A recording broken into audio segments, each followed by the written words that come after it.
Chapter 10:14. No old demon in the realm of Tao fusing could be underestimated. Wuxia followed closely behind a fiend god, who had the lower body of a goat and the upper body of a human, but had the head of a goat. Transforming into a breeze, he flew across the void. Just now, the four Buddhist patriarchs had opened the small Taoist Rite temple they had set up in the void many years ago and released hundreds of thousands of fiend gods from outer realms. The one Wuxia was following now was the one with the highest cultivation base.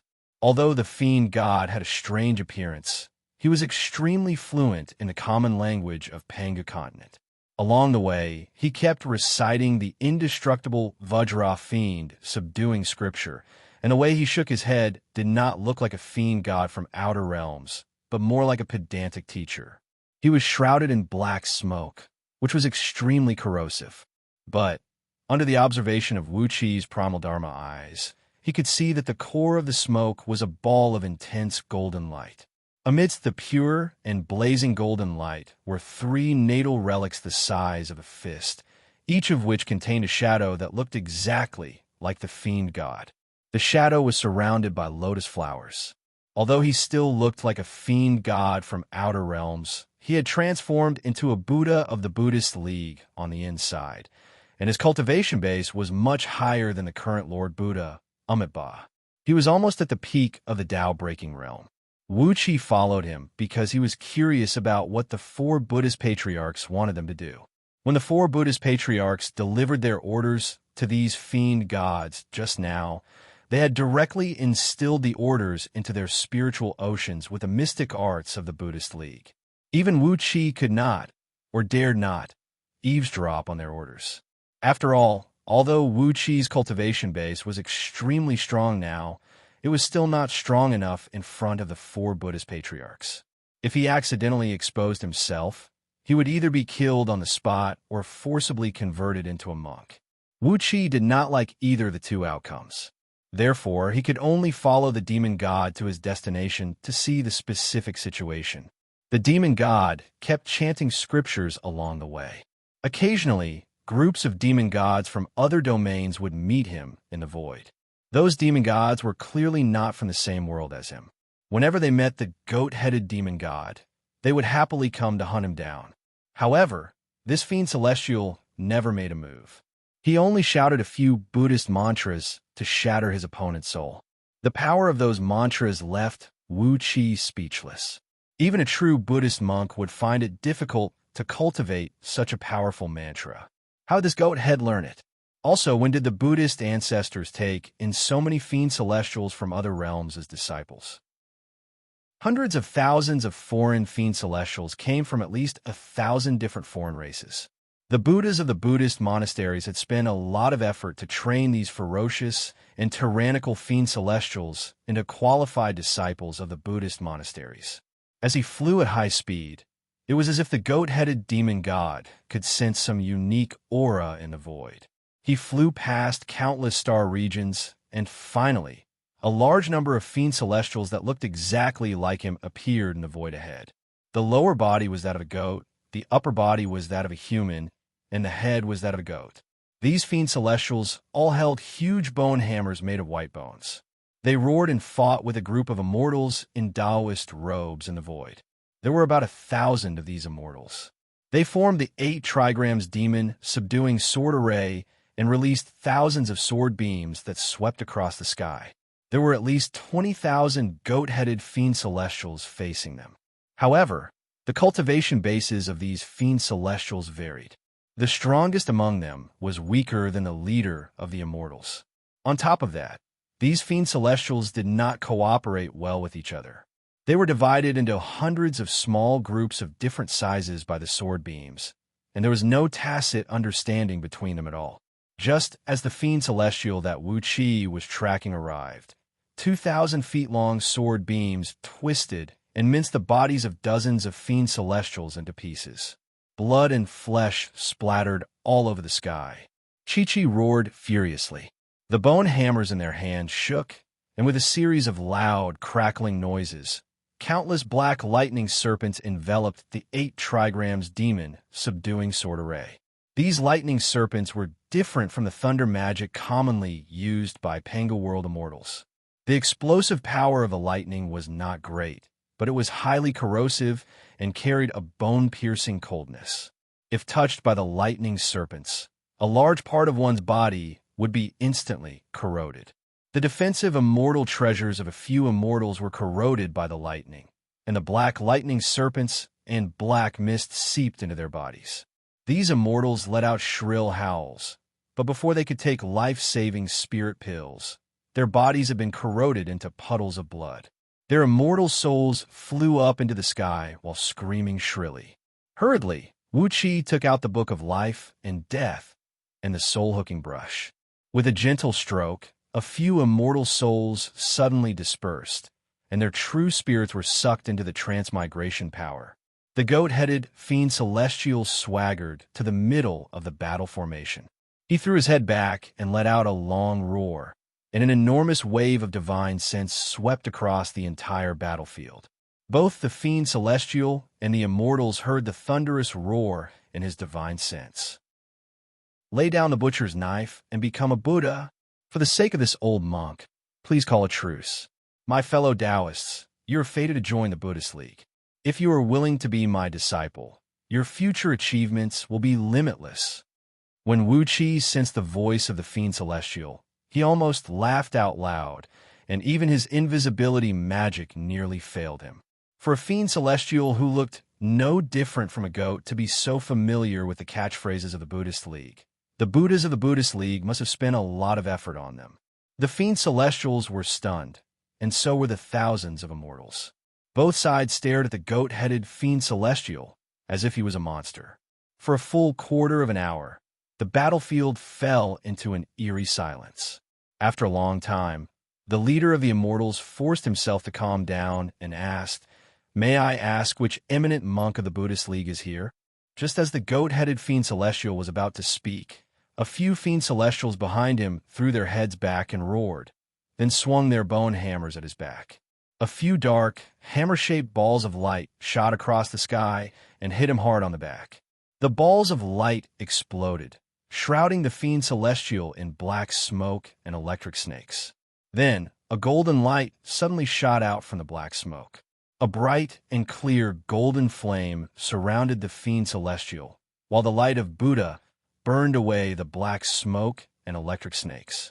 The goat-headed fiend celestial slowly turned to his stunned brethren and cried out in a low voice, "Lay down the butcher's knife and become a Buddha. If you can't, then die." With a wave of his hand, a golden thunderbolt whistled out.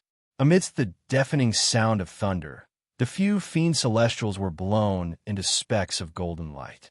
A ferocious and brutal aura spread out of the goat-headed fiend celestial, and wherever it went, over 20,000 goat-headed fiend celestials dropped to their knees and bowed respectfully to him. The fiend celestial nodded in satisfaction, then turned to the thousands of immortals and said, "Never mind, you don't have a great fate with the Buddhist League.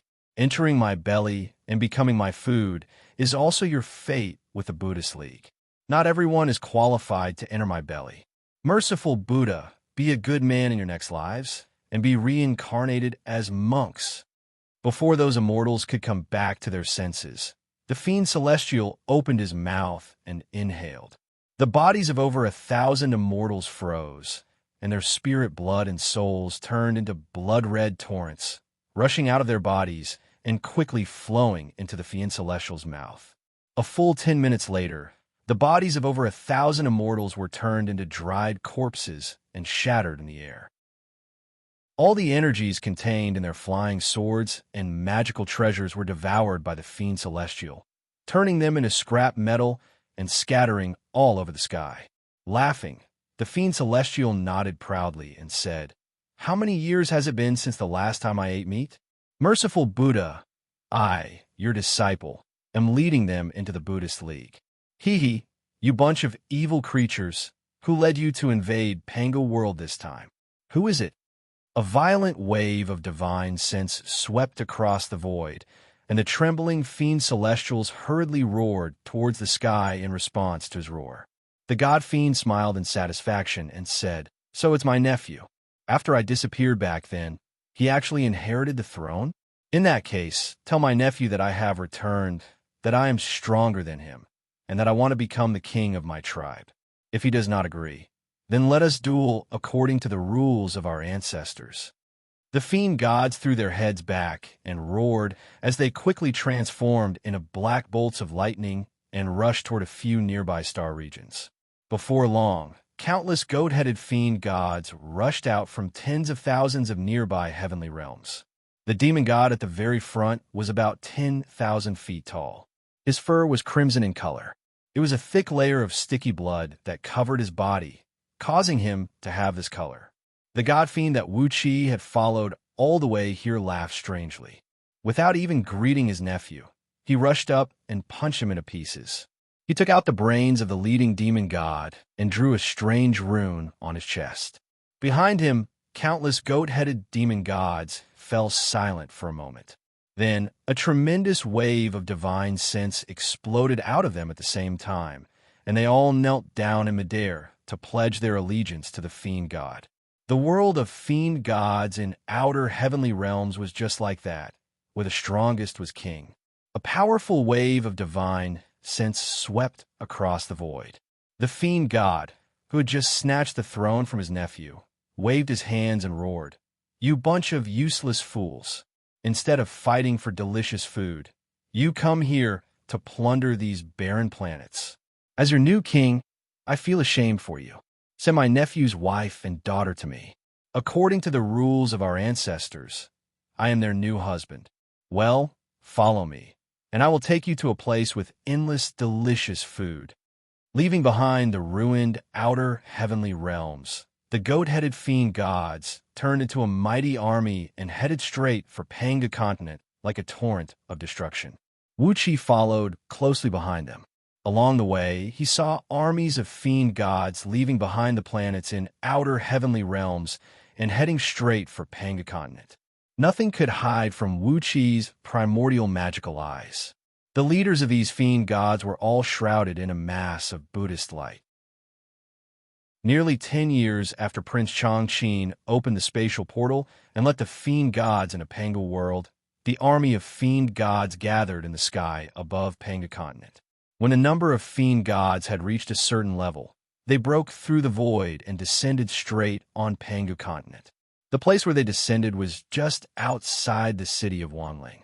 Countless demon gods surrounded the myriad spirits city and immediately launched an attack on the city. Chapter 10:15. The city of Wanling was surrounded by an army of fiend gods. Outside the 4 city gates, countless fiend celestials formed a black carpet that covered every inch of land. Even the high-ranking immortals who guarded the city gates couldn't see the limit of these fiend celestial carpets, even when they used all kinds of divine abilities and magic to look out for hundreds of thousands of miles. High up in the sky, dark clouds formed by dozens of fiend gods blanketed the entire city. Because there were too many of them, the sun was blocked by their thick clouds, and only the bright immortal light emitted by the city itself illuminated the surroundings. When the immortal light, as clear as water, shone on everyone, the people of the Ling dynasty in the city felt a chill in their hearts, as if they were soaked in ice water. As for the underground of the city, countless fiend gods who were good at burrowing underground were doing their best to attack the city's underground defenses. Like raindrops, countless fiend gods bombarded the underground foundation of Wanling City, which was covered with tens of thousands of layers of defensive mechanisms. The entire city was trembling, and the immortal light emitted from all defensive mechanisms in the city was dimming. Clearly, the attacks from the earth veins were also disturbed by these fiend gods. The army of fiend gods had come so quickly and fiercely, and there was even a powerful force that interfered with the senses of the almighty experts of the 33 heavens. No one had warned the emperor and ministers of the Ling dynasty of the arrival of these fiend gods. By the time the almighty experts of the Tao League realized that something was wrong and wanted to send experts to reinforce the Ling dynasty, the armies of fiend gods from dozens of clans had formed a huge formation outside the 33 heavens, completely cutting off the connection between the 33 heavens and the outside world. The fiend gods in the formation did not care about their own sacrifices and losses. They sacrificed countless living beings in exchange for great power at every moment. None of the almighty experts of the Tao League could break the formation in a short period of time. It seemed to be faintly restraining all the cultivation techniques of the Tao League. Unless the 9 Dao Zu personally intervened, the formation would certainly cut off all connections between the 33 heavens and the outside world. However, according to the agreement between the Huahuang clan and the other Dao integration stage mighty figures, the 9 Daozu were not allowed to attack unless they wanted to be attacked by the other mighty figures. That would undoubtedly be a disaster for the Dao sect, and the 9 Daozu might be sealed forever. Having lost the reinforcements of the celestial court, the city of Wanling was besieged. The Great Ling dynasty could only rely on their own strength to survive this disaster. Either they annihilated all the fiend celestials outside the city, or they held out until the Dao sect's reinforcements arrived.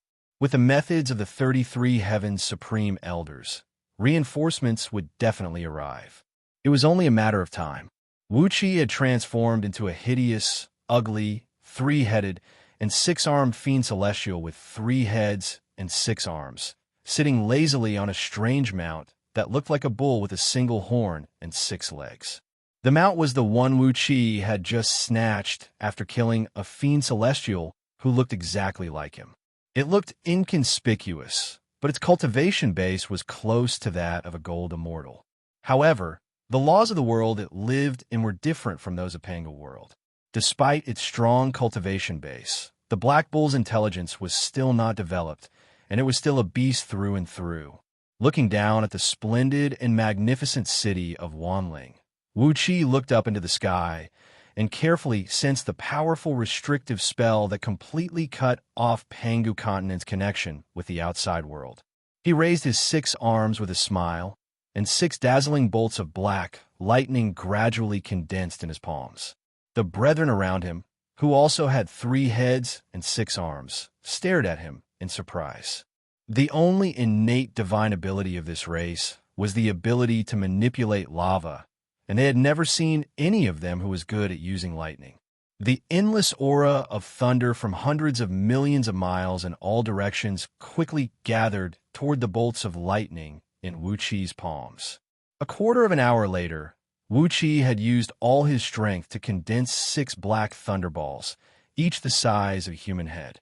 Then, he calmly threw them down toward the city of Wanling. 6 beams of black light tore through the void and killed tens of thousands of unlucky fiend celestials from outer domains below Wuxia along the way. These fiend celestials happened to be on the trajectory of the falling thunderballs. The terrible power of thunder was contained in the thunderballs, and just the aura that leaked out of them was enough to turn tens of thousands of fiend celestials into ashes. In the sky above Myriad Spirit's city, a dense cluster of green lotuses rose up into the sky. Each lotus released a beam of immortal light that shot into the sky, converging into a dense cloud that shielded the 6 thunderballs.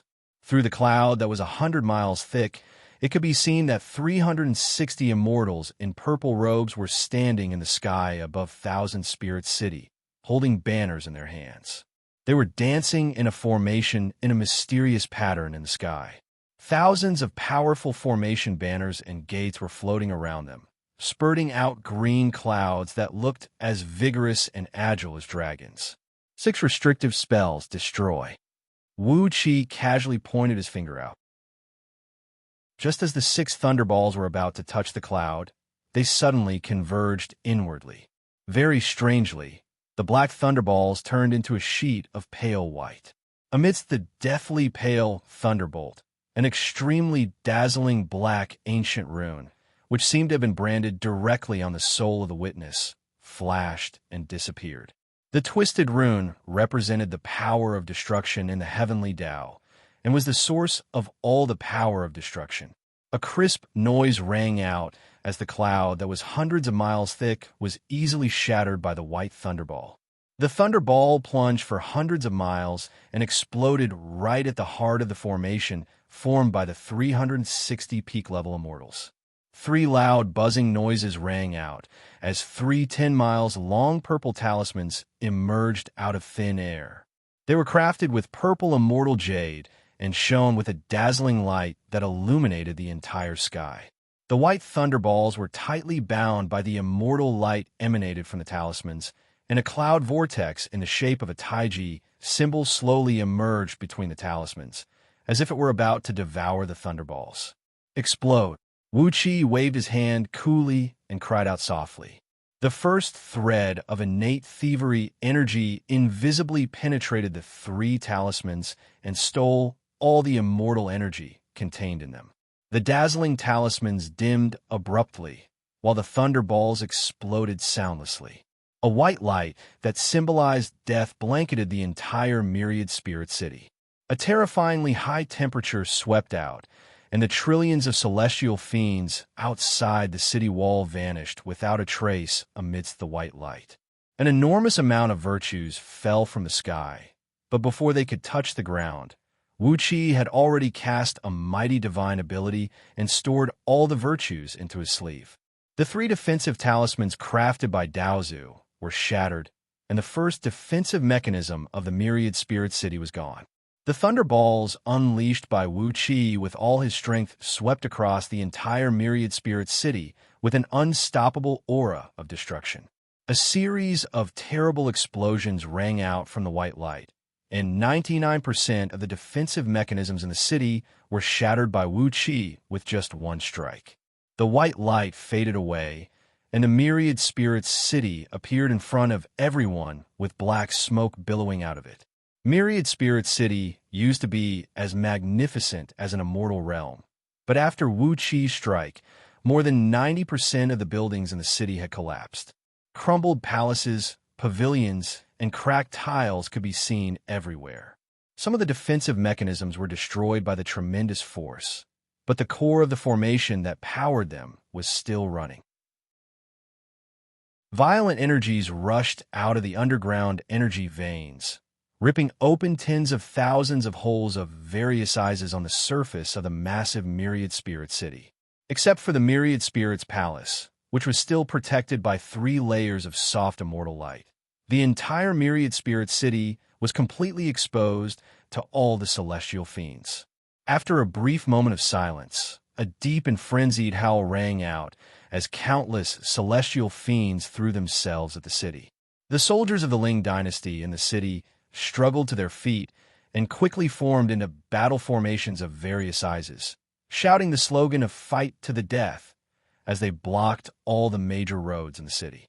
9 blue talismans flew out of the Myriad Spirits Palace in a row. An immense pressure swept out in all directions, turning the area tens of thousands of miles around the city into a no-fly zone. No one below the realm of Tao breaking could fly, unless their strength had reached the Tao breaking realm. The 9 blue talismans were made by Liu Bang, whose face was pale. They were the trump cards given to him by his father, the Big Dipper Emperor. Not only were they extremely powerful space-restricting talismans, but they also had all kinds of unimaginable defensive powers. The Big Dipper Emperor had personally gone to the Dao Yuan Palace and asked the 9 Daozu for them. Later, when Liu Bang stood out among the many sons of the Big Dipper Emperor, he was rewarded with these talismans. Hundreds of Tao-breaking fiend gods, who had nothing to do with the Buddhist League, swooped down. They did not use any divine abilities or mystic arts, but kept their huge bodies tens of thousands of feet tall. They waved their fists and punched the immortal light unleashed by the talismans with all their might. The immortal light rippled, but remained unbreakable. These fiend celestials were not discouraged.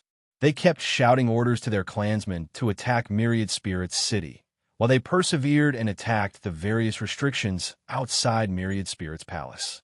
Countless fiend gods rushed toward the city excitedly. Their eyes were fixed on the soldiers of the Ling dynasty, who had lined up in battle formations, drooling.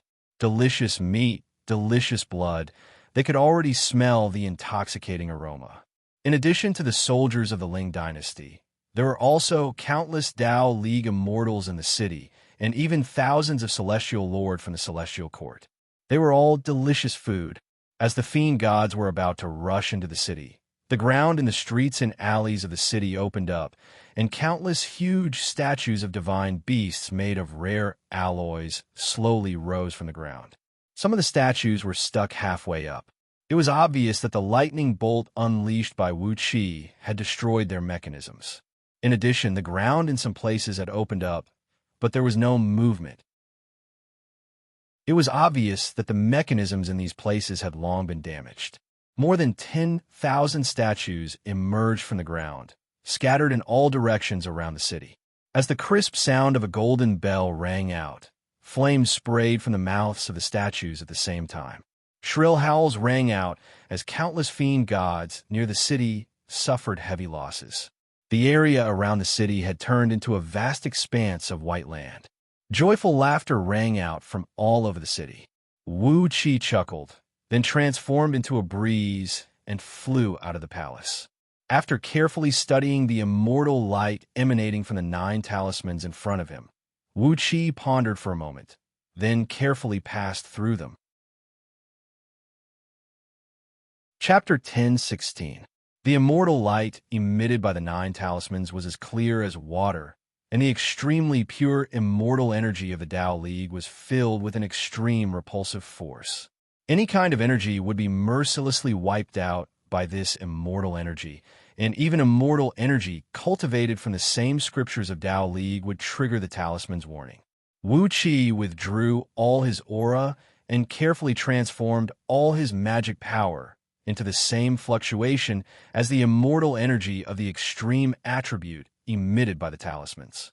Like a drop of water, he passed through a thick water curtain and entered Wanling Palace without a sound.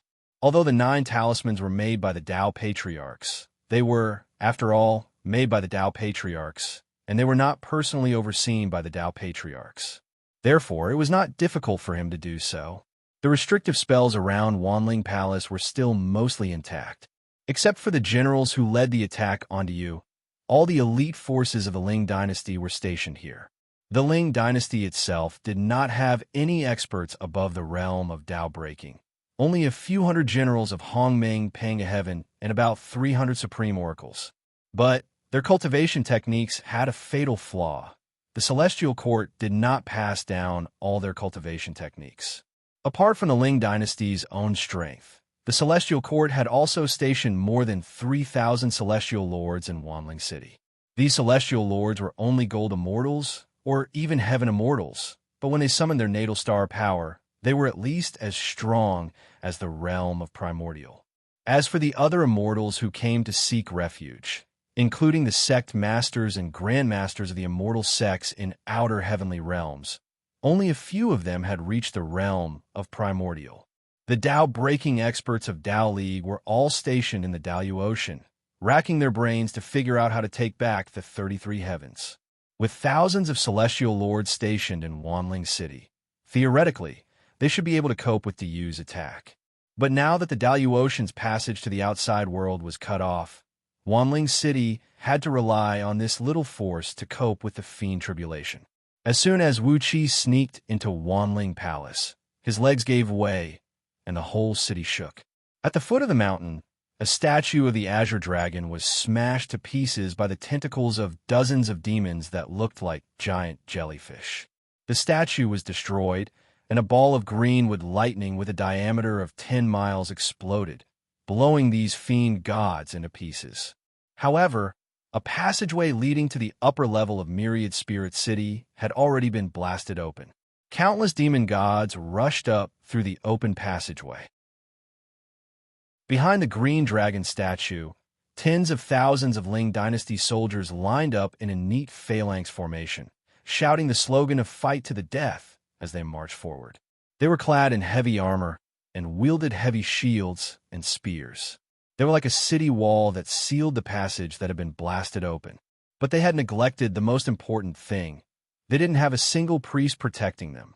For countless years in outer heavenly realms, the people of the Ling dynasty had developed an arrogant and overbearing temper. The soldiers who fought against the Yu at the front line were fine. They had paid the price of blood to learn the various experiences that should be available on the battlefield. But in Myriad Spirit's city, the noble oracles stood high above the masses. They lived in the upper district of the city, which was closest to Myriad Spirit's palace, and there were few oracles stationed near the foot of the mountain. A demon god, who had the body of a four-winged goshawk and the upper body of a beautiful woman, widened her eyes, took a deep breath, and suddenly let out a soul-tearing shriek. Suddenly, the bodies of tens of thousands of Ling Dynasty soldiers trembled, and streams of colorful light burst out of their 7 orifices. It was the sound of their torn souls being sucked out of their bodies by an evil fiend power and plunging into the demon god's body. The demon god laughed complacently. With a single shriek, she tore the souls of tens of thousands of soldiers apart. She enjoyed the delicious tonic very much. Behind her, the demon gods roared in exasperation. They rushed towards the corpses of the Ling Dynasty soldiers who had lost their souls, grabbed them, and stuffed them into their mouths without bothering to take off their armors. Blood splattered, and a terrible chewing sound rang out into the distance. Not far away, a statue of a white tiger slowly turned around, opened its huge mouth that was emitting a thick white mist, and shot out a beam of white light that looked like a waterfall. The beam, which was about 1,000 feet in diameter, hit the group of fiend gods who were blocking the entrance. The powerful metal energy transformed into countless sword beams that flew in all directions, shredding the bodies of hundreds of fiend gods. The demon gods at the back did not care about the death of their companions at the front, and continued to charge forward like a tide. 10 miles above them, a vermilion bird statue also turned around and faced them.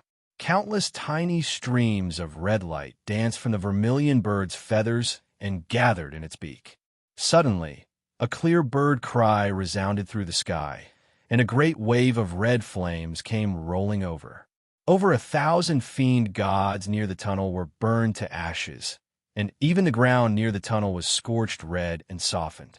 As the demon gods continued to charge, another loud rumble came from afar. A statue of a black tortoise was destroyed, and a black wave rolled out of it and instantly drowned the ground 100 miles in circumference. The black wave turned into blue ice and sealed everything. Tens of thousands of demon gods were frozen stiff in the ice, and the life force in their bodies had been instantly wiped out by the cold. Tens of thousands of divine beast statues kept killing countless demon gods with the energies of 5 elements, and every attack they made the city of Wanling tremble. If any of the statues were destroyed, the recoil from the underground energy veins would make the city tremble violently as if it was about to sink into the ground. The demon gods kept charging into the city, and no matter what price they had to pay, no matter how many were killed or wounded, they kept pushing forward. One divine beast statue after another was destroyed, and countless Ling Dynasty soldiers were killed by the demon gods' soul-stealing divine abilities and mystic arts. An angry scolding came from the Wanling Palace, as Zhang Tingyun was stomping his feet and cursing the oracles of the Ling Dynasty. It was only then that the mighty, supreme oracles of the Ling Dynasty suddenly came to their senses.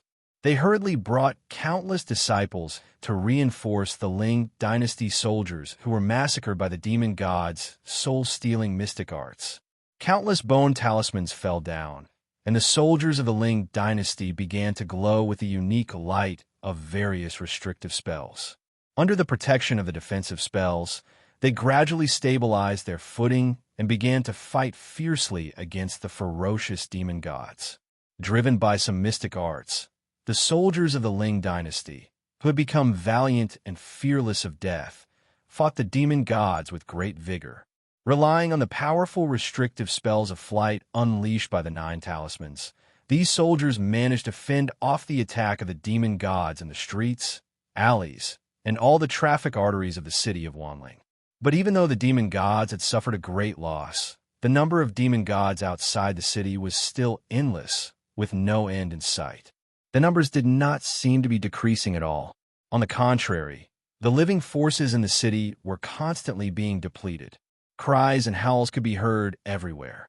The mansions of the servants in the city with low cultivation bases were broken through by the demon gods, and their masters fled to the higher grounds of the city under the protection of some mighty guards, leaving these servants and servants to be devoured by the demon gods in all kinds of ways. Some demon gods liked bone marrow, some liked muscle, some liked blood, and some liked brains. As long as they fell into their hands, these servants and servants would not be left with a single hair, because some demon gods like to make clothes out of human hair. Hiding in the Wanling Palace, Wuxia looked coldly at the miserable scene down below. His divine will locked onto the figures of some important figures in the palace, thinking about what he should do next. Originally, Wuxia wanted the war between Yu, the Ling dynasty, and the Shizo dynasty to last forever. It would be best if it could last for 1 or 2 eons. He needed time to strengthen his forces, to have more Dao-breaking experts around him, or to train a few Dao-fusing experts. Otherwise, he would not have enough power to speak in Panga World. However, the little trick of the 7th patriarch of the Buddhist League had suddenly broken the balance of the war, pushing the Ling dynasty to the brink of destruction. If the Celestial Court could not send reinforcements in time to kill these demon gods, once the Ling dynasty was destroyed, the Yu would not be any better off. With these demon gods as the vanguard, the Shizo dynasty might be able to replace the Yu, and by then, all the pressure would fall on the EC. These 7 old fellows are ruthless enough to hit the vitals directly. Those Daozu can only be more skillful than them. Why hasn't there been any movement yet? Wuxia frowned. Disguised as an ordinary guard, he carefully moved through the chaotic Wanling Palace. How should he deal with this? If he wanted the war to return to a stalemate, Wuxia had to help the Ling dynasty overcome this difficulty. But looking up at the hundreds of Dao-breaking experts who were madly hammering at the restrictive spells of the Wanling Palace, Wuxia could not help but shake his head. If he wanted to help the Ling dynasty, he had to fight these terrible guys head-on. Wuxia was not that noble. What did it have to do with him if all the people of the Ling dynasty died? At this critical moment, Zhang Tingyun's cold laughter echoed through the entire Wanling city. A speck of white light shot out from the core of the palace, turning into a white curtain of light that spread out in all directions in the blink of an eye. Amidst the white light, a 9-layered white lotus, measuring 100 miles in circumference, rose slowly. Every petal of the huge white lotus was emitting countless tiny immortal lights, which seemed harmless, but when they fell on the bodies of the demon gods, they began to rot and smoke like acid. Within a radius of hundreds of thousands of miles, thick black smoke rose from the bodies of all the demon gods, and their bodies were rapidly being corroded by the immortal lights. The white lotus of supreme purity, a supreme treasure of primordial given to Zhang Tingyun by Daozu for protection, a supreme treasure that the Ling dynasty used to stabilize the destiny of a nation, had finally shown its power. And when this purely defensive treasure was unleashed, no one could have imagined that it would be so lethal to the demon gods of the outer domains. Zhang Tingyun's complacent laughter rang through the clouds. Ignorant demons! How dare you come to Wanling City and act so presumptuously? I'll kill all of you today, dear celestial lords, and thanks for your great strength. A voice answered as more than 3,000 powerful auras shot up into the sky. Hundreds of demon gods, who were waving their fists and smashing the restrictive spells of Wanling Palace, flew up into the sky in horror. For one thing, the pressure from the white lotus of supreme purity was too much for them to bear, and for another, the 3,000 auras were just too astonishing. Looking at the huge white lotus above his head, Wuxia suddenly had an idea, and he hurriedly flew into Wanling Palace. In a heavily guarded Great Hall of Wanling Palace, Zhang Tingyun had a white lotus above his head, constantly exerting his power to make the white lotus emit a dazzling light that illuminated the void. Wuxia pondered for a moment, then transformed into a breeze and carefully approached Zhang Tingyun. The white lotus of supreme purity was a supreme treasure of primordial, and Wuxia just happened to lack such a treasure. Chapter 10:17. Zhang Tingyun stood in the hall, his eyes gleaming with a ferocious light, his face contorted in a hideous manner. The white lotus of great purity floated above his head, its immortal light as clear as water could wash away all the dust in the surroundings, but it could not wash away the anger in his heart. Everything should go according to Daozu's plan. He, Zhang Tengyun, should rule over Pangu and become the human emperor of this world. With the help of the immeasurable merits, he would become the celestial emperor, and with the help of Daozu, he would fuse with the Tao, becoming immortal and supreme. This was a plan that Dao sect had been planning for many years. Logically speaking, there should not be any deviation. But why had the fiend celestial gods from other domains fought their way to the outskirts of Wanling City? So what if you have fought your way here? What can a bunch of evildoers do to me? Sensing the endless power in the white lotus of great purity, Zhang Tengyun laughed out loud. As long as Wanling City did not fall, as long as Zhang Tengyun did not die, the destiny of the Ling dynasty would never dissipate. Once the reinforcements from Dao sect arrived, he, Zhang Tengyun, would control an army of trillions and sweep across the world. You can't snatch the throne of the human emperor from me, and you can't run away from that beauty in the East Sea. Zhang Tengyun laughed wildly, dancing with joy. Wuxia, who had already approached Zhang Tengyun, raised his eyebrows and made up his mind. It was his business to covet the throne of the human emperor, but Wuxia could not tolerate coveting Princess Zhongli. Instead of leaving a dangerous viper staring at him from the side, it was better to kill him as soon as possible. With a cold laugh, Wuxia closed his eyes. Endless comprehension of the heavenly Tao was released from his divine soul, and his body disintegrated rapidly. Driven by the law of heavenly Tao, it turned into a faint immortal light and blended into the light emitted by the white lotus of great purity. The first wisp of innate thievery energy fused with the immortal light that Wuxia had transformed into, and like the soft feelers of a snail, it reached out to the core of the white lotus of great purity. A terrible rumble came from the sky as the celestial lord of the celestial court, who presided over the Ling dynasty, fought against the powerful fiend celestial gods. Every strike from them had the power to destroy heaven and earth. The city of Wanling was shaking violently. The terrible killing intent made the soldiers of the Ling dynasty, the brutal fiend celestial, and all the living beings tremble in fear. And they wished they could find a hole to hide. All of the battles in Myriad Spirit City came to an abrupt end, leaving only the thousands of mighty figures in the sky engaged in a fierce battle. Zhang Tengyun laughed out loud. Complacently, he injected all his power into the white lotus and made it emit a white immortal light that covered the area with a radius of 1,000,000 miles. Zhang Tengyun laughed out loud. Complacently, he injected all his power into the white lotus of great purity, making it emit a white immortal light that covered an area of 1,000,000 miles. The fiend celestial gods in pain wanted to flee the city, but the terrible pressure coming from the sky made them unable to move. They could only lie on the ground in despair, growling and waiting for death to come. In the sky, thousands of stars shone with dazzling lights of various colors.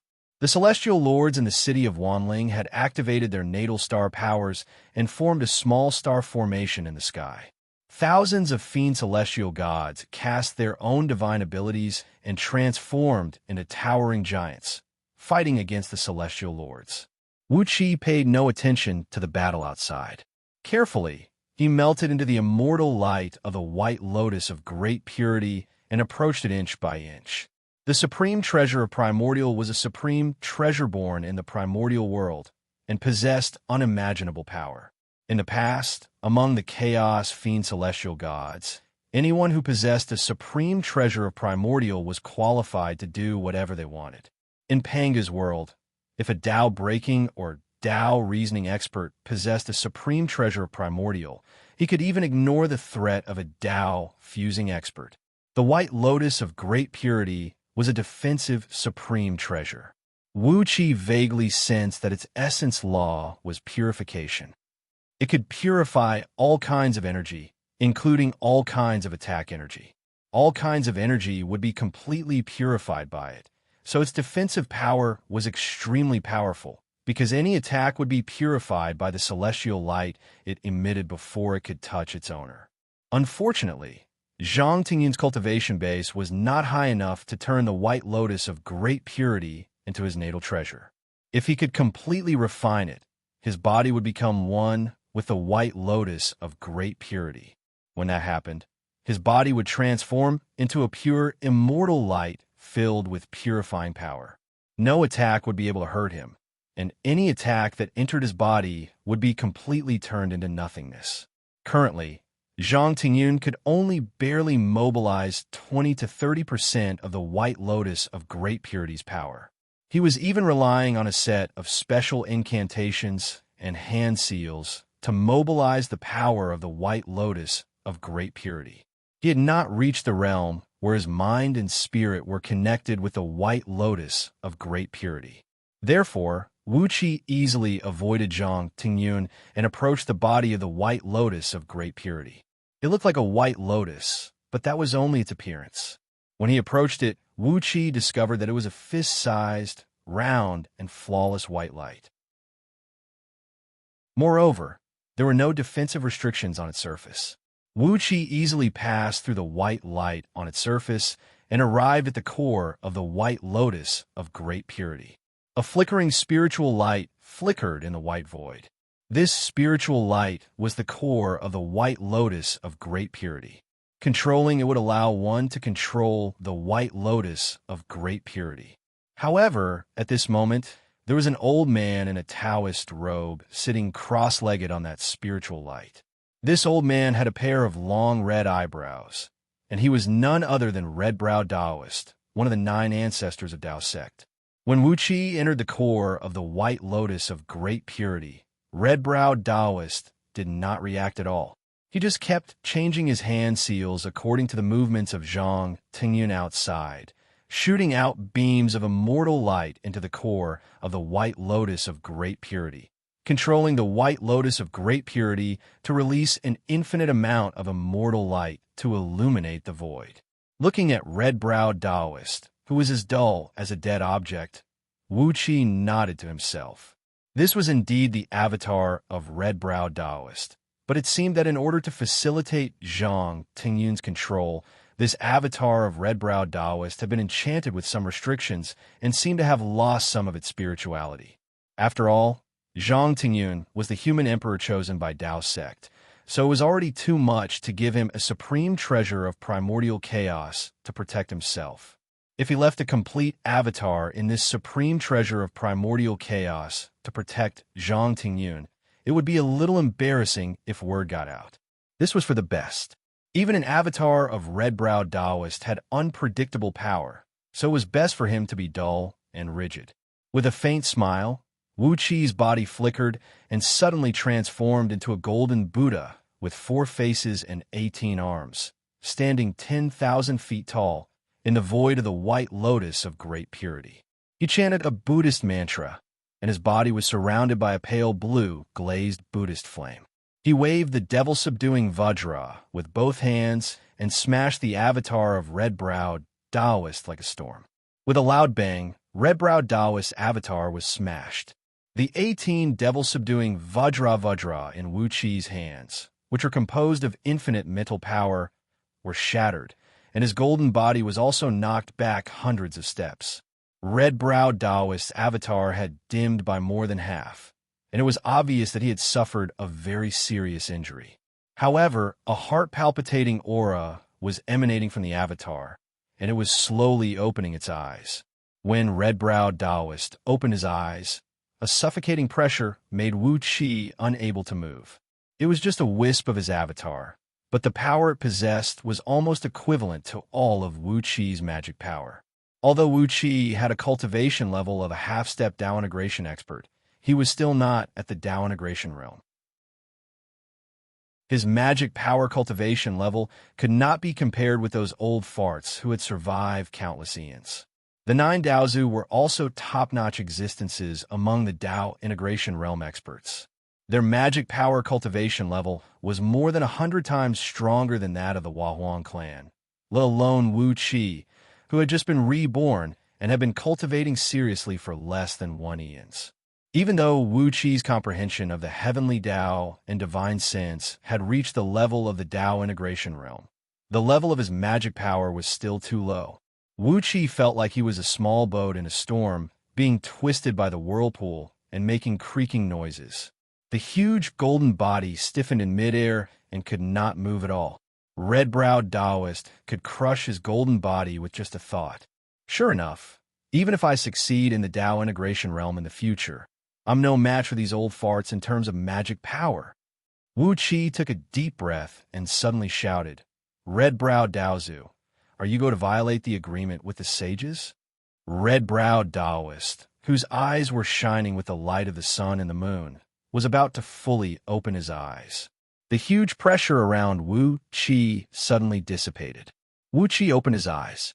He used the great light, indestructible Amitabha Dharma, eye of the great light, indestructible Amitabha treasure scripture to draw back all the divine sense power of his 18 blood sea fiend celestial doppelgangers, which were active in the outside world, into his own divine sense of the Tao integration realm. Then it turned into a colorful beam of light and shot out. He even integrated all the psyche power and power of merit he had accumulated in his body into this colorful beam of light. This was the strongest attack he could make now. After suffering a heavy blow from Wuxia, the beam of light had dimmed by more than half. Now, it was attacked by Wuxia with all his strength and the divine sense power of his 18 doppelgangers. The doppelgangers of red-browed Taoist were hit by the rainbow beam of light and immediately turned into streams of light. Red-browed Taoist's sneer was left in the void. Amitabha, you are a junior, so I won't argue with you. Today, you will reap what you sow in the future. When your soul was destroyed in the past, don't blame me for being too ruthless. Wuqi's expression did not change, and he did not answer. Instead, he leaped forward and swallowed the tiny bit of core essence of the white lotus of great purity. A bit of Yuan Ling, true flame, burned fiercely and quickly wrapped the core origin of the great purity white lotus. Wuxia blasted countless spiritual incantations into the core origin of the great purity white lotus using the heaven refining grand technique and quickly refined it. It was not only refined, but also carried out some micro-adjustments and modifications. In the future, Wuxia could not let the great purity white lotus appear in front of people, so it was necessary to carry out a certain modification to make it indistinguishable from its origin. Xianxia, who was roaring wildly, suddenly froze. All the light of the great purity white lotus above his head suddenly converged. Not only that, but all the petals of the huge, great purity white lotus were also shrinking inwards. In just a few breaths of time, the primordial treasure had turned into a thumb-sized white lotus seed. With a chanting sound, the lotus seed turned into a beam of white light and shot through the air, disappearing without a trace in the blink of an eye. Xianxia was stunned for a long time. Suddenly, the battle cries that had stopped for a long time rang out again. Xianxia felt as if he had been struck by lightning, and he screamed wildly in disbelief. A big foot with a radius of 100 miles suddenly stomped down, crushing the entire myriad spirit palace into pieces. Chapter 10:18. In the 33 heavens, the supreme Daoyu Ocean. In the palace of Tao Origin, red-browed Taoist suddenly let out a muffled groan. His body trembled slightly, and a trace of purple blood slowly flowed down from the corner of his left eye. Many of the powerful figures in the palace of Tao Origin were shocked. What could affect red-browed Taoist's body and injure his incomparably noble Dharmakaya? The other 8 Daozu looked over worriedly. Red-browed Taoist snorted coldly and said indifferently, "It doesn't matter. The great purity white lotus has been taken away."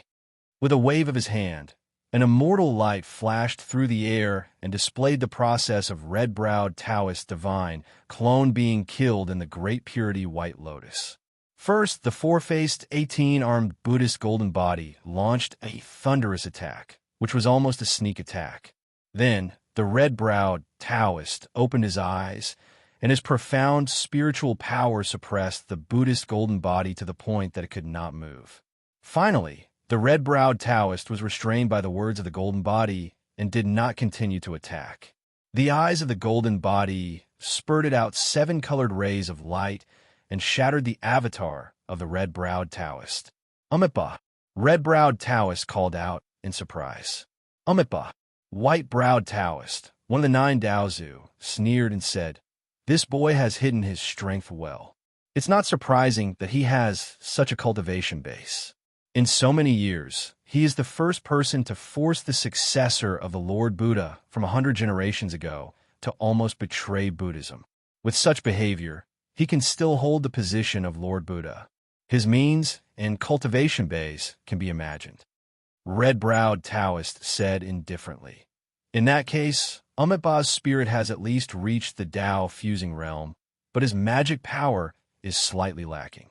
However, as long as he reaches the Tao fusing realm, it will be easy to accumulate magic power. In addition, he has obtained the Great Purity White Lotus. If he really reaches the Tao fusing realm in the future, he will be a strong opponent." Red-browed Taoist sneered and judged Amipa. "But he dared to hurt my divine clone. How can he have the opportunity to reach the Tao fusing realm?" The other Daozu nodded at the same time and said in unison, "It's time to teach the Buddhists a lesson for wreaking havoc." They looked at each other, and red-browed Taoist shook his head slightly. He had already signed a contract with the Huahuang clan and the others, so it was not appropriate for him to act personally. However, there are many things that one didn't need to do personally. Since the Buddhist sect had done such a thing, it meant that they had completely fallen out with them. What else was there to say? As they were exchanging their opinions, a bright light suddenly flashed on the divine seal decree. A name and a figure flashed past. Many mighty figures of the Tao sects in the primordial Tao palace cried out in shock. It was Zhang Tingyun's figure. In just a few words, Zhang Tingyun had actually been killed. There is also the scene of him being killed on the list of investiture of the gods. A huge foot descended from the sky and crushed the entire myriad spirit palace. Zhang Tingyun, who was a peak-level primordial immortal, did not even have time to dodge, and was crushed to death by the foot like a cockroach. The corners of red-browed Taoist's eyes twitched. He was the mysterious nameless Taoist in the story of Zhang Tingyun's miraculous rise in the Ling dynasty. In other words, Zhang Tingyun was actually his nominal disciple. Although Zhang Tingyun was the candidate selected by the 9 ancestors of the Tao sect to carry out the plan of investiture of the gods, he was the nominal disciple of red-browed Taoist. It did not matter if he died, but the foot had landed squarely on red-browed Taoist's face. With a sneer, red-browed Taoist casually struck the list of investiture of the gods. He wanted to guide Zhang Tingyun's soul into the list of investiture of the gods, and then he would make Zhang Tingyun the human emperor during the investiture, no matter how short the time was. This went against the Tao sect's plan, but for the sake of his reputation, red-browed Taoist could not care less. However, with a flash of black and white spiritual light on the list of investiture of the gods, Zhang Tingyun's soul let out a miserable howl and suddenly turned into 10 beams of spiritual light that fled into the samsara. It was the same situation again. This strange scene had happened several times in the past few years. At least more than 70% of the targets of the Ling dynasty's intention of investiture had all their cultivation removed after their death, and then they were forced into the 6 paths of reincarnation. The souls of the fallen generals of the Ling dynasty were not important. 30% of their souls entered the list of investiture of the gods, which did not have much impact on the Tao sect's plan. Anyway, their ultimate goal was to become a god, so it did not matter who they conferred the title on. As long as there were enough souls to be rewarded, there was no difference between the souls of the generals of the Ling dynasty and the souls of ordinary soldiers. But Zhang Tingyun was different. He was the emperor of the Ling dynasty. If even his soul was sent into the samsara, how could the 9 Daozu keep their faces? Roaring furiously, the 9 Daozu sent all their soul powers into the list of investiture of the gods. A dazzling light shone in the sky, and a bright light was emitted from the palace of Dao Yuan, instantly illuminating the 33 heavens. The strong light stopped those devil gods who had been fighting in the 33 heavens. Hua Huang's clear and indistinct voice rang out in the air. "Fellow Taoists, are you going to violate your oaths?" The 9 Dao ancestors were enraged. Gnashing their teeth, they took back the bright light released from the divine investiture list, but the strong spirit power spread across the entire Pangu world and locked on Zhang Tingyun's soul. They had promised not to attack anyone, but they were using the power of the list of investiture of the gods to save the soul of their disciple. This was not against the rules, was it? As expected, Hua Huang clan did not say another word. Gnashing their teeth, the 9 Daozu joined hands and pulled Zhang Tingyun's soul out of the 6 paths of reincarnation. The list of investiture of the gods shone brightly, and Zhang Tingyun's soul was finally sucked into it.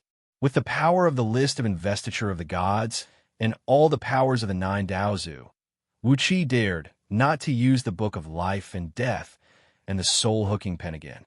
So he simply let the 9 Daozu do it. After all the power in Zhang Tingyun's immortal soul had been destroyed by him, and even the emperor aura of the Ling dynasty had been shattered. Now, he was just an ordinary mortal soul. How could he get a good position when he became a deity in the future? Wuxia did not care about Zhang Tingyun's soul at all. Happily, he brought the great purity white lotus back to the East Sea. Now that he had found a good treasure, he had to refine it as soon as possible. Not only that, he had to change its appearance as soon as possible so that the owner of the treasure would not discover its true appearance. Wuxia was familiar with this method.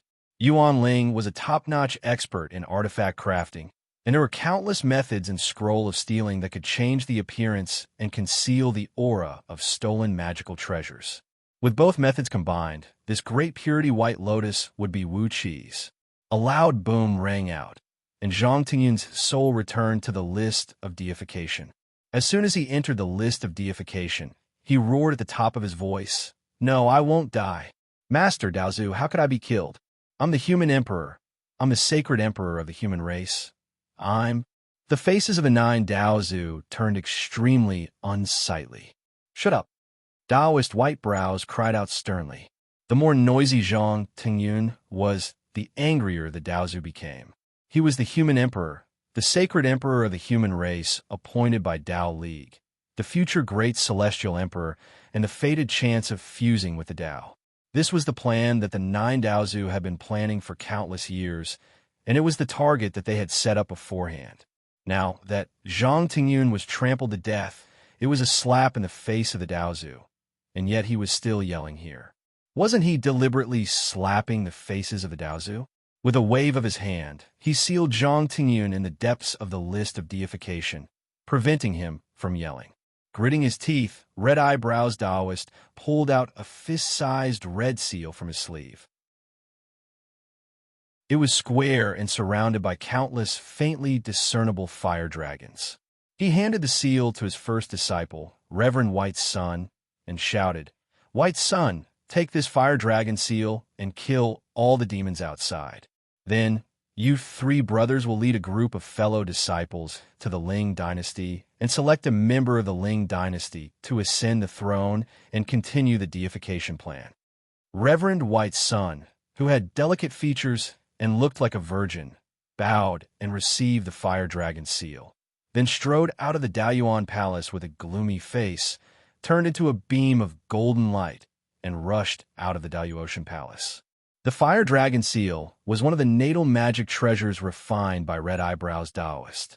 It was not only a supreme treasure of primordial chaos, but also the most terrifying killing weapon among all the supreme treasures of primordial chaos. It was a magic treasure specialized in killing. Compared with the purely defensive Great Purity White Lotus, the lethality of the fire dragon seal was at least 1,000,000 times greater. Red Eyebrows Daoist had only lent his natal magic treasure to his disciples, so it could not be considered as him personally taking action. Naturally, he did not violate the agreement of the Tao fusing experts. Seeing Reverend White's son rush out of the Daluotian palace, red eyebrows twitched. He sneered in a low voice and said, "It's fine that the Wahuang clan lured the demons of the foreign domain to break the trap. She's a woman alone, so it's understandable that she used this method.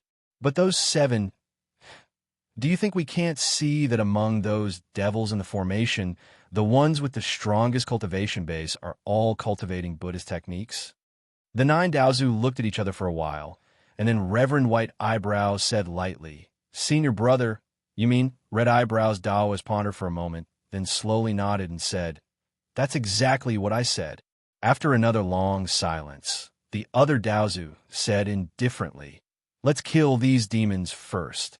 We won't reach that step for the time being. If we really do that, the chances of us 9 brothers will be greatly reduced, and outsiders will benefit for no reason." Red Eyebrows Daoist's eyes flashed, and he said lightly, "Since that's what you said, let's wait and see. But if the Buddhists continue to violate the agreement, then the 7 of them have enjoyed countless benefits over the years through our hands. So we must make them spit it out." After a long silence, Red Eyebrows Daoist said in a gloomy voice, "That's true. Let's see what they want to do. Let's start with proper means first." The 9 Daozu's cold eyes swept over the many powerful figures in the hall. These disciples of the Daozu bowed slightly and stood respectfully, not daring to look up and meet the terrifying eyes of the Daozu. Everyone knew that since the Wahuang clan had planted people in the Dao League, who could say that there were no reincarnated powerful figures in the Buddhist League? If they made the slightest mistake and caused the Daozu to misunderstand them, it would lead to a disaster. It was just that everyone was curious. What did the 9 Dao ancestors mean by saying such brainless words? Did they have any other tricks up their sleeves? Putting aside the chaotic thoughts of the people in the Dao Yuan Palace, when Reverend White's son walked out of the Daluotian Palace with the fire dragon seal in his hand, countless demons immediately rushed over like flies that smelled blood. Reverend White's son sneered and casually wiped the fire dragon seal. A dragon's roar rose into the sky, and a boundless flame enveloped the entire 33 heavens. Countless translucent dragon shadows danced rapidly in the flame, and the resounding dragon roars shattered the bones and flesh of countless demons. All the demons that invaded the 33 heavens were reduced to ashes, and the Taoist immortals who were fighting the demons in the 33 heavens cheered. A terrible killing intent swept over as several demon god leaders stared at Reverend White Sunday. Chapter 1019. With the vast 36 heavens of Tao as the core, countless fiend god from other domains breathed out smoke and clouds, forming a great array that looked like a burning black lotus flower. The 36 days were the pistils of the lotus. The array was the lotus petals that were closing, and the powerful fiend celestial leaders were the crystalline dewdrops on the petals. Wherever they went, they brought death and terror with them. Before Reverend White's son walked out of the Daluotian, countless Tao, immortals, and fiend god from other domains were fighting in the 33 heavens. They fought for every inch of land in the 33 heavens. Golden and purple immortal blood and multicolored fiend god blood sprayed all over the 33 heavens. After the almighty experts of Tao joined the battle, the immortals gained the upper hand in the battle against the fiend gods. They methodically reclaimed the lost land in the 33 heavens. But when the fiend god leaders arrived and formed a great array to surround the 33 heavens, the situation took a sharp turn for the worse. The fiend gods in the 33 heavens seemed to have taken stimulants, and their combat strength soared. Tao was completely cut off from the outside world. Tens of millions of immortals formed a massive array of Tao, such as the Demon Suppression Array, Demon Slaying Array, Demon Trapping Array, and so on. There were at least millions of arrays, ranging from 1 origin and 2 polarities to 7 stars and 8 trigrams. Almost all the essence of Tao's arrays could be seen here. They formed arrays to attack the fiend god array that surrounded the 36 heavens, but every time they tried, it was in vain. At the core of these fiend god arrays, a strange-looking three-legged cauldron floated in a black fiend flame. This cauldron was the core of the fiend god array. All the fiend gods' powers were injected into it, refined and fed back into the bodies of all the fiend gods. The power of countless fiend gods became balanced and pure, and all their powers were connected into one through the cauldron, making the array unbreakable. No matter how the immortals' sword beams rained down like rain, or how powerful immortal spells formed waves that struck the array, the fiend gods in the dark clouds did not move.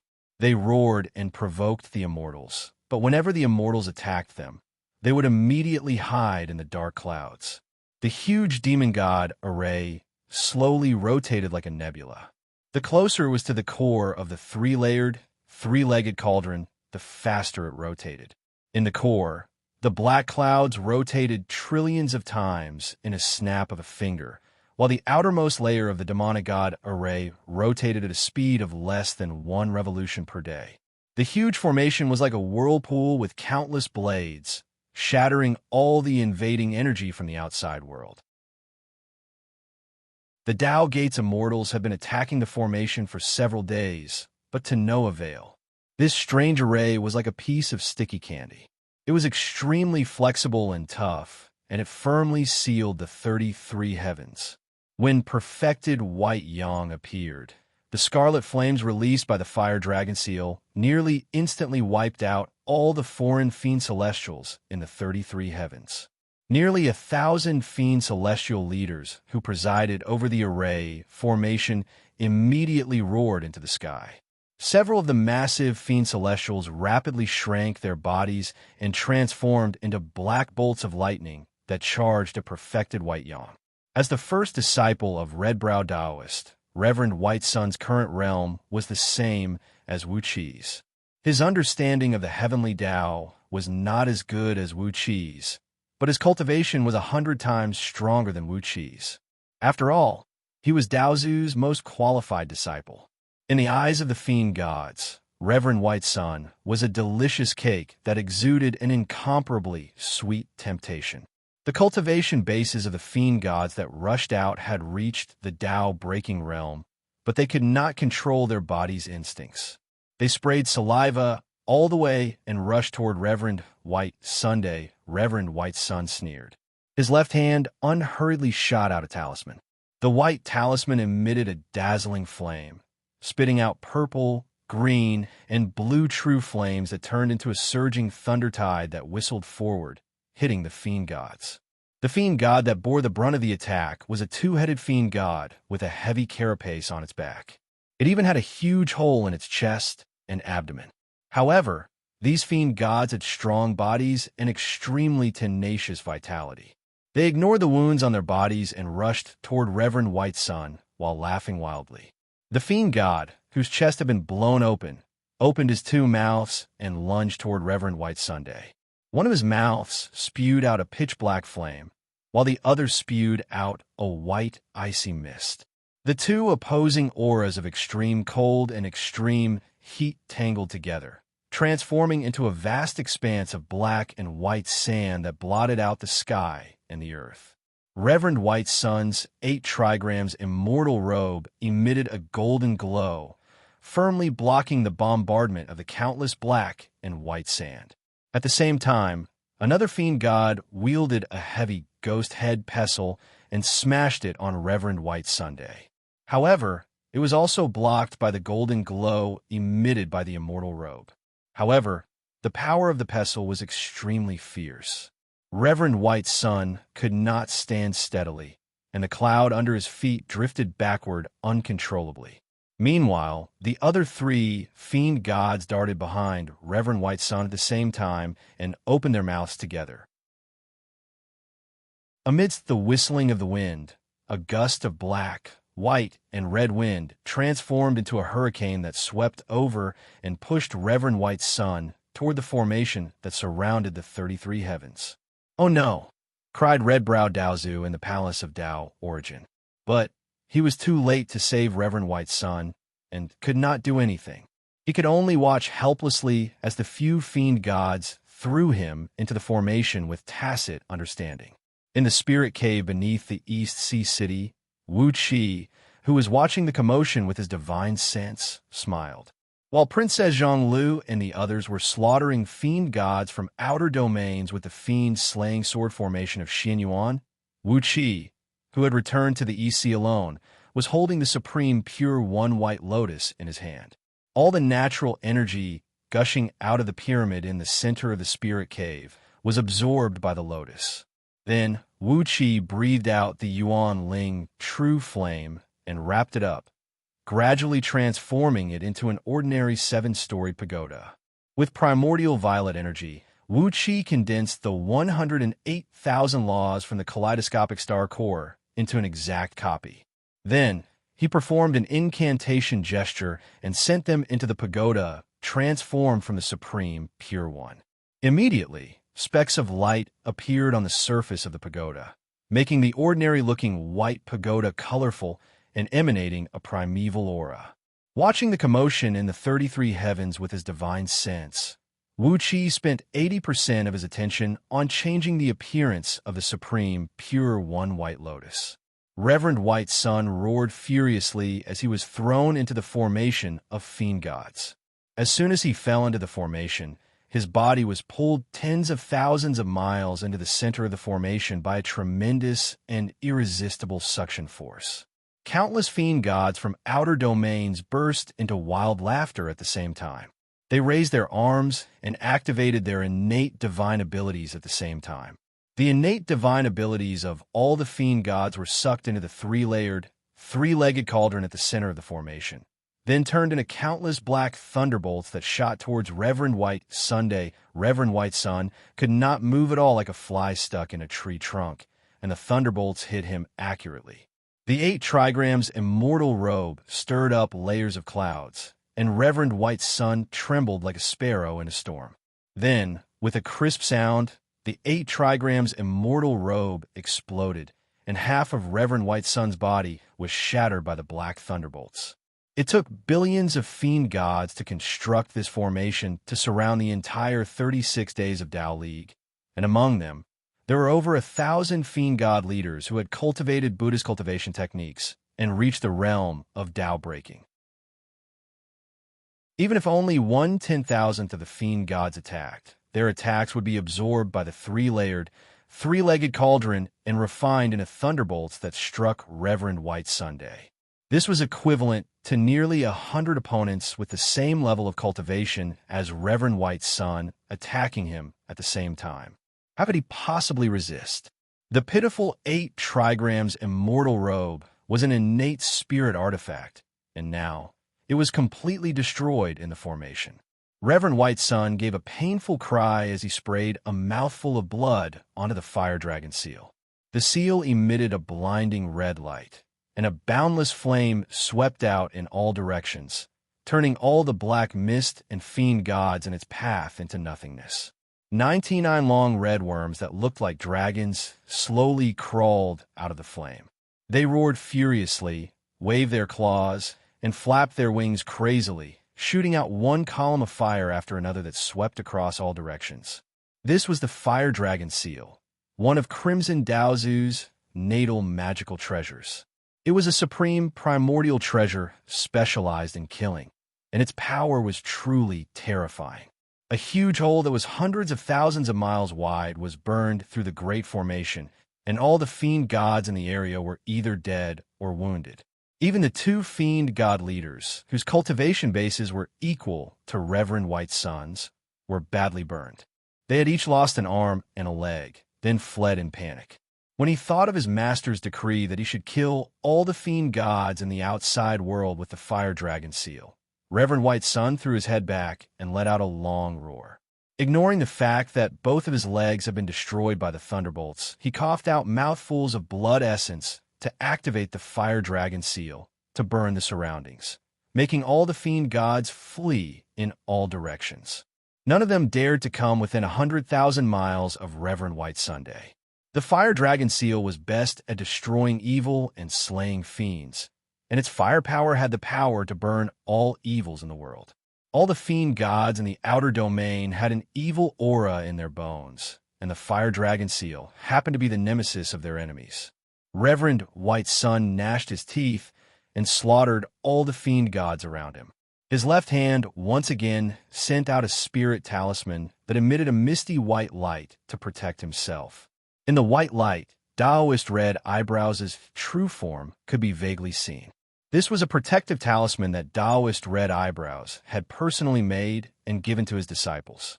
Suddenly, a Buddhist chant rang out, and dozens of fiend god leaders emitted a dark golden light at the same time. Their bodies squirmed like flowing water, and soon they transformed into strange Buddhist golden bodies. For example, the fiend god that was injured by Reverend White Sun's thunderbolts just now had 8 heads and 8 arms, and his body was covered with a thick carapace. These fiend gods emitted a dark golden Buddhist light, which temporarily blocked the burning flames emitted by the fire dragon seal. The Buddhist light surged out of their bodies like countless lotus flowers blooming and withering in an instant. Using the Buddhist light as a cover, they rushed to Reverend White Sun's side and used all their strength to attack him with all their might in that 1/10,000th of a second. They had all used the Buddhist mighty Vajra invulnerable divine power, which increased the strength of their bodies by 100 times. When Reverend White Sun was attacked by dozens of fiend gods who were only slightly weaker than him, his body below his chest and abdomen exploded, leaving only half of his chest, 1 head, and 2 arms intact. With a roar, he turned into a bloody light and fled back to the Dalu Ocean under the protection of the fire dragon seal. By the time he returned to the primordial Tao Palace, his face was pale, and he had lost more than 30% of his cultivation. Taoist Red Eyebrows slowly stood up and said indifferently, "Those 7 old bald donkeys have really fallen out." The other 8 Daozu looked at each other and nodded at the same time. Chapter 10:20. Outside the Dalu Ocean, the celestial fiend who had revealed his golden body had severely wounded Reverend Bai Yang, but the 9 Daozu did not do anything, as if they had acquiesced to what had happened. Even all the immortals of the Tao League in the 33 heavens had retreated to the Dalu Ocean. The boundless Dalu Ocean had infinite space for these immortals to stay. All the surviving immortals and cultivators from outer heavenly realms had been teleported to the Dalu Ocean through a special teleportation formation that had been urgently set up. Even those who had only the cultivation base of Jindan or had just stepped into the realm of Xianxia were eligible to enter the sacred land of the Tao League. Except for the immortals and cultivators on Panga Continent, all the other immortals and cultivators had fled to the Dalu Ocean over the next 2 years. With the 9 Daozu guarding them, the crazy and brutal celestial fiends were not stupid enough to attack the Dalu Ocean, for that was absolutely courting death. Even if the 9 Daozu could not do it because of their oaths, the Dalu Ocean was, after all, the sacred land of the Tao League, where any of the restrictive spells could kill a Tao-breaking expert in a second. Who would dare to go in and have fun? The Celestial Fiend formation continued to besiege the continent for 36 days, but on Panga Continent, the army of Celestial Fiends had begun to wipe out the armies of the Ling dynasty. With the Celestial Fiend leaders who had practiced the cultivation techniques of the Buddhist League, the cruel and brutal Celestial Fiends did not do anything too outrageous to the common people of the Ling dynasty. Occasionally, they would eat a few mortals for a sumptuous meal. The frequency of them eating mortals was even less than the great deeds of Catfish, Goldhorn, and others who served under Wuxia. In comparison, the group of ferocious beasts under Wuxia were the real Celestial Fiends. One immortal sect after another was conquered in the Ling dynasty, and countless immortals were imprisoned like livestock. With the help of some special celestial fiends, these immortals were bewitched by a terrible aphrodisiac, mated like animals in heat, and gave birth to a large number of children in just a few years. These children were taken away from their parents by the fiend celestials when they were young and were specially handed over to some carefully selected mortal families to be raised. When they grew up, they immediately began to cultivate immortal cultivation techniques. When Wuxia received this information, he could not help but suck in a breath of cold air. The methods of the 7 patriarchs of Buddhism were truly ruthless. They actually raised immortals like livestock. The reason why these devil gods came to Pangu world was to devour blood and flesh power, and the blood and flesh power of immortals was undoubtedly the strongest. The energy essence of a heaven immortal was comparable to that of hundreds of millions of mortals, let alone a gold immortal. Instead of devouring the tasteless flesh and blood of mortals, it was better to raise immortals as food. Moreover, this was also a helpless measure to maintain the position of the demon leaders in their own race. Demon gods who were savage and acted on instinct might obey the orders of their leaders for a short period of time. But with delicious food in front of them, if they were not given a full meal for a long time, it was likely that these demon leaders would be killed by their own race. Providing them with food, providing them with enough food, and providing them with enough fragrant food was a necessary measure to stabilize the ruling power of these demon god leaders. If these demon leaders were killed by their own race, the 7 Buddhist patriarchs would become the biggest joke in the world. The army of fiend celestials had changed from the brutal and plundering appearance when they first entered Panga continent. Instead, they slowly and steadily began to take over the territories of the Ling dynasty. Carefully, they conquered one famed mountain after another and invaded one blessed land after another. Just like how mortals dug up field mice to make food, these fiend gods carefully cut open the blessed land and captured the immortals and cultivators from the immortal sex alive. Together with the immortal beasts and birds, they brought them to the farms they opened up. Wuxia was constantly monitoring the movements of these fiend celestials with his divine sense. When he found the farms they had built, he could not help but sigh. These alien creatures from outer heavenly realms were really powerful, and the Buddhist League behind them was really ruthless. It was a vast area about the size of 3,000 EU provinces, mostly covered with mountains and forests. With great divine abilities, the fiend celestials had gathered all the energy veins under the land together, turning it into a blessed land with a concentration of natural energy only inferior to that of Yuxian Plain. Then, they built a ring of rock walls around the area, 800 miles thick and 12,000 miles high. It was an appalling sight, and nothing so outrageous had ever existed on Panga continent. The fiend celestials had built their own cave abodes inside the walls, dividing their living spaces according to their status and cultivation base. At the same time, the walls were equipped with extremely powerful restrictive spells. No one could fly within hundreds of millions of miles of the walls unless they had the cultivation base of a primordial immortal. In this vast area surrounded by the walls, which was equivalent to 3,000 provinces, cave abodes have been built on every mountain, and small abodes have been built in every forest. The captive immortals were forced to stay in these abodes, having sex and giving birth to babies day and night. There were also a large number of mortals in this area who were responsible for raising the offspring of the immortals and raising them into adults. The offspring of these immortals only practiced the most basic cultivation techniques, and they did not know any other divine abilities or mystic arts. They did not know anything like alchemy or artifact refinement, and it was even more impossible to teach them offensive spells such as the thunder magic of 5 elements. Their daily task was to cultivate again, just like the pigs in a pig farm.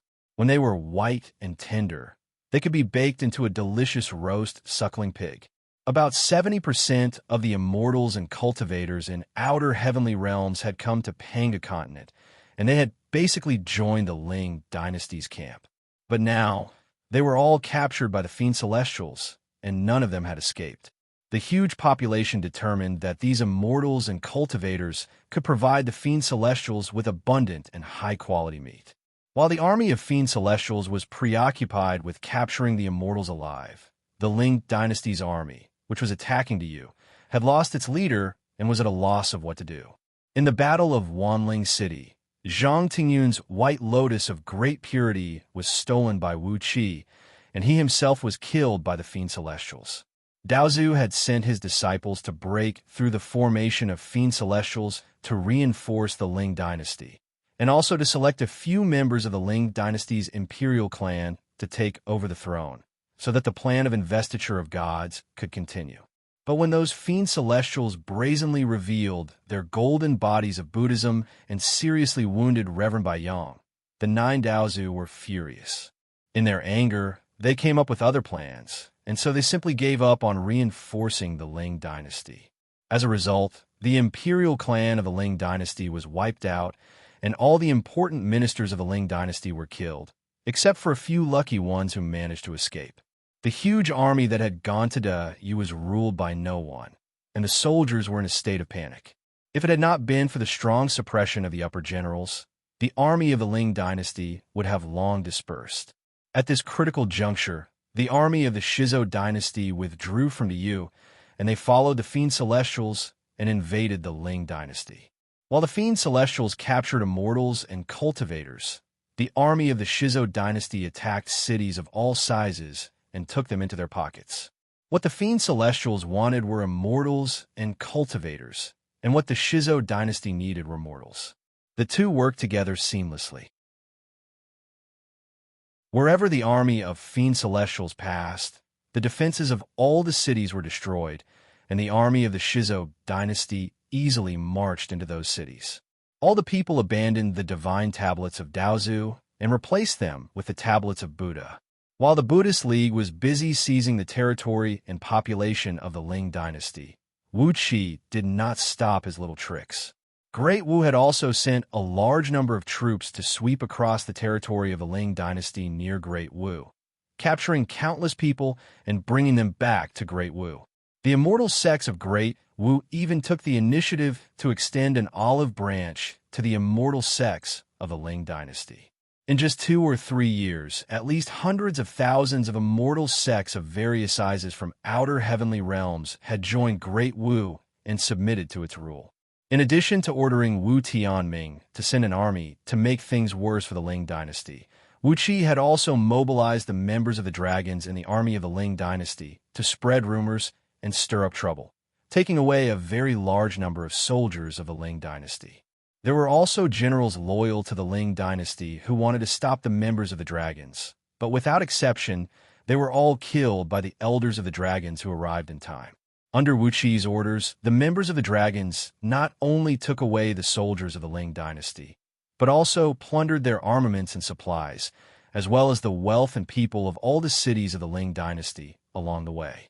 It was Ao Buzin who was in charge of this matter. With the soul-splitting spear, the dark nether crystal bottle, and the green nightmare thunderhammer, Ao Buzin was arrogant and domineering. Along the way, he led a group of elders of the dragons and killed countless fiend gods who dared to stop him.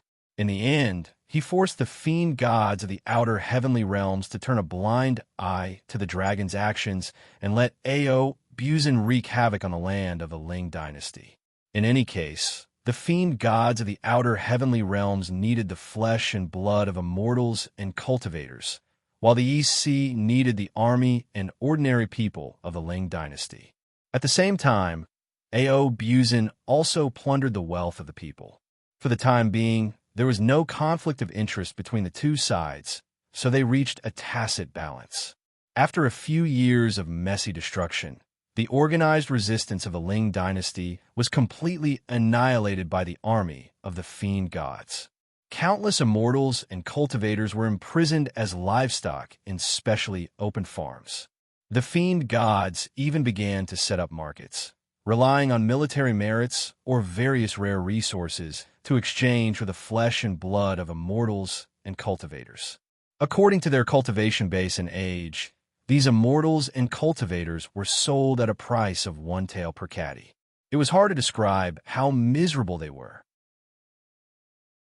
Meanwhile, Emperor Wugo personally led the army of the Shizo dynasty to guard the original land of the Ling dynasty. Countless monks of the Buddhist League preached the essence of the Buddhist League in all parts of the Ling dynasty, using various means to force the people of the Ling dynasty to worship the Buddhist League. The fiend gods used violent threats to intimidate the people of the Ling dynasty, while the Shizhou dynasty, represented by Emperor Wugo, used conciliatory means to win them over. In just a few years, Emperor Wugo had merged the lands of the Ling dynasty and the Shizhou dynasty into one, and the two dynasties were now united. In terms of momentum, he was strong enough to compete with Diyu. 6 years after Zhang Tingyun was killed, the last resistance of the Ling dynasty was completely wiped out by the dragons, and the Ling dynasty was destroyed. The situation on Panga continent was getting more and more unpredictable. Undercurrents were surging in Panga world, giving off an uneasy atmosphere. Chapter 10:21. A few beams of light streaked across the sky, with a green talisman hovering over their heads. A faint mist emanated from the talisman, enveloped the beams of light, and blended them with the surrounding void, making it impossible for ordinary people to notice them. The beams of light flew past a group of fiend gods who were attacking a cave abode. These fiend gods with keen senses looked up in surprise, but they did not find anything. So, they turned all their enthusiasm back to the heavily guarded cave abode in front of them. All kinds of thunderbolts and fire kept falling, shaking the hundreds of immortal swords in the defensive formation around the cave abode. The cave abode was about to fall into the hands of the fiend gods. Liu Bang, the king of Han, gritted his teeth and looked back at the fiend gods. He cursed under his breath and hurriedly fled with a few guards around him. Suddenly, Liu Bang coughed up a mouthful of blood and nearly fell to the ground. There was a black fist mark on his back, 3 inches deep into his body, from which wisps of fiend energy were constantly rising. The fist mark was badly mutilated, and the fiend energy was constantly corroding Liu Bang's skin. He shivered from time to time because of the fiend energy in the fist mark. After flying past thousands of mountains and rivers, a line of mountains that looked like a screen, hundreds of miles high and stretching for an unknown distance, appeared in front of them. With this line of mountains as the boundary, the territory of the East Sea lay to the east of the mountains. At the moment, the East Sea had stationed a large number of soldiers near the mountains, and countless formidable dragons were hiding in the mountains, ready to fight at any time.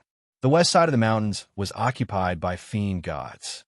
The violent and cruel fiend gods had also stopped their expansion near the mountains, confronting the army of the East Sea across the mountains.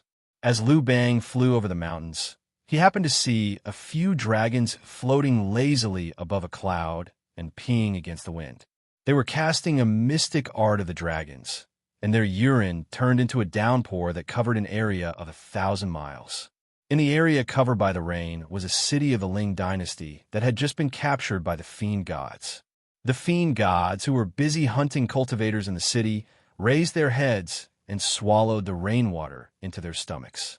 There seemed to be no such natural phenomenon in their original world, so they were happily playing in the rain. Liu Bang's face twitched. The laughter of the dragons was so harsh that he could not help but spit on the ground and curse in a low voice, shameless, obscene, and so on. Given Liu Bang's character, it was obvious that these few heavenly dragons were extremely shameless and obscene in their behavior, since he scolded them in such a way. Wuxia was refining the white lotus of great purity with the Yuan Ling true flame in the spirit cave underground. At the moment, he had completely changed its appearance and was weaving all the laws in the kaleidoscopic star core into a formation. Even if Taoist Red Brows came here in person, he would not be able to recognize it. While he was busy, Wuxia, who was constantly paying attention to the movements on Panga continent with his divine sense, suddenly frowned. While they were busy, Wuxia, who had been paying attention to the movements on Panga continent with his divine sense, suddenly frowned. He turned to the few Donghai gold immortals standing next to him and said, "Some outsiders have entered Donghai. Go out and see what they want." Well, their leader is not a good person, so don't believe anything he says. As he gave the order, Wuxia handed the gold immortals a talisman he had made with his own hands. The 4 gold immortals bowed and accepted the order, then hurried out of the underground spirit cave. Following Wuxia's instructions, They came to the west gate of the East Sea City, teleported 300,000 miles forward, then cast an incantation on the talisman and gently pointed it outwards. With a boom, the talisman disintegrated into countless purple runes the size of a thumb, which turned into a huge vortex that spun rapidly in the void with a dull rumble of thunder. Then a cry of alarm rang out, and the void hundreds of feet in circumference in front of them suddenly collapsed, revealing a few beams of light in a sorry state. "Halt!" cried one of the gold immortals. "We are here to greet you by the decree of the Yanhuang Emperor of the East Sea. May I ask what is your purpose in coming to the East Sea?" Liu Bang stopped in horror and looked at the four gold immortals who were blocking his way. The aura around the four gold immortals was concealed, and at first glance, they looked as inconspicuous as rotten wooden tiles. Liu Bang knew that this was a sign that could only be seen when one's cultivation base had reached the level of concealment. The four gold immortals were like unpolished jade hidden in a rock. Once the thick outer layer of rock was split open, they would immediately release a dazzling light. They were four gold immortals who had stepped into the realm of primordial and were only waiting for the right opportunity to break through. Liu Bang cursed Wuxia in his mind. Even though he had established his own kingdom now, he was once a king of Diyu. How could there be such powerful gold immortals in the East Sea? Could it be that the East Sea had begun to recruit immortals when he was still the king of East Sea? Coughing violently, Liu Bang bowed to the four gold immortals and said, "Seniors, please inform the Yanhuang Emperor that Liu Bang, the king of Han, is here to see him." The four gold immortals waved their sleeves at Chi-Chi and snapped, No. His Majesty has said that you're not good people. Leave at once." The immortals of the East Sea were all talented children selected by Wuxia from the people of the East Sea and trained from a young age. The people of Panga continent were simple and honest. Although these children had been cultivating under Wuxia for so many years, they had never traveled outside. Their temperament was about the same as when they first joined the sect. When Wuxia said that Liu Bang was not a good person, they showed their emotions and embarrassed Liu Bang on the spot. Liu Bang and the attendants around him were stunned. Who would do something like this? Even if you want to avoid meeting guests, you have to find a reasonable excuse. Who would smash a wall in front of someone's face like this? Liu Bang took a closer look at the four gold immortals in front of him. Their eyes were as clear as water, as clean as newborn babies. He was surprised. Where did these four supremes come from? Which gold immortal of the celestial court was not a cunning old monster? If they were not cunning people with a temperament as deep as the sea, how could they survive in the cruel world of immortal cultivators? And how could they eventually attain the realm of gold immortal? How could Wuxia have such people around him, who had reached the realm of perfected gold immortal and were as innocent as children? Seeing the four gold immortals blocking his way, Liu Bang suddenly dropped to his knees on the cloud and wailed, "King of East Sea, Emperor of Yanhuang, all the mistakes in the past are Liu Bang's fault. Today, Liu Bang has come with sincerity. Are you really going to leave me in the lurch?" The four gold immortals were stunned. They looked at Liu Bang in astonishment, flustered by his snot and tears. Wuxia was staring at them with his divine sense. When he saw the four gold immortals' bewildered reaction, he could not help but sigh. He had made up his mind that when Ao Buzin came back, all the immortals in the East Sea would come to Ao Buzin and train for a few years. Such pure and innocent immortals, even if they had reached the Tao-breaking realm, might be sold off one day. It was better for them to be nurtured by Ao Buzin. In just 2 or 3 years, they would become talents that could be put in important positions. Looking at the few sky dragons who had just peed in the wind, how mighty and noble they used to be, how high up they were. It had only been a few years since they returned to their old ancestors' side, and now there were these kinds of rascals who were 10,000 times more mischievous than ruffians. They really did not know how Ao Buzin disciplined his descendants.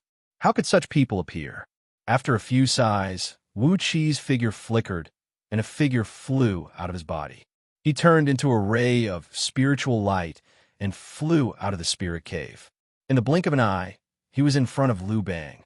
Wu Qi's clone glanced at Liu Bang and said coldly, "King of Han, Liu Bang, you came to join me." TSK, how can you say that? You are the son of the Celestial Emperor, an important minister of the Ling dynasty. How dare I accept you? Liu Bang struggled to his feet, waving his arms and legs as he threw himself at Wu Qi. "King of EC, please help me." Wu Qi kicked Liu Bang, whose face was covered with snot and tears, and shouted coldly, "Don't stick to me. Do you think you're a top-grade beauty? Let's talk nicely. What's going on? Where are the people around you? Where is Han Xian? Where is Xiaohe? Where is Zhang Liang? And where is Fan Kuai? Why are you only followed by a few shrimp soldiers and crab generals?" The few heaven immortal guards around Liu Bang bowed their heads with flushed faces and carefully moved to the side. Liu Bang, who was nearly kicked to death by Wu Qi, jumped to his feet and said hurriedly, "Han Xian and the others are trapped by the fiend gods of the outer domains. Please, King of East Sea, forgive the former enmity and save them. As long as the King of East Sea can save them, I'll do my best to repay you, Your Highness." After shouting a few times, Liu Bang realized that there was something wrong with the way he addressed Wu Qi, so he quickly corrected himself and said, "Not Your Highness, but Your Highness. As long as you can save them, even if you want Liu Bang's head, Your Highness, just take it." Wu Qi stared at Liu Bang for a long time without saying a word, while Liu Bang looked back at Wu Qi pitifully with tears rolling down his cheeks. After a full hour, Wu Qi looked at Liu Bang with a pained expression and said, "It's very strange. Why did the King of Han come to the East Sea for help? In other words, why did the East Sea rescue King of Han's men? To put it bluntly, the grudge between the King of Han and the East Sea is very deep, and there is no kindness between the two. Does the King of Han think that Wu Qi's head was kicked by a donkey, so he went to save your capable subordinates? Am I crazy or stupid?" Liu Bang made a grabbing motion in the air and pulled out a flagpole that was about 10 feet long. The black flag was wrapped around the flagpole, and wisps of spiritual light constantly seeped out from the flag. The flag was as deep as the endless void. Wu Qi's spiritual sense entered the flag and was almost lost in it. Chaos Element Sky Veiling Flag, the life immortal weapon of the Big Dipper Emperor, a treasure born in the primordial world. Liu Bang threw the flagpole to Wu Qi and said, "As long as the Yin Huang Emperor can rescue Liu Bang's subordinates, this treasure will be yours." Wu Qi's eyes lit up, and he grabbed the flagpole. He stared at Liu Bang and sneered. "Is the King of Han crazy or stupid? This is the life immortal weapon of the Big Dipper Emperor. Aren't you afraid that the Big Dipper Emperor will punish you for giving it to me?" Liu Bang stared at Wu Qi and said, "Now that things have come to this, how can I care so much?" Wu Qi was stunned and couldn't help but give Liu Bang a thumbs up. These words were too bold. However, the temptation of the Chaos Element Sky Veiling Flag was too great. It was a primordial treasure. So what if he offended the Emperor of the Celestial Court for a primordial treasure? If he offended the Emperor, so be it. Did the Big Dipper Emperor have the ability to come to the East Sea and snatch it back?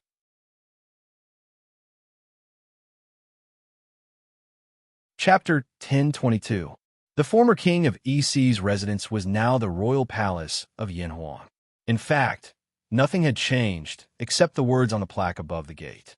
In a parlor in the back garden, Wu Qi stroked the sky veiling flag of chaos on his knee with an indescribable smug smile on his lips.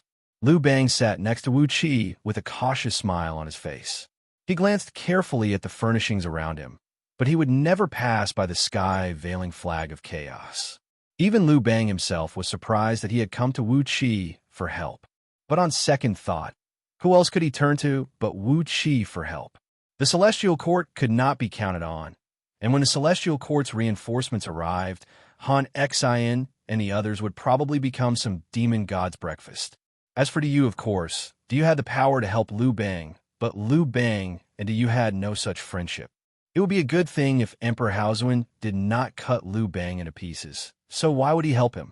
Only Wu Qi was the most suitable candidate. Liu Bang knew how strong Wu Qi's subordinates were. The fact that they could force the Ling dynasty to a standstill proved that the East Sea was extremely powerful.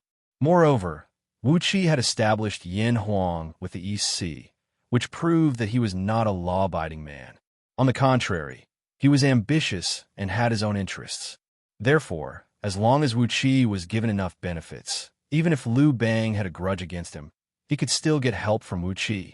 That was why Liu Bang had brazenly given the Big Dipper Emperor's immortal weapon to Wu Qi. Even if the Big Dipper Emperor came after him, Liu Bang was not a man without a trump card. As long as he revealed it, what could the Big Dipper Emperor do to him? At that time, if Big Dipper Emperor wanted to take back his natal immortal weapon, he would have to come after Wu Qi, and it would have nothing to do with him. Wu Qi gently stroked the sky-veiling flag of chaos and glanced at Liu Bang with a smile. Liu Bang's wishful thinking could not be hidden from him. At Wu Qi's level, Liu Bang could not hide any psychological changes from him. But Wu Qi was very curious. What gave Liu Bang the confidence to deal with the Big Dipper Emperor? After all, the Big Dipper Emperor was one of the 6 celestial emperors of the Celestial Court. He had a high position and a wide network in the Dao sect. Liu Bang was only the unfavored son of the South Dipper Emperor. How could he have the courage to give the Big Dipper Emperor's weapon to Wu Qi? With a chuckle, Wu Qi calmly ordered the servants to serve tea. Naturally, a palace maid served tea to Liu Bang. He closed his eyes in front of Liu Bang. Yuan Ling's true flame spurted from his fingertips. The huge sky-veiling flag of chaos was wrapped in white flames. The trace of true spirit that the Big Dipper Emperor had attached to the sky-veiling flag of chaos was obliterated by Wu Qi. An angry roar came from the flag, but neither Wu Qi nor Liu Bang took it seriously.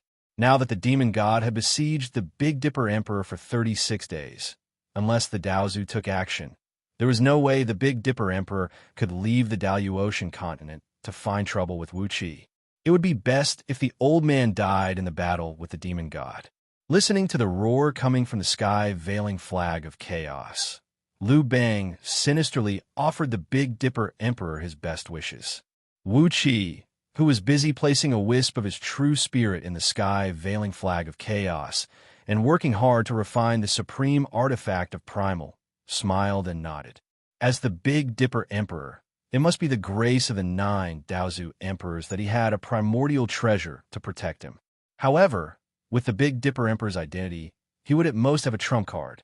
Other than the sky-veiling flag of chaos, he probably wouldn't have a single innate spiritual artifact. Without the sky-veiling flag of chaos, the Big Dipper Emperor might really be killed by the demon god. That would be too convenient. Although Wu Qi wasn't afraid of the Big Dipper Emperor finding trouble with him, wouldn't it be better to save trouble? After pondering for a while, Wu Qi started to consider if he should let the Big Dipper Emperor accidentally get killed by the demon god. It wouldn't be difficult for Wu Qi to create such an accident. Perhaps he would give it a try if there was a chance. The sky-veiling flag of chaos glowed brightly as Wu Qi was gradually refining it. Strange fluctuations swept out in all directions, and Liu Bang felt as though he was trapped in quicksand. Immense pressure rushed towards him from all directions, and he exerted all his strength to barely sit beside Wu Qi without being swept away by the invisible force. Liu Bang stared blankly at Wu Qi, and he could only hope that Wu Qi would finish refining the sky-veiling flag as soon as possible and bring him to the rescue of Han Xian and the others. If Wu Qi hadn't used the time acceleration technique to envelop the reception pavilion, and the time acceleration reached 1,000,000 times, Liu Bang would have long lost control of his anger. After all, refining a primordial treasure wasn't something that could be done in 3 to 5 years. If Wu Qi spent a few hundred years, Liu Bang would really cry. Han Xian and the others were Liu Bang's foundation. If anything happened to them, Liu Bang would have the thought of committing suicide. A deep and heavy black light rippled out from the sky-veiling flag, and the flag fluttered in the wind, slowly turning into a black torrent that wrapped around Wu Qi's body, leaving only his head exposed. Wu Qi's breathing rate gradually matched the black light's flickering frequency, and a faint heartbeat could be heard coming from the reception pavilion. Wuxi's heartbeat matched the black light's expanding and contracting frequency, giving the illusion that the black light and the black light had merged into one. Liu Bang looked at Wuxi in astonishment. How long had it been? Only a few hours had passed in the outside world, yet Wuxi had almost finished refining a primordial treasure? What kind of amazing method was this? Liu Bang knew that in order to refine the sky-veiling flag, the Big Dipper Emperor had gone into seclusion for 100 years with Daozu's help. Time flew, and, after an unknown period of time, the sky-veiling flag of chaos suddenly transformed into a beam of black light and shot into Wuxi's forehead. Vaguely, a sheet of black light flickered behind him, and his body turned blurry as if he had merged with the void. Liu Bang sat beside Wuxi, but he had the illusion that Wuxi didn't exist. He rubbed his eyes in astonishment and looked at Wuxi, but he couldn't see Wuxi's figure clearly. Liu Bang sucked in a breath of cold air. Wuxi had completely taken the sky-veiling flag as his own. With a smile on his face, Wuxi retracted the time acceleration divine ability, and the flow of time returned to normal. Liu Bang heaved a sigh of relief. He hurriedly rose to his feet, bowed respectfully to Wuxi with cupped fists, and said, "Your Majesty, please save me." Wuxi rose to his feet as well. Just as he was about to agree to Liu Bang's request, an eunuch rushed in and reported to Wuxi, "Your Majesty, a distinguished guest is here." In order to refine the sky-veiling flag, Wuxi had devoted all his energy to this treasure. So, when he suddenly heard that a distinguished guest was here, Wuxi's divine sense swept across the EC city, and his heart skipped a beat. After pondering for a brief moment, Wuxi gave Liu Bang some instructions, then grabbed him and teleported him out. After throwing Liu Bang behind the screen, behind the throne in the main hall, and hiding himself, Wuxi drew a few restrictive spells around him to conceal his aura. After that, he sat down on the throne and said coolly, "Since you are here, please come in. Wuxi was occupied with some trivial affairs, so I didn't come out to welcome you. Please forgive my rudeness." A burst of laughter rang out as Yin Dan and Chu Ping slowly revealed themselves in the main hall. Wuxi could not help but feel shocked in his heart.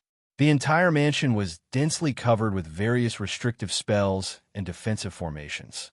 Although over 90% of the restrictive spells and formations were not activated at the moment, all kinds of ordinary restrictive spells and space-sealing formations were operating at all times.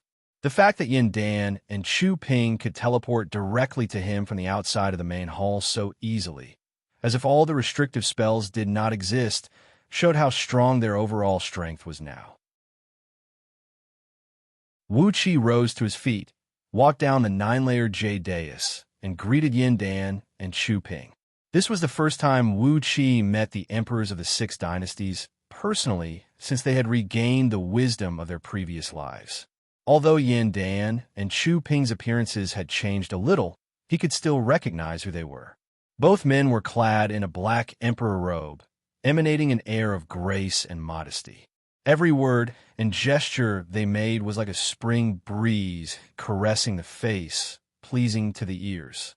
Wuxi knew that Yin Dan was the reincarnation of Emperor Shun, and Chu Ping was the reincarnation of Fuxi.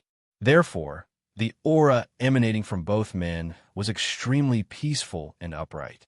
Take Yingzheng and Wei Wuji, for example. One was the reincarnation of Emperor Xianxia, and the other was the reincarnation of Emperor Ku. Therefore, their aura could be described as overbearing and fierce. The three of them greeted each other. Then Wuxi asked someone to bring the throne over and invited Yin Dan and Chu Ping to sit on it, while he himself sat beside them. Although Wuxi was the master, the identities of Yin Dan and Chu Ping were still there. One of them was the Saint Emperor of the human race, and the other was Wuxi's father-in-law. Therefore, despite Wuxi's astonishing cultivation base, he had no choice but to show the utmost respect. Yin Dan and Chu Ping looked at Wuxi smilingly. Without wasting any time, they went straight to the point and told him the purpose of their visit. "Do you hope to join hands with Yin Huang Kingdom, sending out an army to attack the Shizo dynasty and rescue the people of the Ling dynasty who were in the abyss of suffering. As long as Yanhuang Kingdom was willing to send out an army, all the territories and people conquered by Yanhuang Kingdom would belong to Yanhuang Kingdom. Wuxia pondered for a long while, then squinted at Yin Dan and Chu Ping and said with a smile, "Your Majesties, don't you know that the demon gods from the outer domains are now under the control of the Shizhou dynasty?" Chu Ping nodded and said with a smile, "They can only control about 40% of the demon gods from the outer domains. They can only rely on those thousands of demons.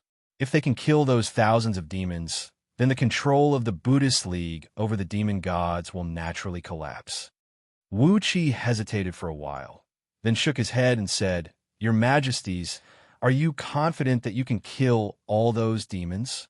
Yin Dan gently tapped the armrest of the throne with his fingers and said with a smile, "Xianxia and Ku will be the ones to plan this. The divine weapons under their command are best at attacking and assassinating. We're those demons to us.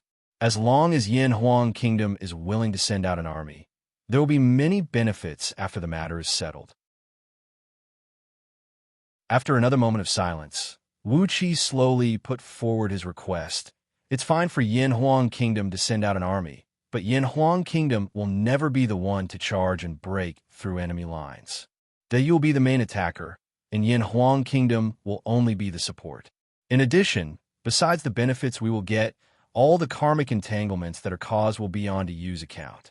As for those Buddhist monks, Yanhuang Kingdom can't be bothered with them." Yin Dan and Chu Ping looked at each other and smiled. Cautiously, they reached out their hands and gave Wu Qi a high five to seal the deal.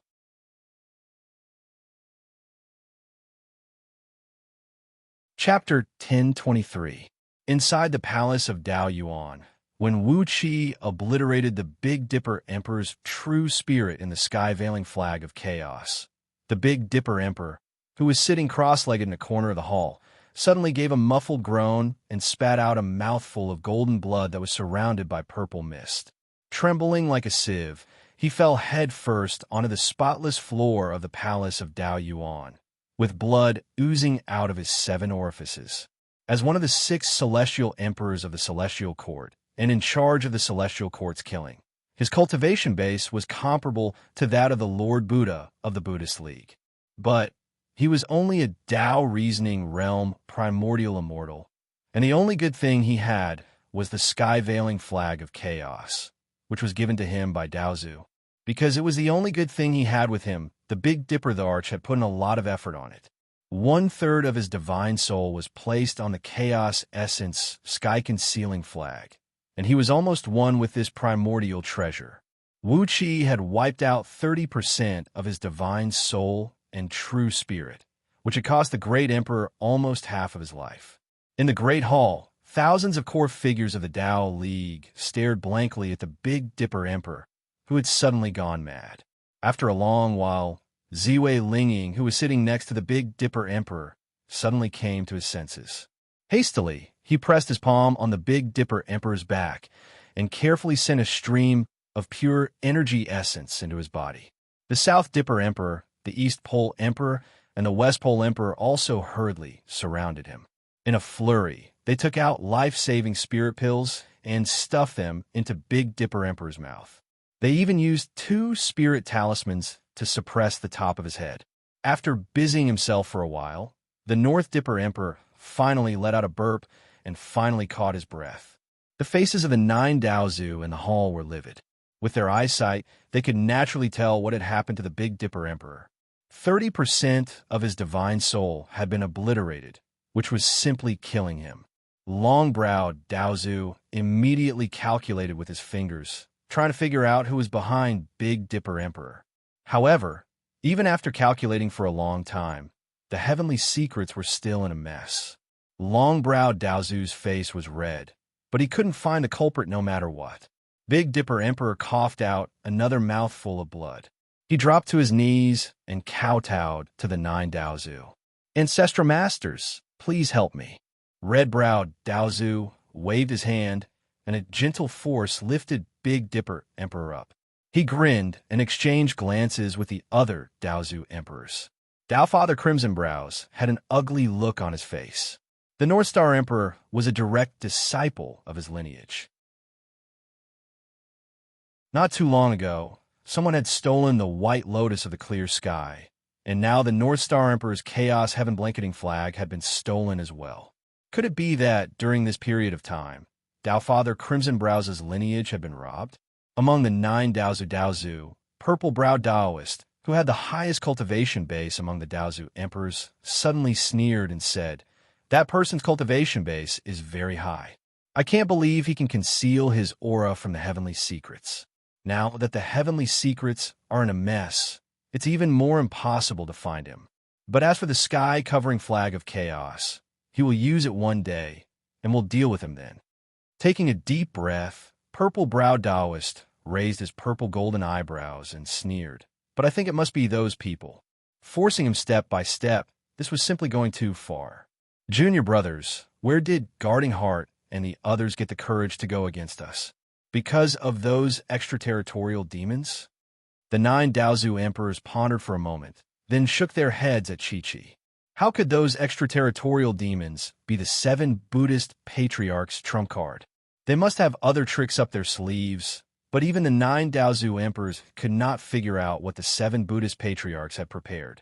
Looking at the pale-faced Big Dipper Emperor, Daoist, long-browed Daoist said coolly, "The plan of investiture of gods has been mostly ruined.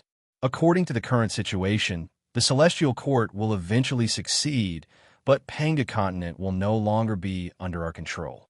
Are the Buddhist League going to take control of Panga Continent and the 6 paths of reincarnation? They're a little too greedy." The faces of the 9 Daozu emperors were unsightly. According to the agreement with the Buddhist patriarchs, after the Celestial Court was ordained, Panga Continent would be brought under the management of the Celestial Court, and a new human emperor would also serve as the Celestial Emperor in the Celestial Court. With the Buddhist League messing around, the future human emperor Xianxia of Dao League had been defeated, and the Ling dynasty had been overthrown by the Shizo dynasty. The situation was completely out of control. How many years had the Dao League spent to cultivate Xianxia? The reason why he had been reincarnated for thousands of generations was to cultivate a wisp of the innate aura of the human emperor in his divine soul. But now, the Buddhist League had killed him with a single palm, and all the Dao League's plans had failed. Moreover, the Buddhist League had gone too far. It was obvious that it was Lord Buddha, Amitabha, who had robbed Daoist of the great purity White Lotus. Now, he had even taken the Big Dipper Emperor's sky-veiling flag of chaos. As the saying goes, a clay bodhisattva still has some anger, not to mention that the 9 Daozu emperors were not made of clay or wood. Slowly exhaling a long breath, purple-browed Daoist gradually withdrew his divine soul from the investiture of gods. The dazzling golden list of gods immediately trembled slightly, and the other 8 Daozu emperors hurriedly increased their control over it. After 24 hours, purple-browed Daoist finally succeeded in extracting all his divine soul from the list of gods and slowly rose to his feet. "Junior brothers, please control the list of gods for the time being. I'll be right back." A cold gleam flashed across a purple-browed Daoist's eyes as he said coolly, "Since they have done it, why can't we? Since the Wahuang clan has resorted to such means, don't blame us." Sneering, purple-browed Daoist murmured in a low voice, "Pangu world is nothing but a tool for us to prove our great Dao. Even if it is destroyed, so what?" The other 8 Daozu emperors sneered together.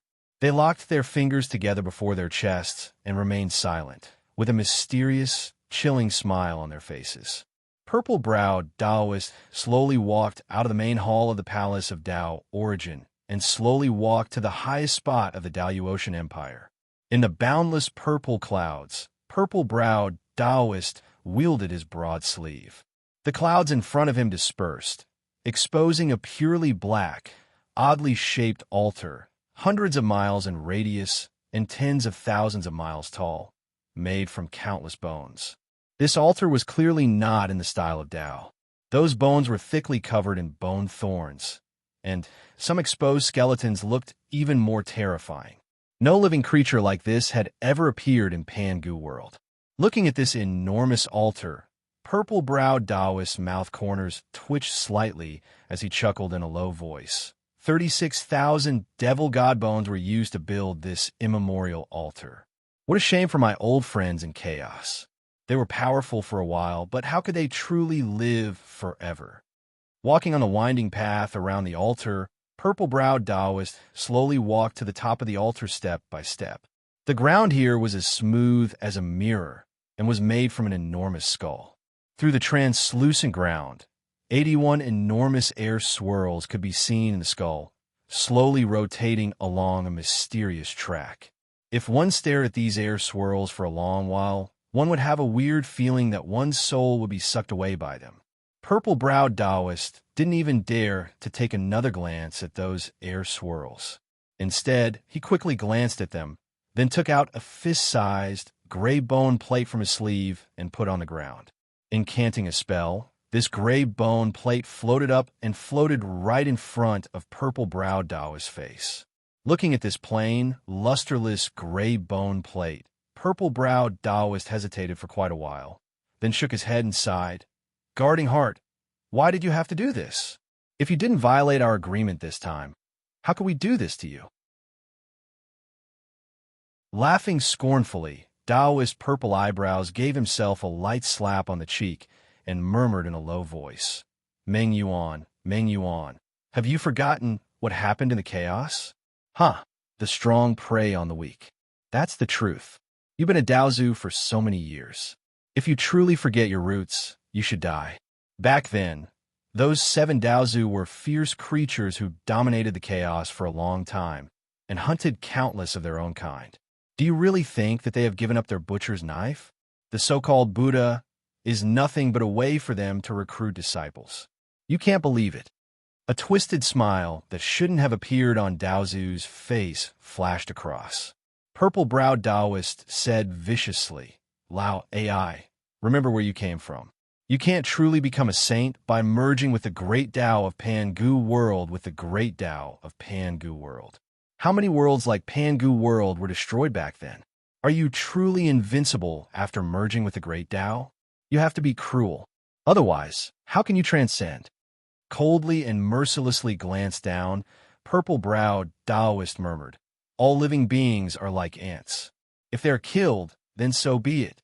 Even if the humankind is wiped out, so what?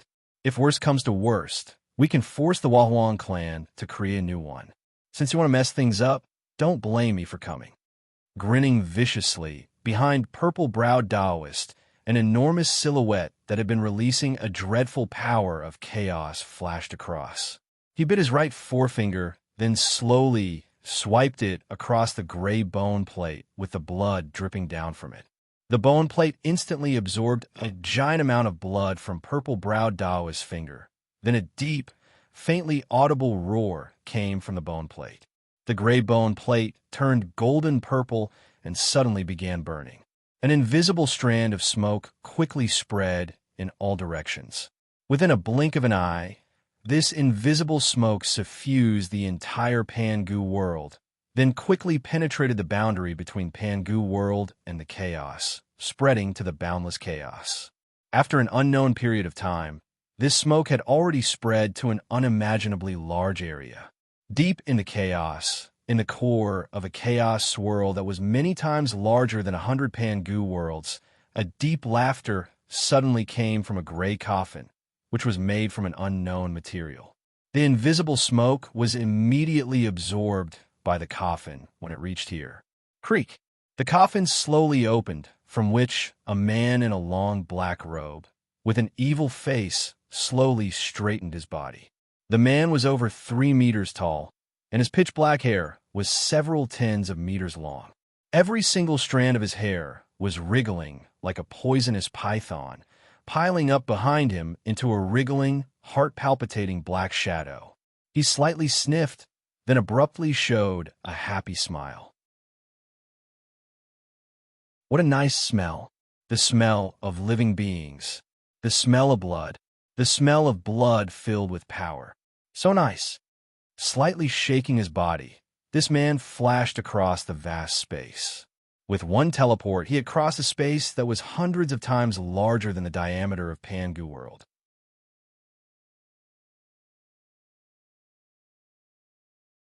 Chapter 10:24. On Mount Gold Sun in the territory of the Ling dynasty, Han Xian frowned as he looked at the countless fiend gods besieging the mountain gate. Those who besieged Mount Gold Sun were a group of fiend gods who looked no different from carps with long horns. Their best attack was to spit out black slime balls from their mouths, which were extremely dense and fast, and the power of a random blow from them was comparable to that of a gold immortal. The defensive formation of Mount Gold Sun was on the verge of collapse, and the sky was filled with black slime balls that kept exploding, producing strange popping noises. This is retribution. Looking at the lively carp fiend gods, Han Xian instinctively thought of the scene where he attacked the city of the Yu with the demon sun-shooting carps of the Buddhist League. On that day, he attacked someone else's city wall with the demon carp, and today he was attacked by a group of fiend gods in the shape of carps. Everything was predestined. However, on that day, he did not gain any advantage when attacking someone with the demon carp, and was instead chased far away. If Mount Gold Sun was attacked by this group of carp fiend gods with sharp teeth and single horns, who knew what kind of fate awaited them? Standing beside him, Xiao He, Zhang Liang, Fan Kuai, and other old friends of Han Xian had a very serious look on their faces, but there was also a hint of haggardness and worry in their solemn expressions. They had been trapped in Mount Gold Sun for a month. If not for Xiao He, who had almost reached the level of Grandmaster in the art of formations and strengthened the mountain with 18 layers of defensive formations, Mount Gold Sun would have been attacked long ago. However, Mount Gold Sun did not have a strong enough foundation. Even after using up all the immortal stones, energy stones, and precious materials they had excavated in the past month, they could only form 18 layers of defensive formations. If they had enough materials, and if they could strengthen the Gold Sun Mountain formation to the level of 360 interconnected formations according to Xiaohe's plan, they would not have to fear the attacks from these fiend gods, and they should be able to hold out until Liu Bang's reinforcements arrived. With a wry smile, they exchanged glances. Han Xian shook his head, cupped his fist at Xiao He and the others, and said, "I'm sorry for dragging you down for Han Xian's personal affairs. If you're lucky enough to survive, Han Xian will definitely repay you for your kindness today." Xiao He and Zhang Liang just shook their heads, while Fan Kuai punched Han Xian on the shoulder and said with a smile, "What are you talking about? We've been friends for so many years. Hee, what's there to talk about? Brothers, follow Lao Tzu and kill a few of them." With a furious roar, Fan Kuai's muscles bulged, and he pounced forward like a metal block, accompanied by dozens of generals around Liu Bang. Outside Gold Sun Mountain's defensive formation, the carp fiend god, who was spraying black slime balls to its heart's content, was caught unprepared. Fan Kuai swung the shield in his left hand and smashed the heads of 3 fiend gods to pieces. At the same time, he thrust the halberd in his right hand 1,000 times at lightning speed, ripping through the void and piercing through hundreds of fiend gods from their heads to their anuses with a thunderous boom. Only a few powerful fiend gods barely managed to avoid Fan Kuai's attacks. They flashed and teleported dozens of miles away, then opened their mouths and launched attacks at Fan Kuai and his companions. Countless black slime balls tore through the air and came whistling over, but Fan Kuai and his companions had long since turned around and fled back to the defensive formation.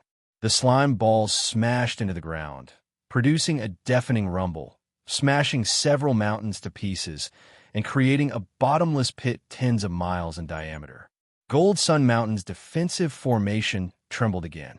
A beautiful girl in a white palace dress quietly came to Han Xian's side and sighed in a low voice. Han Xian put his arm around the girl's waist and shook his head gently with a frown. This girl was the main reason why Han Xian and his companions stayed in Gold Sun Mountain and were surrounded by fiend gods. After the disturbance in the mortal world, Liu Bang returned to the celestial court, followed by Han Xian and other trusted generals. Han Xian also met the girl, Lu Lonli, and the two of them became Taoist companions. Countless immortal sects from outer heavenly realms had come to Panga continent with the celestial court this time, and Lu Lanli's sect, a mid-grade immortal sect with an insignificant overall strength, had also laid down its foundation in Gold Sun Mountain. When the fiend gods invaded, Lu Lanli was cultivating in Gold Sun Mountain. While the fiend gods were besieging the mountain, Han Xian had scrambled to bring a group of people to her rescue. In the end, they were brutally beaten by the fiend gods, and after losing a large number of people, Han Xian and his companions were trapped in Gold Sun Mountain. Among this group of carp fiend gods, there were a few with incredibly strong cultivation bases. At the very least, with the help of the sky veiling flag of chaos, Liu Bang had suffered a great deal and failed to break into Gold Sun Mountain to rescue Han Xian and his companions. That was why Liu Bang had gone to the East Sea to ask for help. In order to rescue his group of absolute confidants, Liu Bang had sold out the Northern Emperor. With his arm tightly around Lu Lanli's slender waist, Han Xian said in a deep and powerful voice, "His Majesty will not leave us behind. He will definitely find a way to save us. As long as we can hold on for a few more days, we will be able to escape." Before his voice could fade away, a huge slime ball, about 100 miles in diameter, fell whistling straight down from the top of Gold Sun Mountain. A deafening boom rang out, and the immortal stones at the base of several formations cracked, while dozens of magical items, such as a ray flag Xiao he had hastily deployed, were broken.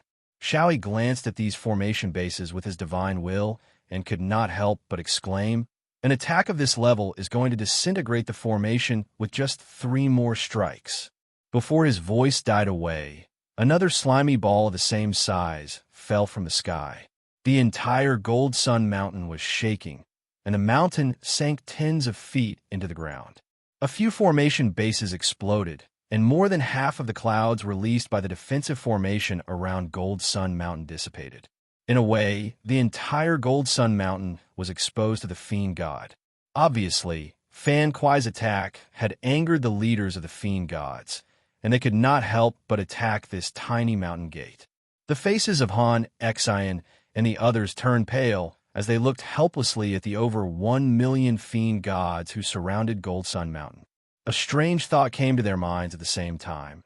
There were so many fiend gods, but there were less than 10,000 people on Gold Sun Mountain, which was not enough for them to eat. Fan Kuai sighed with a sad face, looking down at his strong body, then at the skinny bodies of Zhang Liang and Xiao He. He suddenly felt envious of them. Zhang Liang and Xiao He had been swallowed alive with just 1 bite, but he himself would have to be bitten a few times before he could swallow them. Wouldn't he? Wasn't it torture to be chopped into pieces? When the third black slime ball fell whistling down and completely shattered the defensive formation, Wuxia had arrived outside Gold Sun Mountain with A.O. Buzin and his henchmen, as well as Liu Bang. Seeing that the defensive formation was crumbling, Liu Bang stamped his feet anxiously and cried out, "Your Majesty, please help them quickly. They're in Gold Sun Mountain. Please help them quickly." Wuxia grinned and waved his right hand. A beam of black light swept out like a wave, blotting the sky and covering the earth. Amidst a deep rumble that sounded like the slow rotation of stars in the infinite void, the black light enveloped the entire Gold Sun Mountain, including all the carp-shaped celestial fiends. With a wave of his hand, Wuxia rolled up the sky veiling flag of chaos and captured more than 1 million fiend gods. With a flick of his hand, a stream of Yuan Ling true flames sprayed out, and heart-wrenching howls came from the flag. The millions of fiend celestial gods were burned to a horrible sight, and they were just about to die from the heat. Liu Bang's hair stood on end as he watched. He knew how powerful these fiend gods were. Even when he was controlling the sky veiling flag of chaos, he had suffered a great loss at the hands of their leaders. But when it was Wuxia who was controlling the flag, he was able to capture all the fiend gods in one fell swoop. It showed how big the gap between their cultivation bases was. Perhaps, apart from those top figures among the fiend gods from outer heavenly realms, there was no one who could compete with Wuxia. When one's strength reached a certain level, numbers could no longer decide anything. With a shake of Wuxi's hand, the millions of burned fiend gods fell to the ground, dying. Then, Wuxia incanted a spell, called out Lei Meng's true name, and offered the fiend gods as offerings. A bolt of lightning flashed across the void, and a faintly discernible crack appeared. Lei Meng's clone descended into Pangu world. With great joy, Lei Meng grabbed the millions of celestial fiends, then leaned over to Wuxi's ear and said carefully, "For the sake of the generous offerings this time, I'll give you a reminder. Run away from your world, hide in the chaos, and come back when everything is over." Wuxi's heart skipped a beat as he looked at Lei Meng and asked in a low voice, "What happened?" "A world breaker has been awakened," Lei Meng murmured. "He is heading to your world. Our people ran into him when they were hunting in the chaos. He killed 2,999 of our 3,000 people, and only one escaped." Wuxia stared at Lei Meng and could not speak for a long time. Lei Meng's lucky survivor was also a powerful man. He was worried that his wife would hook up with other people while he was out hunting, so he left a clone at home. In the end, his real body was killed, and his clone kept a wisp of divine sense. He was the only one who escaped. According to his confession, the person who had killed them had revealed his own name. It was a notorious name that had been passed down for generations in the Thunder Centipede clan, Thousand Heads the Breaker. World breakers were chaos demon gods that were born in a chaotic world. They were the cruelest, evilest, and most ancient existences. The reason they existed was to destroy all creatures. They stole bodies, blood, souls, and all other resources. A long time ago, the Thundermane clan was attacked by a world breaker, and the mighty clan was almost wiped out. Their original birthplace was destroyed. Now, they were lucky enough to find a barren landmass in the chaos world that was similar to their birthplace. That was how they survived. Compared to world breakers, the fiend gods who invaded Panga continent now were a flock of kind and lovely lambs. In front of the mighty world breakers, they were also targets to be killed and plundered. Leave your world for now, and take some of your people with you. Thousand Heads will destroy your world. There is no doubt that he will do that. Lei Meng shrugged helplessly and sighed. What a pity. From now on, I'm afraid I won't be able to get any offerings from you. I have to rely on my own hard work to cultivate. When can I become stronger? With a sigh, Lei Meng returned to his own world. Before he left, he sprinkled a great beam of blood-red light, which Wuxia put into his sleeve and kept for safekeeping. Thousand Heads World Breaker. Wuxia frowned as he searched his memory for the name. Finally, Wuxia found some information related to the name in the corner of Yuanling's memory. It was fragmented and not very important. After all, Yuanling did not care about such things in his previous life. But Thousand Heads should have been suppressed by the chaos demon gods led by the great Saint Pangu.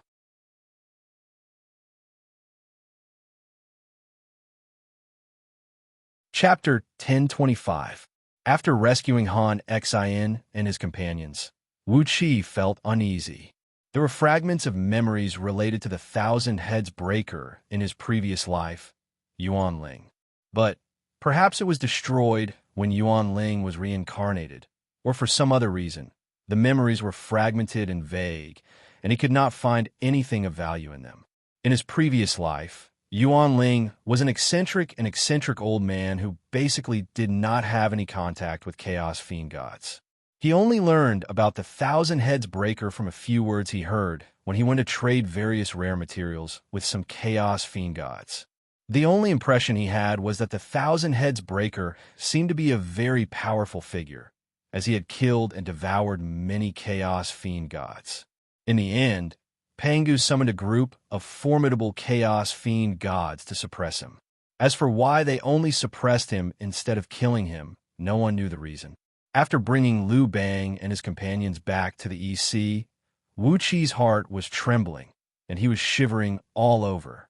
It felt like he was lying alone in the wilderness in the dark of the night, and there was a black sticky worm slowly crawling towards him. He could not see or hear clearly, but the instinctive sense of danger was there.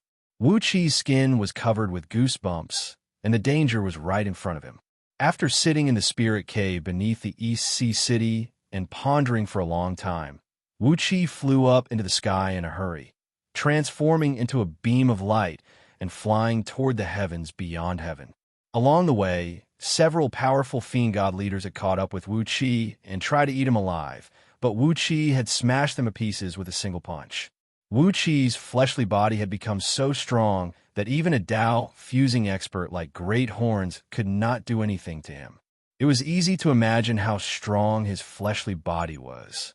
In sky beyond heaven, above the purple clouds, a small piece of land floated quietly.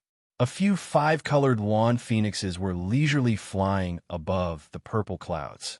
Seeing Wuqi, these lawn phoenixes immediately transformed into beautiful young girls in colorful dresses, walked over smilingly, and bowed to Wuqi. "May I ask, where did you come from, and what can I do for you?"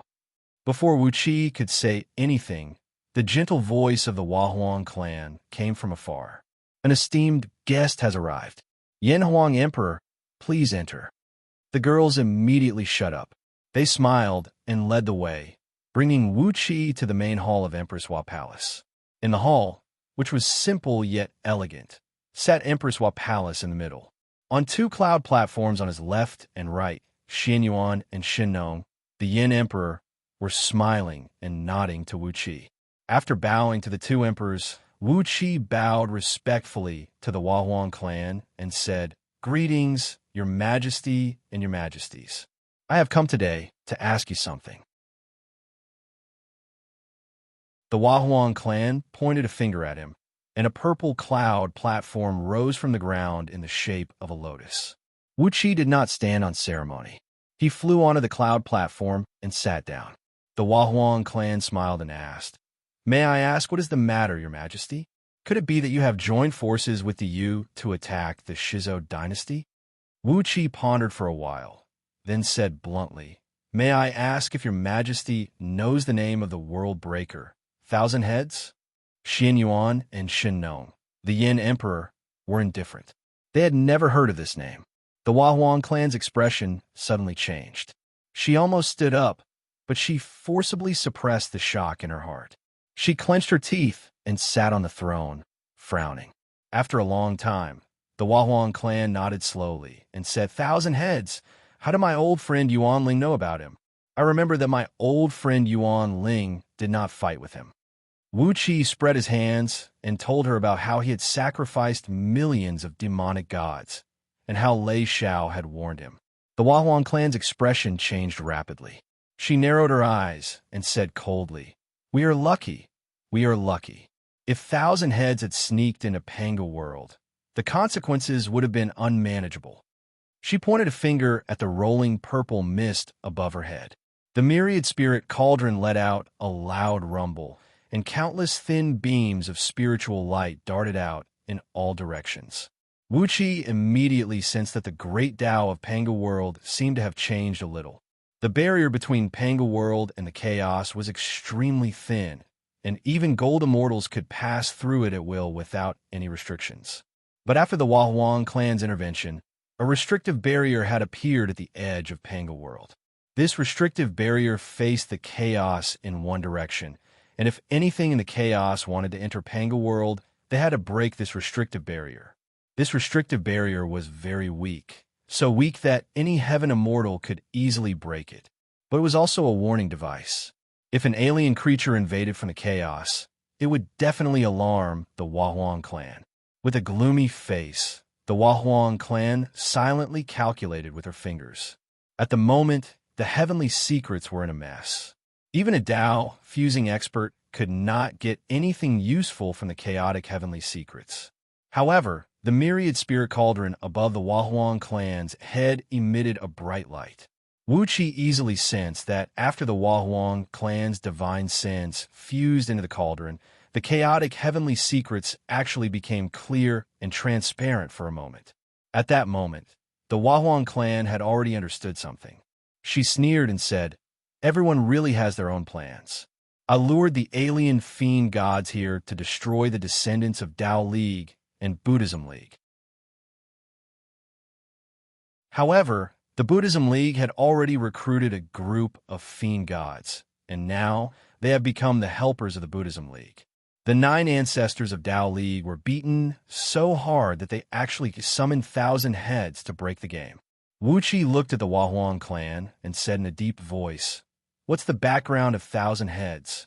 If Wuxia remembers correctly, he should have been suppressed. The Huahuang clan pondered for a moment. She looked up at Wuxia for a long time, then suddenly smiled and said, "If my old friend Yuan Ling wants to know the details, why don't we exchange it with Yin Huang? Yin Huang will be annexed to you, and Yuan Ling will hand over the human emperor's aura to Emperor Haozuan, who will preside over the fate of the race. If you agree, I will tell you the origin of 1,000 heads and some other related things."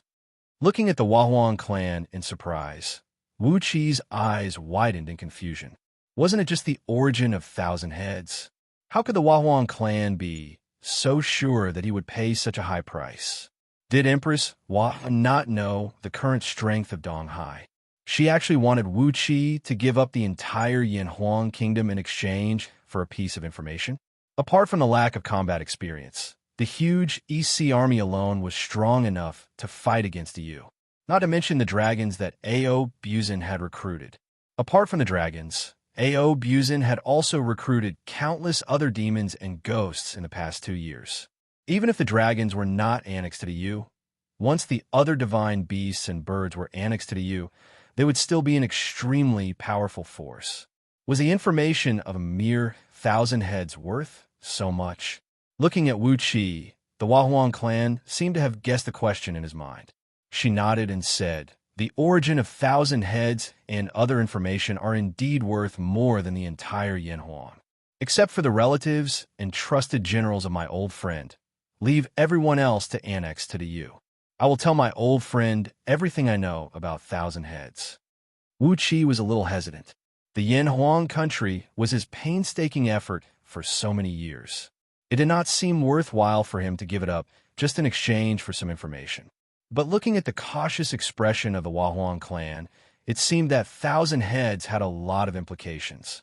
After a long moment of silence, Wu Qi carefully weighed the pros and cons of the plan. The Huahuang clan just smiled and looked at Wu Qi. Her slender fingers gently flicked the armrest of the throne. At this moment, Wu Qi felt that the Huahuang clan was a fisherman, and he was the pitiful fish. Wu Qi had no choice but to take the bait. If he bit off a piece of bait, he might have to pay the price of being covered in fish meat. It was difficult to calculate the trade-off clearly. After tossing and turning and thinking for a long time, Wu Qi squinted at the Huahuang clan and said with a smile, "I don't think Empress will let me suffer a loss. So be it. But the dragons?" The Huahuang clan smiled and said, "The dragons? Why don't we let the Yu hire them again? But this time, we have to let the Yu hire them." Wu Qi laughed. He opened his mouth and spat out the purple emperor aura in his body, handing it to the Huahuang clan, which was tens of feet long and as agile as a real dragon. The yellow Emperor Xianyuan and the Yin Emperor Shinon were shocked when they saw the enormous emperor aura in Wu Qi's body. The Huahuang clan laughed and said, "Sure enough, it was you who killed the emperor of New Yu, my old friend. I suppose the death of the emperor of the Ling dynasty has something to do with you, right? Otherwise, how could the EC have such an emperor aura?" Wu Qi just laughed dryly, his hands in his sleeves without saying a word. The Huahuang clan put the emperor aura Wu Qi handed over into her sleeve. Then she suddenly sighed, pointed down the hall, and said with a smile, "Yuan Ling, my old friend, do you know what's the difference between Pangu World and other outer realms?" Wu Qi was silent for a while. He thought about the homelands of those fiend gods from outer realms. They were all barren lands, and he wondered how they managed to survive in those worlds with extremely harsh natural environments. He asked hesitantly, "Is it because of the difference in environment? There are more than 1 trillion species of living beings in Pangu World, while those outer realms have at most a few hundred species." The Huahuang clan shook her head gently and sighed. The biggest difference is that Panga continent is constantly absorbing chaotic energy to expand, while other realms do not have such a divine ability. As far as I know, the territories of the hundreds of outer heavenly realms are still the same as before. Some of them have even been destroyed by the war between those fiend gods, and their territories are getting smaller and smaller, unlike Pangu continent, which is constantly expanding. Why is that? Wuxia asked in horror. The Wahuang clan smiled at Wuxia and said, because Panga continent is alive. Panga continent was transformed from the great Saint Panga's body, and it was constantly expanding, which was equivalent to the great saint's body constantly growing stronger. And the driving force of Pangu continent's continuous growth is the human race living on it. The more prosperous the human race is, the faster Pangu continent, which is connected to the destiny of the human race, will expand. But if the human race declines, the speed of Panga continent's expansion will slow down and even stop growing. Wuxia stared blankly at the Wahuang clan, as if he had vaguely figured out some amazing inside story. Could it be that the great Saint Pangu is not dead? Wuxia asked blankly. The Wahuang clan narrowed her eyes and smiled. She shook her head gently and said, how can he die so easily? His body is transformed into Pangu world, and he is only sleeping.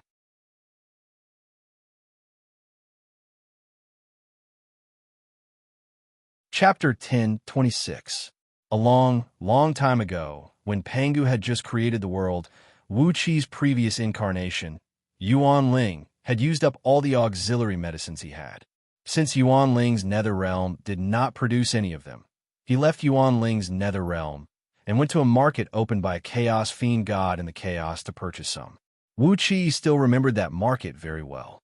It was a void opened by a few chaos fiend gods who were born with the ability to control fire, in a chaotic sea of fire tens of thousands of times hotter than the core of a star in Panga world.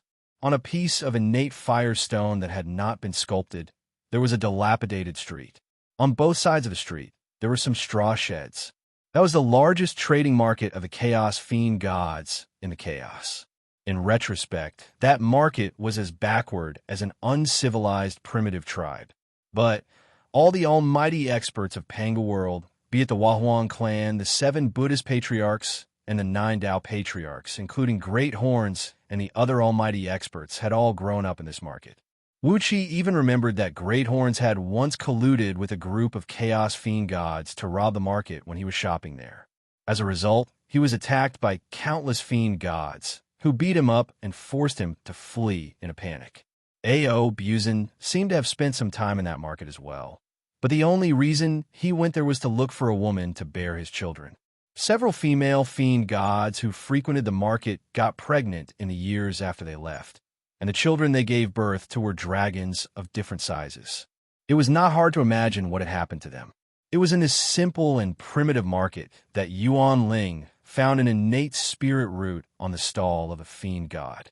In the eyes of other fiend gods, this innate spirit root looked ordinary, but in the eyes of Yuan Ling, an alchemy grandmaster who specialized in dealing with spirit herbs, its age was simply incredible. It had lived for at least 10,000 times longer than the oldest chaos fiend god that Yuan Ling knew. According to common sense, it was basically impossible for such an innate spirit root to exist because the few ancient chaos fiend gods that Yuan Ling knew were even the first generation of chaos fiend gods, and there were no living beings in the chaos before them. But this innate spirit root had clearly been artificially cultivated, and there were obvious traces of it being processed by human hands. It was so ancient, and yet it had been cultivated by human hands. Yuan Ling was instantly tempted. Relying on his powerful strength, Lord Yuan Ling sneakily kidnapped the Fiend Celestial from the market, and after a series of torture and interrogation, coupled with some strange medicines he refined that made people wish they were dead, the Fiend Celestial cried out and confessed the origin of the elixir. He stole it from the current Purple Eyebrows Taoist, who was a lackey of the Chaos Fiend Celestial Swan and I at that time.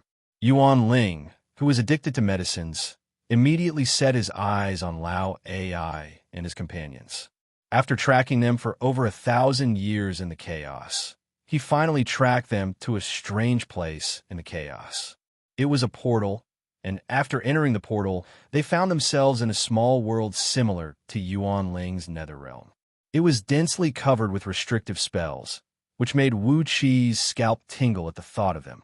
After following Lao Ai and his companions in the small world for over 100 years, an ancient palace came into sight in the void. Lao Ai and his companions stepped into the palace, followed by Yuan Ling. Then, the restrictive spells in the palace were activated, and Yuan Ling's traces were exposed. The eccentric Yuan Ling had a disagreement with Lao Ai and his companions, and was immediately killed by the joint attack of the 7 Buddhist patriarchs and 9 Tao patriarchs.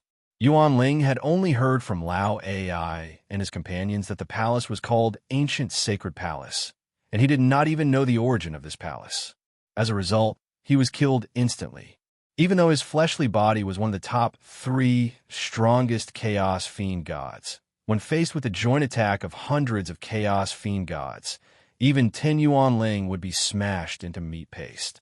But now, Wu Qi heard the name of Ancient Sacred Palace from Huahuang clan.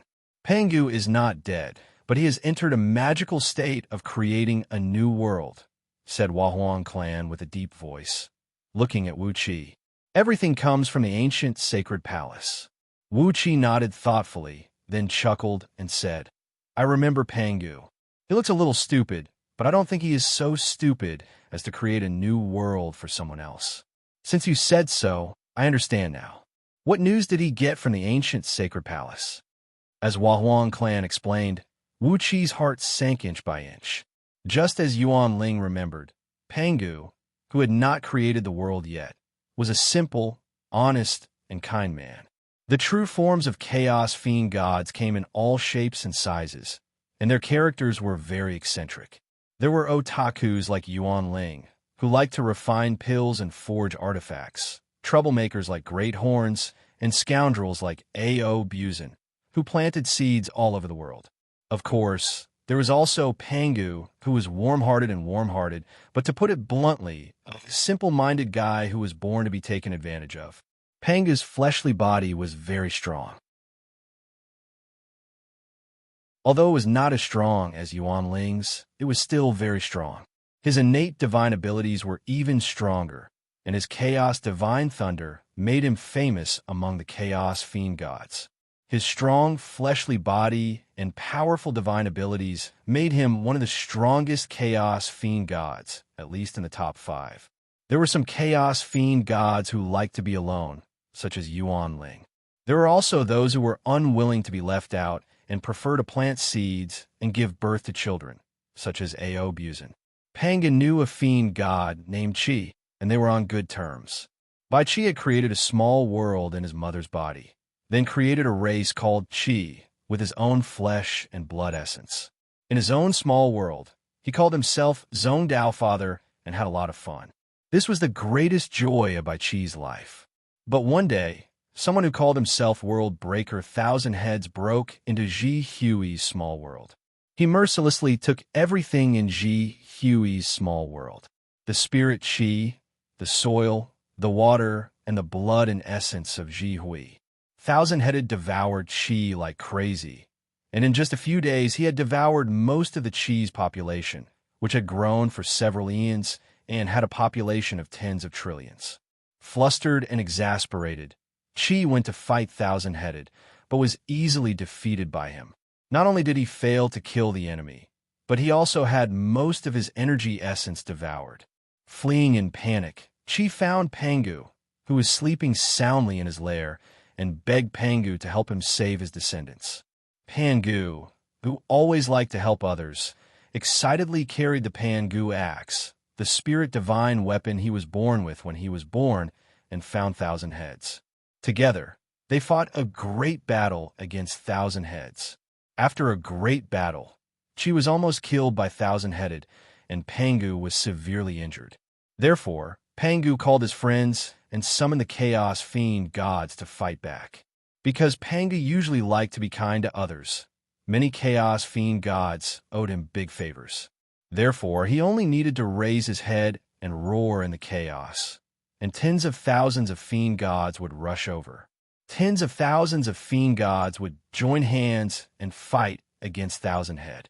After a fierce battle, Thousand-Headed killed more than 10,000 Chaos Fiend gods, devoured more than 10,000 Chaos Fiend gods, and severely injured tens of thousands of Chaos Fiend gods.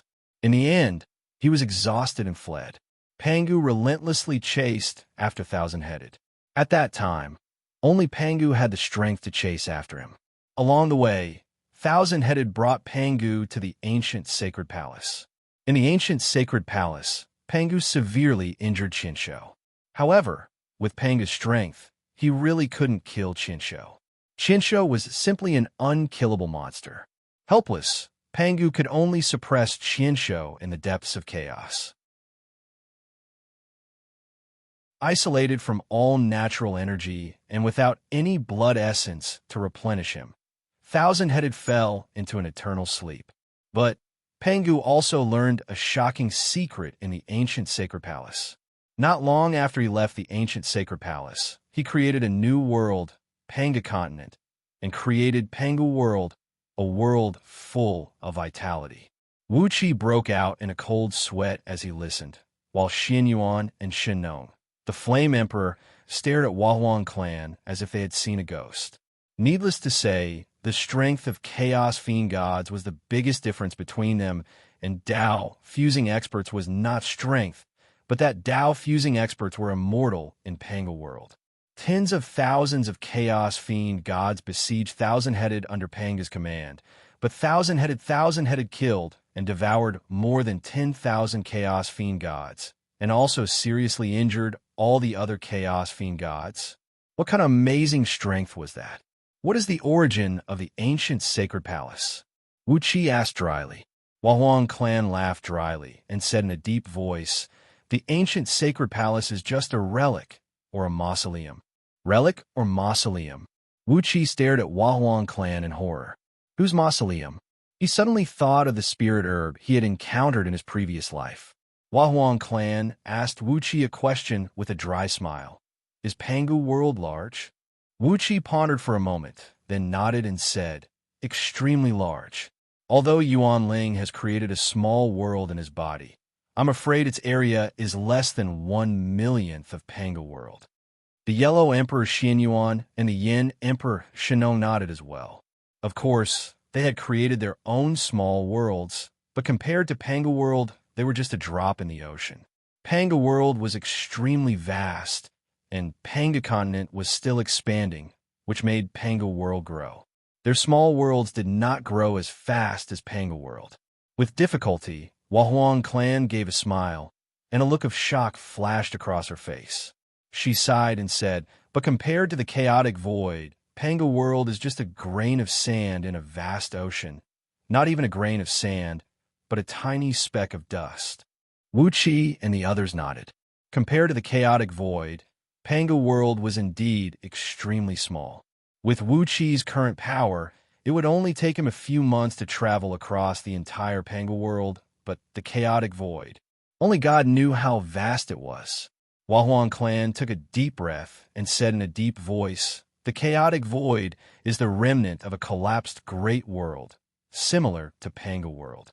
Our chaos monsters are nothing but the spiritual projections left by some powerful beings in that collapsed great world.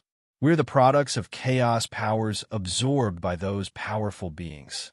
The ancient holy palace is a mausoleum of eternal sleep built by some top-grade beings in that world.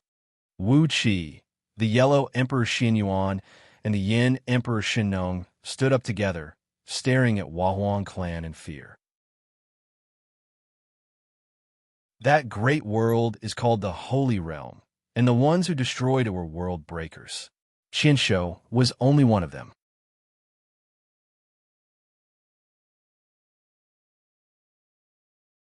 Chapter 10:27. With a heavy heart, Wuxia left the realm beyond heaven. As soon as he stepped out of it, two ugly and ferocious fiend gods leaped at Wuxia, their mouths wide open as they tried to devour him.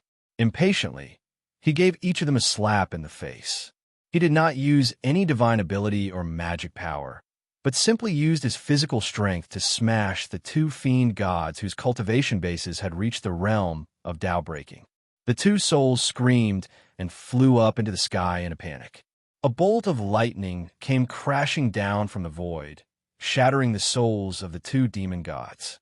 Wuxia pinched his fingers and grinned at the group of fiend gods in the distance, who were trembling with fear, then flew back to Panga continent with a gloomy face. What the Huahuang clan had told Wuxia shocked him, but at the same time, Wuxia was a little annoyed. It was obvious that the Huahuang clan had not told Wuxia everything she knew.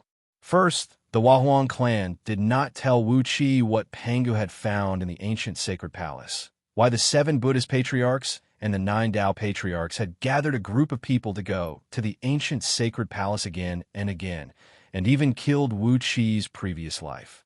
Second, the Huahuang clan did not explain to Wuxia what kind of state Pangu was in today. Was he still alive? So where was his soul? How did Pangu, who was smashed to pieces when the world was created, survive? It was fine if the Huahuang clan did not tell Wuxia the first 2 questions. At worst, he could go to the ancient sacred palace himself to find the answer. In his memory, he still vaguely remembered the way to the ancient sacred palace. In a few hundred years, Wuxia would be able to find it. But the third problem was the most serious. How would the Huahuang clan prepare to deal with the 1,000-headed monsters that destroyed the holy world, which was billions of times larger than Pangu world? Looking at her calm demeanor, she seemed to be very confident that she could deal with this crisis. Wuxia did not think that the Huahuang clan, who had become a saint through virtue, could have much combat power. Aside from the fact that she was immortal in Pangu world, the Huahuang clan was as powerful as Yuan Ling in Wuxia's previous life. Back in Pangu world, she merged Yuan Ling with the great Tao of nature, and as long as Pangu world remained standing, Yuan Ling would never die. However, Thousand Heads was one of the main culprits who destroyed the holy world. Could Pangu world survive his torment? Wuxia could take his family and trusted subordinates and run away, for he had not fused with the Tao yet. But for the almighty experts who had entrusted Yuan Ling to the great Tao of Pangu world, it was more than appropriate to say that a monk could run away, but the temple could not run away. Where could they run to? Where could they run to? Wuxia could find a corner in the chaos and hide for the rest of his life. How could the Huahuang clan and the others escape? Playing tricks on us, huh? Wuxia glanced at the space beyond the heavens and murmured to himself all the way, then transformed into a beam of light and flew back to Panga continent. He had given all the Emperor aura in his body to the Huahuang clan, and it was very effective. As soon as it left Wuxia's body, the smell of the entire East Sea changed. The streets and alleys were filled with people who were in a state of panic. They couldn't say why they were panicking, but all of them seemed to have something pressing down on their hearts. It was very uncomfortable. They walked out of their houses and whispered to each other on the streets, but they couldn't find anything useful. The morale of the East Sea army was slowly waning. Hovering over the East Sea, Wuxia could feel that the elite East Sea army was turning from a high-spirited lion to a kitten or a puppy. Like the common people, the soldiers were anxiously asking each other for information. They seemed to feel that something bad was about to happen, but they could not tell what it was. Even the crops in the EC had declined by more than half. The crops that used to yield thousands of kilograms per mu would only yield a little more than 1,000 kilograms this year. Although it was still enough to feed all the people in the EC, it was a disaster year for Panga continent, which had such a fertile land. Wuxia could not help but shake his head in amazement and wonder that the Emperor aura had such a huge impact on the EC. Heaving a long sigh, Wuxia was about to flee into the EC city when 6 bright lights came whistling over from the west. Yindan, Ingzheng, and others came to the EC in a fully armed ceremonial procession, escorted by a large group of the Yu subjects. Wuxia could not help but shake his head and smile bitterly. The Huahuang clan was really unwilling to suffer any losses. He had just returned, and this group of people had already come to him. Were they afraid that he would move the East Sea away? So what if the people of the East Sea were handed over to the Yu? There were still hundreds of millions of people living in the small world inside Wuqi's body, and some heavenly ghosts and longbow men had grown up. As long as there was a sufficient supply of energy, Wuqi would not have to worry about a lack of manpower for training soldiers and selecting disciples. So, what was the big deal about handing over the East Sea to them? However, when he thought of all the efforts he had made for the East Sea over the years, Wuqi could not help but sigh. His sigh was heard by Yin Dan and others. From a distance, Yin Dan said, "Wuqi, you have been wronged by this. But, for the sake of the destiny of the human race, we have no choice. Please don't blame us." Wuqi waved his hand weakly. Ignoring Yin Dan and others, he covered the entire territory controlled by the East Sea with his divine will.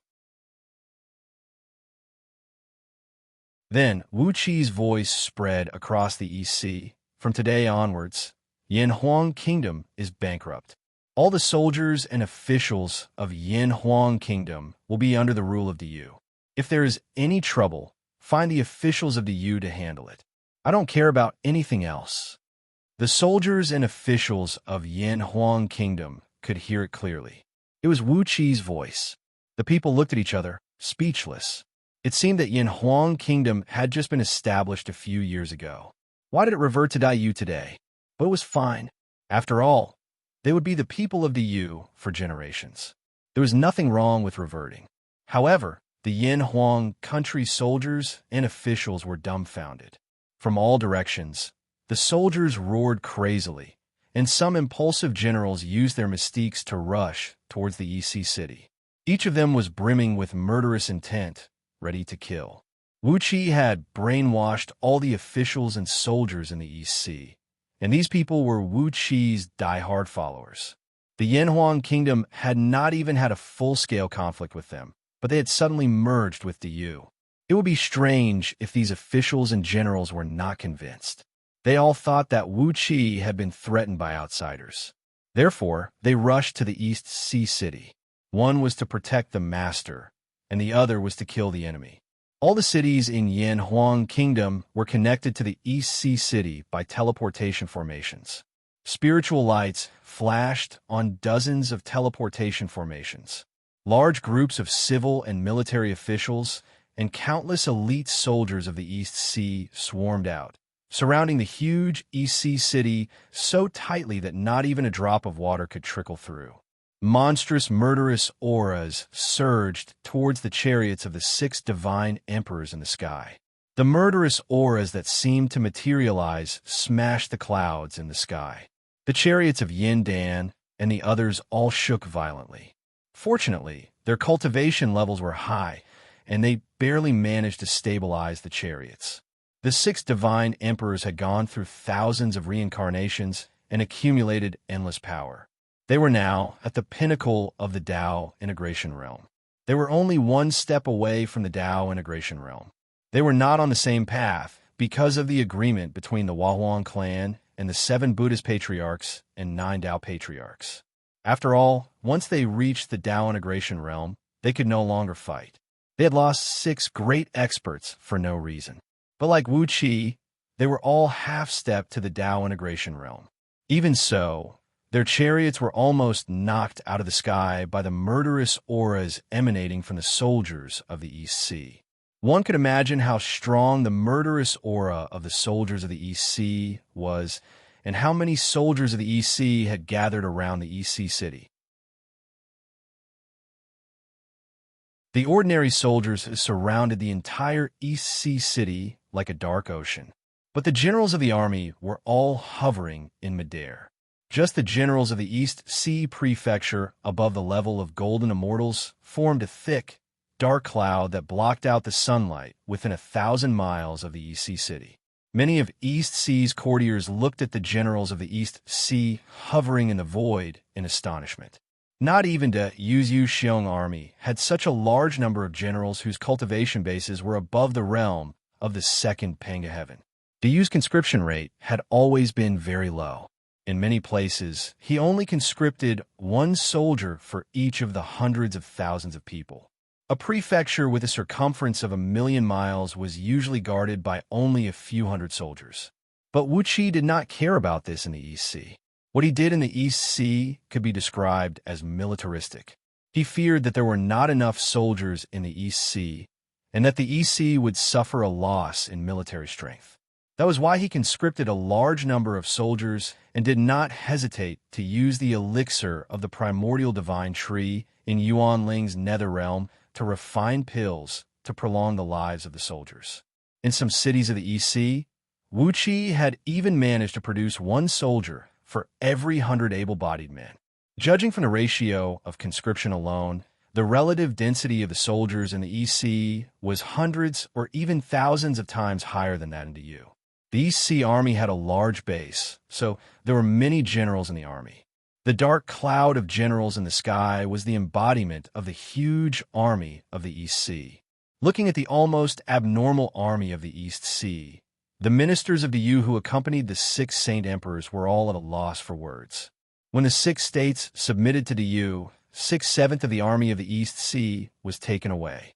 How come the size of the army of the East Sea increased instead of decreasing in just a few years? Was Wuxia addicted to exploding soldiers? After a long silence, Wuxia coughed lightly and said in a flat tone, "My dear ministers, please listen to me. If you are willing to follow me, I will guarantee you a long life of wealth and prosperity. If you're not willing to follow me, you can stay in the East Sea and submit to the Yu." The ordinary people did not say a word. They had no opinions of their own. Whether they followed Wuxia or the Yu, weren't they all living the same life? But when the soldiers and ministers of the East Sea heard Wuxia's words, they roared like a tsunami. "We swear to follow your majesty to the death. We swear to follow your majesty to the death." The wild roars shook the East Sea and set off huge waves. Countless giant dragons took advantage of the situation and rose up, stirring up wind and waves in the East Sea. Yandan exchanged a look with the other 5 saint emperors. With the morale of the army of the East Sea like this, they had no choice but to let Wuxia take them away. It was not a big deal. All they wanted was the hundreds of millions of people in the East Sea and the enormous power of faith they brought. While Yandan and Wuxia were talking, Jidai, the king of Xianxia who had been standing next to Yandan's chariot, suddenly flew toward Wuxia.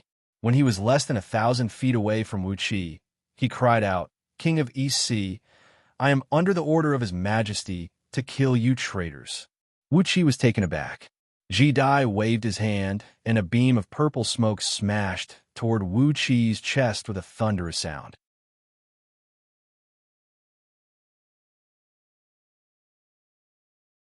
Chapter 1028. The purple light moved so fast that it hit Wuxia's body almost instantaneously. A series of thunderclaps rang out. In the blink of an eye, at least 100,000 thunderstorms with the power equivalent to the full force attack of a peak-level Tao-breaking expert exploded within 3 feet around Wuxia. All the power exploded on the surface of Wuxia's body under the effect of the powerful restrictive spell, without any leakage. Such a heavy blow would severely injure even an ordinary Tao fusing expert, but it was not enough to threaten their lives. But Wuxia's fleshly body had reached the mastery stage in the last chapter of the Heaven Refining Grand Magic, and his fleshly body was 100 times stronger than it was in his previous life. Although the thunderstorms with the power of a peak-level Tao-breaking expert 100,000 times were terrifying, they only tore a piece of his robe and burned a few of his hairs to ashes. When the purple mist dissipated and the thunderbolts vanished, Wuxia appeared in front of everyone, naked and emitting a faint purple smoke. His streamlined muscles were pulsing gently, and his whole body was glowing with a warm light like a pearl. It was a very comfortable color, but it gave the illusion that he was indestructible. When everyone saw Wuxia's body, they suddenly had an instinctive realization. It was a freakish fleshly body that was 1,000,000 times stronger than the Buddhist League's Vajradharma body. Wuxia was in a bad mood after being bombarded by the thunderbolts 100,000 times. If he had not mastered the Heaven Refining Grand Magic, The thunderbolt could have blown his body to pieces. Then, with the list of deification controlled by Daozu to monitor the entire Panga continent, his soul and true spirit would have nowhere to run. Would he have to be sucked into the list of deification and wait for the Celestial Court to confer a title on him? That would be a real bastard. Looking coldly at Ji Dai, whose face was deathly pale and whose body was drenched in cold sweat, Wuxia chuckled and said, "Surprised? You didn't kill me? Why did you use a talisman from the Tao League when you were ordered to kill me by the Human Emperor? Is the Human Emperor a disciple of the Tao League?" Ji Dai closed his eyes, then clenched his teeth until they broke. Wuxia leaped forward, grabbed Ji Dai's chin, and brutally crushed half of his gums with his fingers. He grabbed half of Ji Dai's face with his claw, ripping out the flesh, cheekbone, and sticky green venom from his mouth. A fist-sized hole appeared on Ji Dai's face. He howled in pain, but the venom in his broken teeth didn't flow into his stomach, so he was still alive. Then, he threw the piece of flesh into the distance. The green venom began to corrode it, and in just a blink of an eye, it had turned into a clump of green pus that drifted down to the ground. Only then did Yin Dan and the others cry out in alarm. They suddenly realized what Ji Dai's behavior meant. Emperor Haozuan had ordered Wuxia to be killed. If Wuxia hadn't blocked the blow that could severely wound a Dao fusing expert with his freakishly strong body, Wuxia would have been killed on the spot. What then? What would the hundreds of millions of soldiers of the East Sea, who were already emanating boundless killing intent, do? They would swarm forward like a pack of enraged wolves and kill every single one of the Yu's officials present. Even if Yin Dan and the others were the reincarnations of 6 Saint Emperors, and even if they were all half-step Dao fusing experts, it would be useless. This was the East Sea, and below them was the East Sea City. Once the East Sea City's defenses were activated, countless ferocious soldiers of the East Sea would swarm forward in a frenzy. Even a half-step Dao fusing expert would be chopped into minced meat. It was just a matter of killing a few more soldiers of the East Sea before they died. Cold sweat trickled down Yin Dan's back. He opened his mouth and was about to yell at the DU officials accompanying him. But there wasn't much time left for Yin Dan and the others. He had just opened his mouth and was about to roar when an angry roar came from behind. "By the order of the Yin Huang Emperor, we're going to kill the evildoer Yin Dan. How dare you pretend to be the human sovereign's Saint Emperor?" The roar stunned Wuxia. It was as if a bolt of lightning had struck Wuqi's head, leaving him speechless for a long time. Since when did he order people to kill Yin Dan and the others? Wasn't Yin Dan and the others here to take over the territories of the Yin Huang country under the decree of the Huang clan? It was just a matter of how many people and assets they would take over. Wuxia was preparing to leave with the soldiers of the East Sea who were loyal to him. However, one of the generals standing behind Yin Dan, and, judging from the way he attacked, he should be a member of Jingke clan. His body transformed into a fist-thick beam of light and shot out like a rainbow, aiming straight at the back of Yin Dan's head. It was the technique of risking one's life and assassinating that Jingke had been practicing. Judging from the posture and aura of this person, he had already mastered the essence of this assassination technique. Yin Dan snorted coldly. A thick layer of heaven and earth aura towered up into the sky around him, condensing into a wheel with a diameter of 1,000 feet behind him. With a loud rumble, he pressed his palm against the incoming beam of light. With a slight push of his palm, a loud crack was heard, and the beam of light was shattered. The dagger that the man was wielding, which was at least a top-grade gold immortal treasure, was shattered into pieces. Except for his skull, all the bones in his body were shattered by Yin Dan. With a miserable howl, the man fell heavily onto Yin Dan's chariot. But he twisted his body crazily, opened his mouth, and bit at Yin Dan's ankle. His teeth were tinged with a strange, bright green color. Obviously, he had used some strange method to coat his teeth with poison. He was completely risking his life. Even if he had to die, he only wanted to injure Yin Dan, even if it was just a scratch. Yin Dan snorted coldly. He lifted his foot and stomped heavily on the man's head. A loud bang rang out, and the man's head was almost crushed by Yin Dan's foot. Then, Yin Dan snapped, "What nonsense are you talking about, Jing Wuming? Who gave you the order to kill me?" Just as Yin Dan finished off Jing Wuming, Ing Zheng and the other 4 Saint Emperors in the 5 chariots next to him were attacked by assassins at the same time. The assassins were all the strongest among their closest confidants and guards. Jing Wuming roared, and many of them struck at the same time. Their attacks were extremely ruthless and decisive, aiming at the vital parts of Ing Zheng and the others.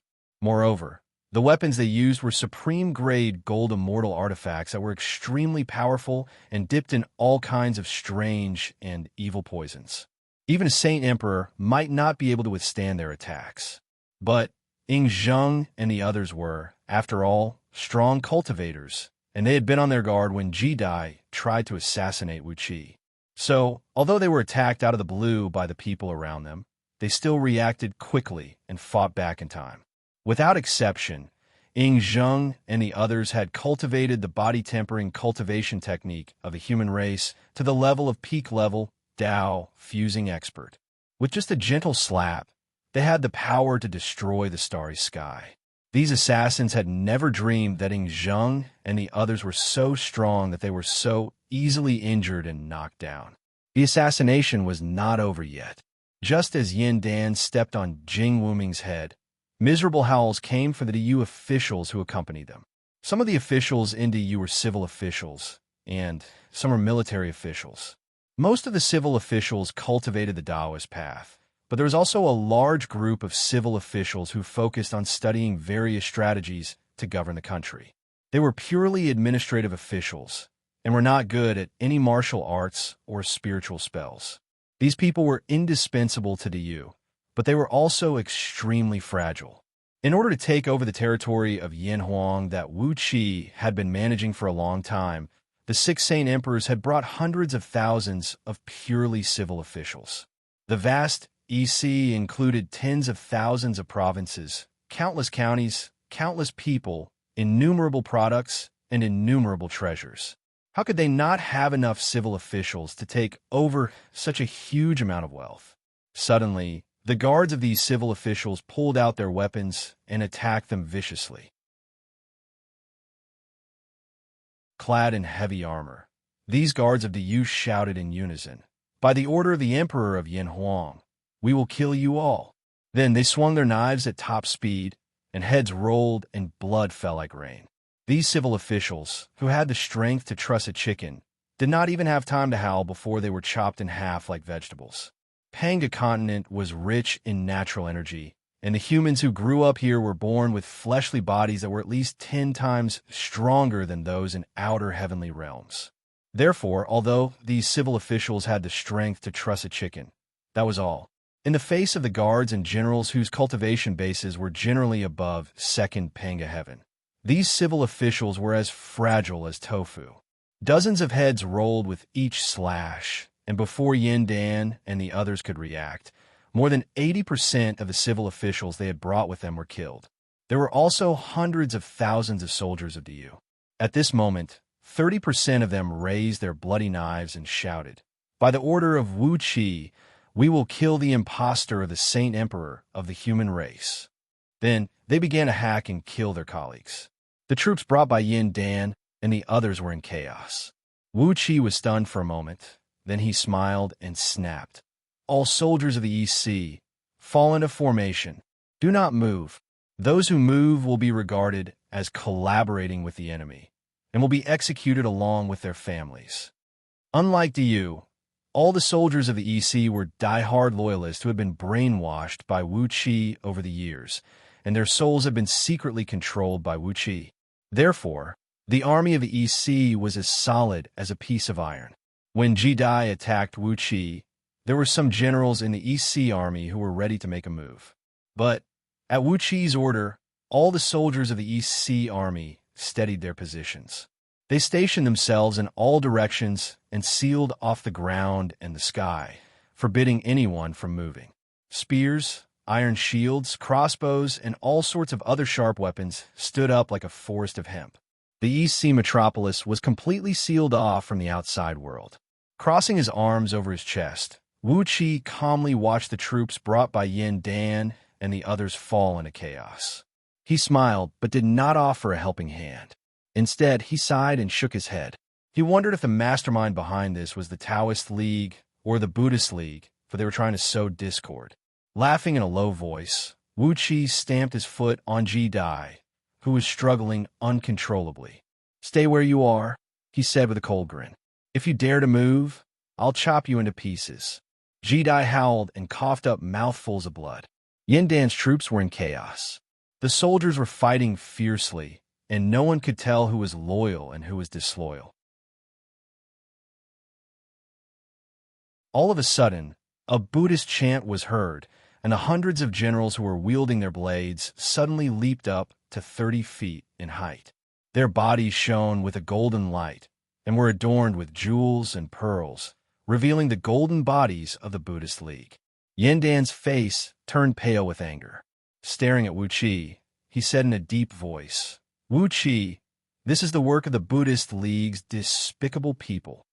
Before his voice could fade away, streams of green and white smoke rose from the heads of hundreds of generals, in which a lotus the size of a human head was hovering. Thunderbolts shot out of their palms and raging fire from their mouths, and all kinds of Taoist magic were cast. Yin Dan shut his mouth. He was so angry that his body was trembling. Who was behind this?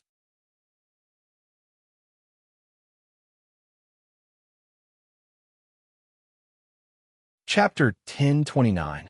A golden light screen, hundreds of miles tall and tens of thousands of miles wide, stood between heaven and earth. The soldiers of the East Sea who were willing to leave with Wuxia dragged their families and slowly walked into the light screen. Those soldiers rode on heavenly dragons or other immortal beasts and flew in the sky, while their close relatives and friends walked on the ground. The stream of people disappeared into the golden light. The sound of hooves, wheels, and dust rose into the sky. The 6 Saint Emperors, including Yin Dan, stood on the East Sea city wall with their entourage, which had shrunk to nearly half its original size, silently watching the army of Wuxia leave. Less than half a day ago, the entourage of Yin Dan and his companions suddenly broke out in a riot. A large number of generals and soldiers who had cultivated the profound cultivation methods of Buddhism and Taoism rose up and started killing people. In the blink of an eye, hundreds of thousands of people in the entourage of nearly 1 million were killed. Yin Dan and the other 5 Saint Emperors personally suppressed the riot and captured all the rioters with overwhelming power. However, before they could interrogate these people about their origins, they all committed suicide with secret arts, leaving only half of the entourage alive. Now, except for Ji Dai, who was captured alive by Wuxia, no one else was left alive.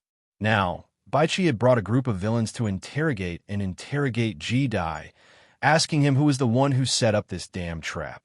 Without a doubt, this trap had trapped Wuxia, Yin Dan, and the other Saint Emperors. Although it did not work out, there must be some discomfort between the two sides, which was exactly what the mastermind wanted. This discomfort had also led to the East Sea Army loyal to Wuxia to let him take all of them away. Yin Dan and the other Saint Emperors could not bear to have an army that was completely out of their control. What had just happened proved how annoying it was to have an armed force whose loyalty was questionable. In just a few breaths of time, the riot had caused great losses. Would it happen again? Standing on the hologram, Wuxia smiled and waved at Yin Dan and the others. The golden light curtain was the gateway to his small world. The huge EC Legion would be useful in the future. Who knew when it would be a surprise troop? A trace of Renhuang Qi was slowly being generated in his body. The Yanhuang kingdom in the EC had indeed been handed over to Yin Dan and the others, but the Yanhuang kingdom in the small world still existed. The Renhuang Qi had all kinds of magical effects. How could Wu Qi turn a blind eye to it? After 3 days and 3 nights, the huge EC Legion and their clansmen were all moved into Wu Qi's small world. Wu Qi took a glance at the East Sea city and the East Sea, which had now calmed down. He cupped his hands towards Yin Dan and the others, then turned around and flew away without saying a word. Not long after Wuxia left, King Yangshan came to the East Sea with a large number of soldiers as reinforcements. When he learned from Yin Dan what had happened a few days ago, he immediately apologized to Yin Dan. After all, Ji Dai was his son, and no matter what Ji Dai had done, he could not avoid being blamed. After Yin Dan's gentle words of comfort, King Yangshan's tone changed, and he asked cautiously, "Your Majesty, is it true that this has nothing to do with the king of East Sea?" Yin Dan's face fell as well. "Are you questioning the Holy Mother?" he snapped. King Yangshan was so frightened that he hurriedly bowed and apologized, but he still did not give up and asked, "But who is the king of East Sea? Could it be that he—" Zheng glanced at King Yangshan, then suddenly snorted coldly. King Yangshan dared not speak again. Compared with Yin Dan, who was kind and gentle, Zheng, who was brutal and violent, was the most awe-inspiring of the 6 sacred emperors. In ancient times, the name of Emperor Xianxia was associated with blood, slaughter, and war. Of the 3 sovereigns and 5 emperors, he was the most feared. After frightening King Yangshan, Zheng said slowly, "In any case, the EC is back into Yu's hands, and that's the best outcome. Before dealing with the various means of the Celestial Court and the Buddhist League, you can't afford to make any more enemies. King Yangshan, go and question your son yourself, and find out who he is working for. The Buddhist League? The Tao League? If you can't find anything, you don't have to come to us." King Yangshan's face fell. He bowed respectfully to the 6 sacred emperors, then hurried to the prison where Ji Dai was being tortured with a group of his subordinates. Zheng glanced at King Yangshan's back, and a grim smile suddenly came over his face. Wuxia no longer paid any attention to anything happening in the EC. He flew alone in the void, and gradually, he turned into a cloud and blended into the boundless thick clouds in the sky. No one could find him anymore. In the chaotic heavenly secrets and Panga continent, Wuxia had deliberately concealed his aura. Even the many almighty experts of the Tao fusing realm could not find out where Wuxia had gone. In the thick clouds, Wuxia first contacted Princess Zhang Lu with his divine sense, who was slaughtering fiend gods and collecting virtues in the outer heavenly realm, and told her what had happened these days. After that, he cut off all contact with the outside world and sat cross-legged in the clouds like a clay statue, motionless. During this period, fierce battles broke out not far from Wuxia, between fiend gods and immortals, and between fiend gods and EU soldiers. But he paid no attention to these things that had nothing to do with him, and just immersed himself in the depths of his body. In the capital of Great Wu, Wuxia's 18 blood-draining fiend gods had stealthily transformed into invisible beams of light and come to Wuxia's side. With a twist of their bodies, they transformed into 18 huge blood beads and hovered in front of Wuxia. Over the years, Great Wu had fought countless battles, and the 18 blood-draining fiend gods had devoured the blood essence of countless living beings, including human warriors, human oracles, immortals from the Tao League, and arhats and bodhisattvas from the Buddhist League. As the fiend gods from the outer heavenly realms had invaded Panga continent, these fiend gods had devoured the blood essence of countless foreign fiend gods. As a result, their cultivation bases had broken through to the realm of Tao breaking, and all of them had reached the peak of the 2nd tier. After all, with Wuxia's true form, the realm of cultivation was not a bottleneck for these fiend gods to break through. As long as they absorbed enough blood essence and energy essence, they could improve their strength almost without limit. But now, Wuxia wanted them for something else. With the 18 blood beads hovering in front of him, Wuxia slapped himself on the forehead, and the heaven-refining cauldron slowly flew up. The blood beads flew into the cauldron and quickly fused into 2 huge blood balls. Narrowing his eyes, Wuxia endured the suffocating pain and split 2 prime Yuanling clones from his divine soul, each accounting for about 20% of Wuxia's Yuanling. This was different from splitting the divine soul, which was only a short-term loss and could be recovered with some time. But Yuan Ling was the core of the divine soul, the most fundamental and important existence of a living being. Once it was injured, it was almost impossible to recover. If Wuxia did not have the Scroll of Stealing as his trump card, he would not have dared to split his prime Yuan Ling. The two prime Yuan Ling clones were injected into the two blood balls. Yuan Ling true flame blazed and burned the two huge blood balls, giving off an intoxicating aroma with a strong smell of blood. Wuxia was using the heaven-defying power of the heaven-refining cauldron to remove the impurities from the blood balls, leaving only the essence of life in them. After 49 days of refining, the two blood beads in the cauldron had turned into two strange liquid balls that had shrunk to half their size, emitting a purple mist and a golden gleam. Wuxia smiled faintly. With a shake of his body, the muscles on both his arms peeled off like clothes, then fused into the two balls of liquid. As he waved his arms, the muscles, meridians, and skin quickly regenerated, while the muscles that had fused into the liquid balls melted rapidly. The once clear and transparent liquid balls now had a solid texture. Carefully, he performed a few incantation gestures and injected them into the liquid balls. The two liquid balls spun rapidly, and gradually, two figures appeared in them. As Wuxia gave a clear cry, a great amount of Yuan Ling true flame rushed into the two liquid balls, and two figures finally took shape amidst a clear thunderclap. One of them was dressed in Taoist attire. He stood over 9 feet tall, with white hair and a ruddy complexion. He was shrouded in clear mist and shrouded in purple mist. His cultivation had reached the peak of Tao-breaking realm. There was a vague starlight swirling in the Taoist's eyes. He cupped his fist and bowed to Wuxia, then said with a smile, "Fellow Taoist, I'm Reverend Xianxia, the sect leader of Underhand Sect." Wuxia laughed and bowed back to the Taoist. You flatter me, you flatter me." The other figure was dressed like a monk.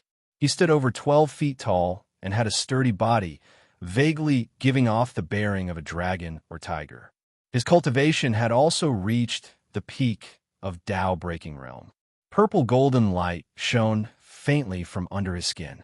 This was a sign that the body-tempering cultivation method of Buddhism had reached its limit. The monk clasped his hands at Wuxia carelessly. "Fellow Taoist, I'm the abbot of the Chan Monastery of Great Naga, Master De. Greetings." Wuxia rolled his eyes and snorted coldly at the monk. Monks are putting their palms together in greeting. Master De laughed dryly. He hurriedly put his palms together and said solemnly, "I am De. Greetings, Master." Wuxia glanced at Master Xianxia, then at Master De. He smiled faintly. Good. Let's go our separate ways. Now that we've gone to the East Sea, the shackles, it's really relaxing. It's so satisfying to move around. We've already gained enough from the East Sea. We must be content. We can't be greedy. Master Xianxia and Master De agreed and bowed to Wuxia. As a result, Wuxia gave Xianxia the grand, pure, 1-star-fixing tower he refined with the white lotus of great purity and the laws of the star cores of 108,000 million elephants to Master Xianxia. Then, he gave Master De the pious followers of Buddhism in his minor world, who had already given birth to trillions of believers. It only took Master Xianxia 15 minutes to refine the grand, pure, 1-star-fixing tower. Laughing aloud, he turned into a stream of light and sped towards the Underhand Sect's headquarters. Master De also spent another 15 minutes to refine the 3,000 Buddhist kingdoms in the palm, storing the countless believers Wuxia had given to him into the Buddhist kingdoms. Then he chanted Buddhist scriptures loudly and turned into a gust of fragrant wind, rushing towards the Chan Monastery of Great Naga guarded by Beiji. Wuxia had given away 2 clones. He pondered for a moment, then slowly strode into the outer heavenly realm. He sat in the void openly, constantly killing demon gods and accumulating virtues. Apart from himself and a few of his trusted subordinates, no one knew that he had 2 clones, and that he cultivated in two branches of Buddhism and Taoism.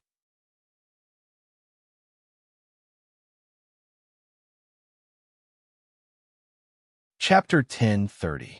At the edge of the EC, into you, in the boundless mountains, there was a platform halfway up a nameless green mountain. A small, wooden monastery stood on the platform, surrounded by ancient pines and trees. The place was inconspicuous, but it was an excellent, blessed land. The green mountain was surrounded by clear water, and spirit veins gathered at the base of the mountain.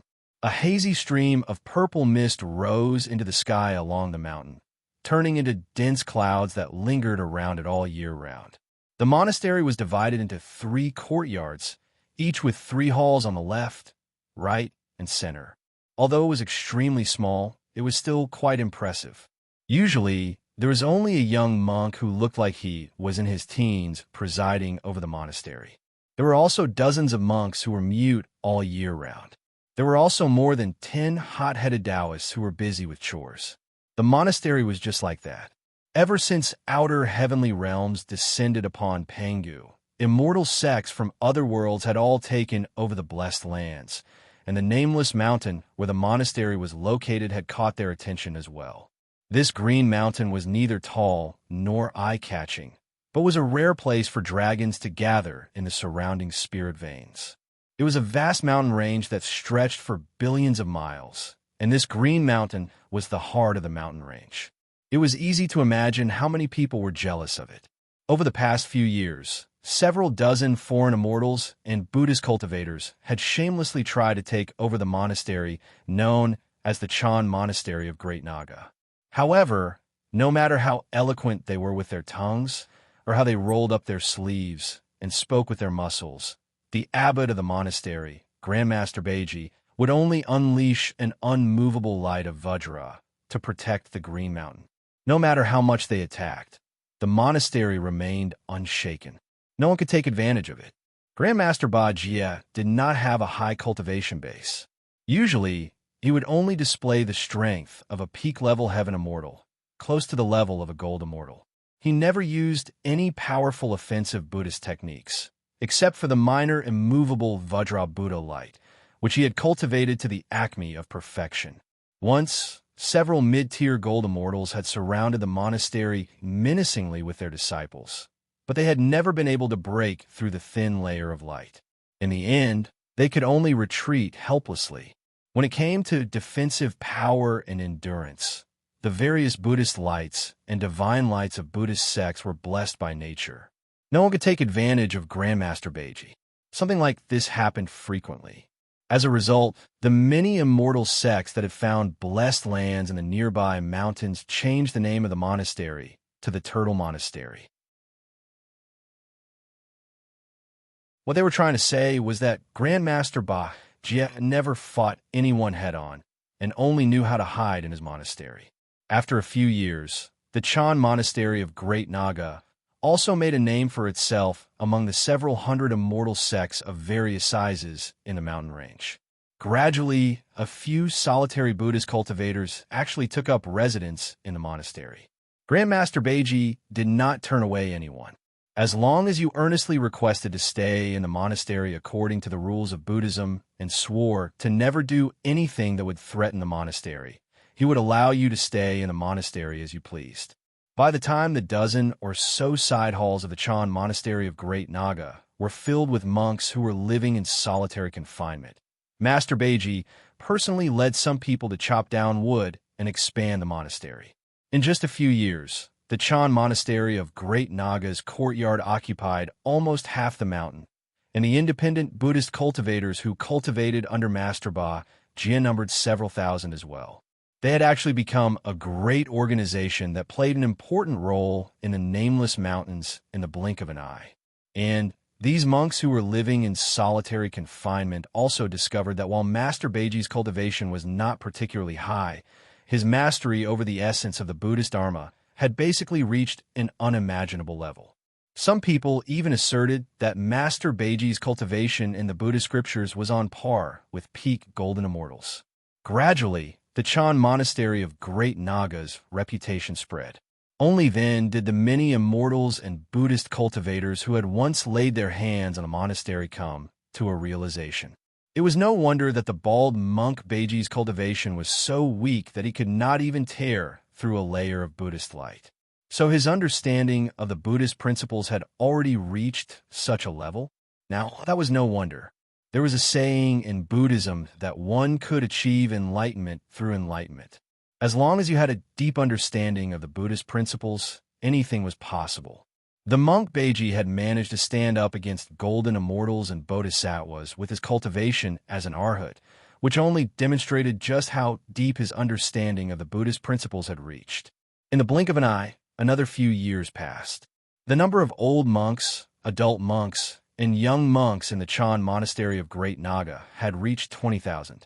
After all, his reputation had spread. Master Beiji had also taken in 7 or 8 in-name disciples with good aptitude and comprehension, especially those with good moral characters. He always mentioned that he had a master who was cultivating in seclusion near the monastery. Without his master's promise, he was afraid to take in disciples for real. All he could do was take in a few in-name disciples to fool around with. Outsiders had no choice but to believe Master Beiji's words. Back then, in order to take over the Chan monastery of Great Naga, people had scanned the entire mountain with the senses of their souls countless times, but they had not discovered any monks cultivating in seclusion. If Master Beiji really did have a master who was cultivating in seclusion, why didn't he beg his master to step forward when he was forced to his doorstep in the past? Let alone everything else. Even Beiji himself possessed a cultivation close to that of a bodhisattva, so shouldn't his master be a Buddha? How is that possible? Just how many Buddhas were there on the Great Spirit Vulture Mountain? There were Buddhas who cultivated as independent cultivators, but they were extremely few. Surely there was no way there would be one in this desolate mountain. Outsiders only smiled in disdain at Beiji's words and did not take them seriously. Even bald donkeys knew how to lie. They just treated it as a joke. Time flew, and in the blink of an eye, it was the end of the Ling dynasty.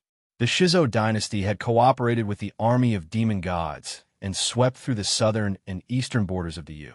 This mountainous region, located at the border between the East Sea and the Yu, far from the southern borders, was also threatened by the army of demon gods. Currently, the army of demon gods was still busy gathering the immortals and independent cultivators in the Ling dynasty, but they would come here to capture immortals sooner or later. It was impossible to flee to Dayu. That would only be asking for death.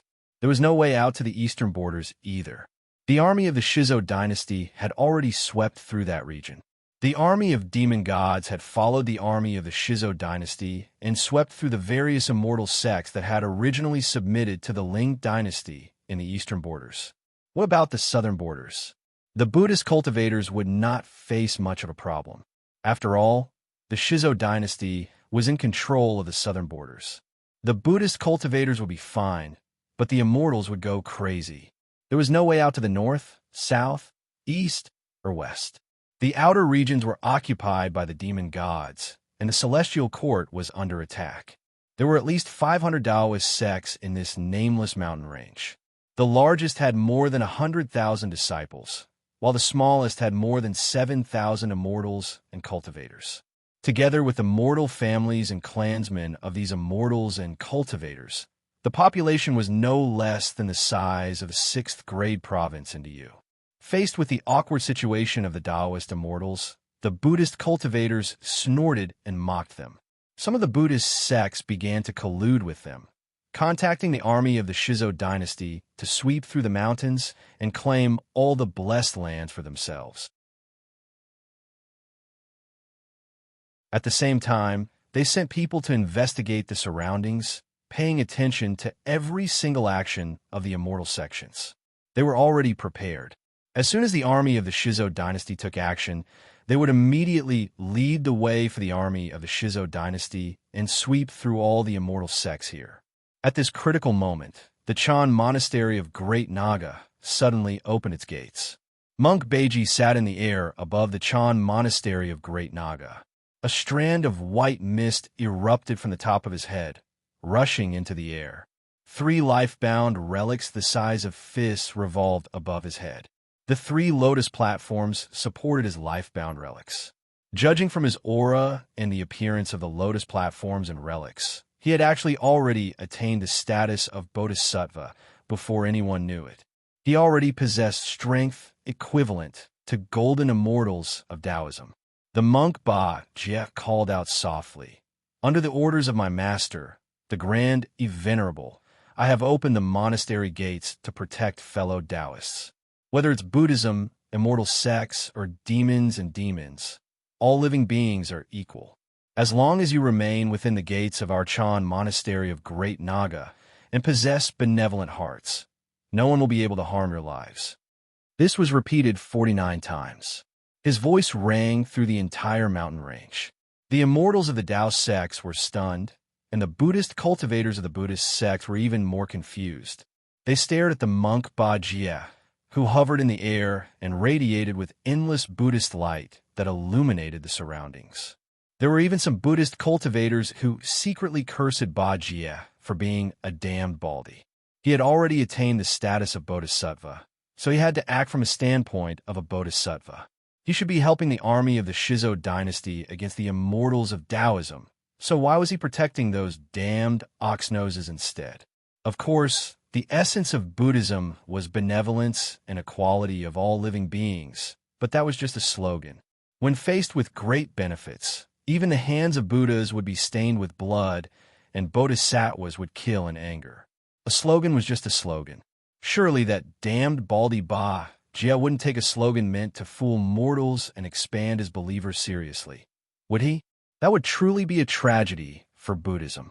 Immediately, a monk whose cultivation had reached the higher stage of the Bodhisattva realm, roughly the level of a 3rd-grade Bodhisattva, swaggered over to the monk Ba Jie on a gust of fragrant wind.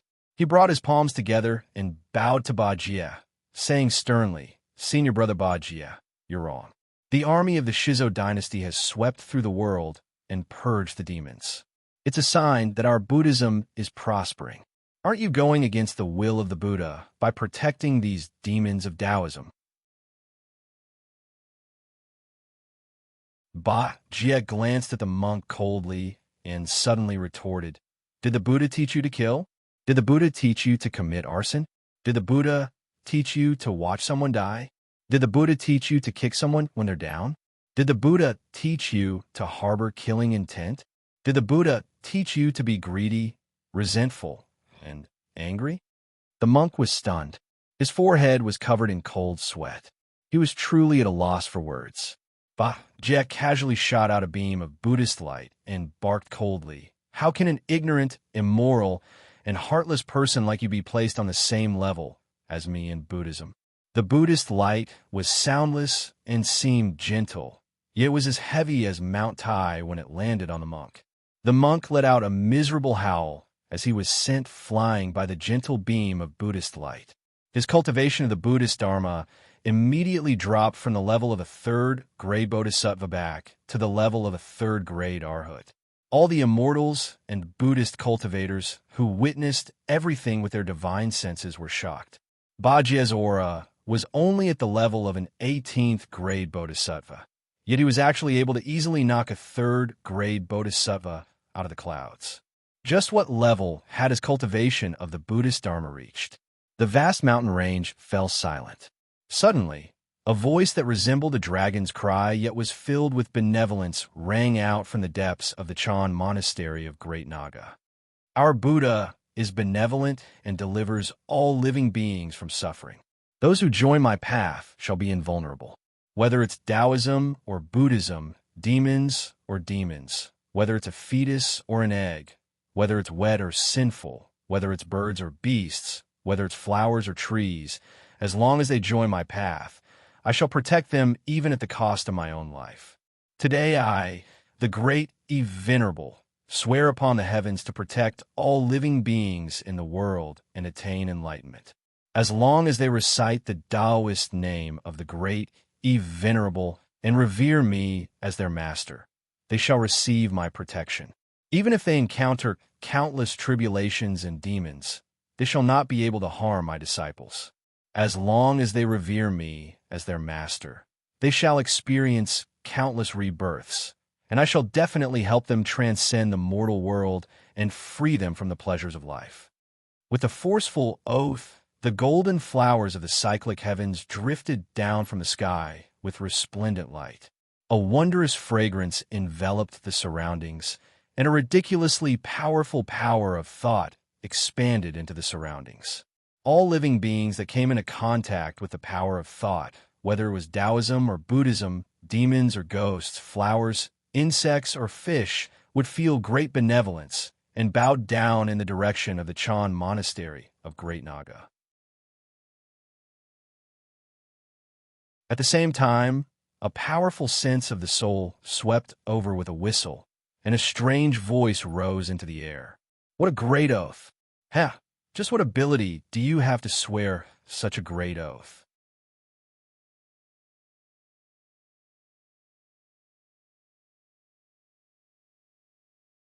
Chapter 1031.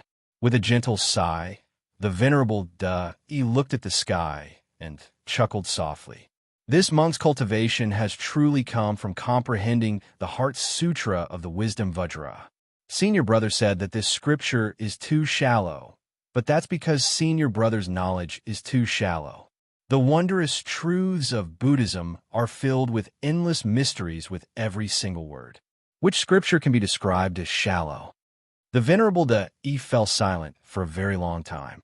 He sighed softly. What this monk cultivates is only the Heart Sutra of the Wisdom Vajra. Please guide me on the superficial parts, senior brother. The vast mountain range fell silent. Not a single living being dared to make a single sound. Even the earthworms underground and the insects in the bushes froze up in fright, afraid that their movements would alarm the ancient Buddha. His aura sealed up the entire mountain range.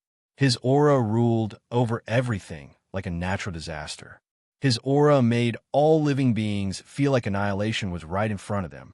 Countless gasps of surprise rang out from the various blessed lands in the mountain range. Most of the immortals of Taoism, who had nowhere else to go, had already decided to place their entire sect under the protection of the Chan Monastery of Great Naga. Instead of relying on such a powerful backer, they had to find their own way out. Were they not out of their minds? A thick, powerful, warm, and radiant voice rang out. "Senior brother, I, am pleased to meet you. Our Buddha is merciful and has opened the door to convenience. Join my sect and accept me as your master, so I will protect you. Is there anything wrong with that?" The ancient Buddha was rendered speechless by the venerable Yi's cryptic words. He stared at the venerable Yi blankly and suddenly asked, "What's your current cultivation?" "The enlightened Tao. The enlightened Tao. This monk is at the 3rd grade of the enlightened Tao, yet you managed to injure me. This cultivation." The venerable Yi continued to smile and bring his palms together towards the ancient Buddha. He said softly, "Senior brother, you're getting carried away again. What does the crudeness of the scripture have to do with my cultivation in the Buddhist Dharma? The infinite scriptures of Buddhism can all achieve Buddhahood with the 3,000 great ways. However, if I may be so bold as to ask, did the 7 Buddhas achieve Buddhahood through the 3,000 great ways? Before the Gautama Buddha established the Buddhist lineage, did something like the Prajnavajra Sutra exist? He did not use his physical body, nor did he cast any mystic arts or Buddhist arts. It was just an ordinary roar, but it was more powerful than any immortal arts or Buddhist arts. Heavenly Venerable he squinted his eyes and wore the standard smile of a charlatan. He was calm and unfathomable. Before the immeasurable calamity, I was just a cowherd boy. I accidentally heard a monk, Yin Shui, reciting the Prajnavajra Heart Sutra. Thus, my spiritual wisdom was awakened, and I understood the immeasurable heavenly secret. From then on, this poor monk used the Prajnavajra Heart Sutra to comprehend on my own. In that tranquility, I comprehended the supreme, wondrous principles of Buddhism. Without reincarnation, I achieved the Tao fruit I have today. A low and deep whistling sound came out from the chest of the ancient Buddha, and suddenly, a furious roar that seemed to be able to split the heavens and the earth came out from his mouth. The great roar turned into a tiger-shaped blast that slammed into Heavenly Venerable De Yi's chest. Visible white shock waves swept across the surrounding mountains, turning several dozen mountains into ashes in the roar. Apart from the Green Mountain where the Chan Monastery of Great Naga stood, the land within 1,000 miles was razed to the ground. The ancient Buddha's roar was actually so mighty. Once again, Heavenly Venerable De Yi revealed the smile of a charlatan. He chided, "Senior brother, you're being too naive again. What enlightening the Tao? What breaking the Tao? Why do you have to forcibly divide those realms? A flower, a leaf, a world, a grain of sand, a dust, a Buddha, the world and the palm, and all the secrets are in the heart. The Buddhist League is vast and boundless. So how can the divisions of enlightening the Tao and breaking the Tao describe all the secrets of the Buddhist League?" Raising his right hand, Heavenly Venerable De Yi said softly, "I've used this power to strike you, senior brother." The ancient Buddha grinned coldly. "That's just a way to fool your believers. The Buddhist League respects strength. As long as you're absolutely strong, there's nothing in the world that you can't do. Now that the Buddhist League is flourishing, it's time for us to wipe out all the descendants of the Tao League on Panga continent. If you dare to try to stop a chariot with your arms outstretched, you'll definitely be smashed to pieces, never to be reincarnated." Heavenly Venerable De Yi smiled faintly. He reached out his right hand and grabbed at the tiger-shaped blast. A white lotus bloomed in his palm, and a deep chanting of Buddhist scripture rang out slowly. The tiger-shaped blast rushed into the white lotus that was several feet wide, and then vanished. It was such a magnificent strike, but it ended in such a low-key manner.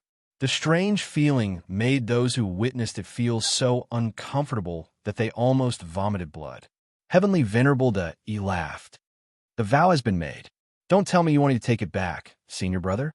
Ancient Buddhas were the strongest existences of the Buddhist League, the tools of slaughter in the true sense of the word.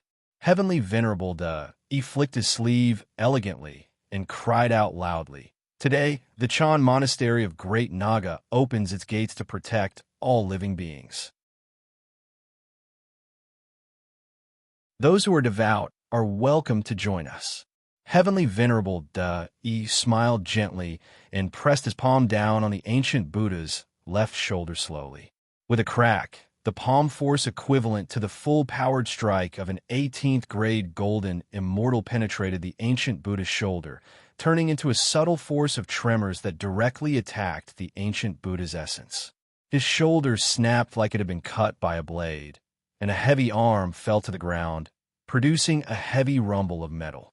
An extremely thin streak of light shot out from the ground in the front courtyard of the Chan Monastery of Great Naga.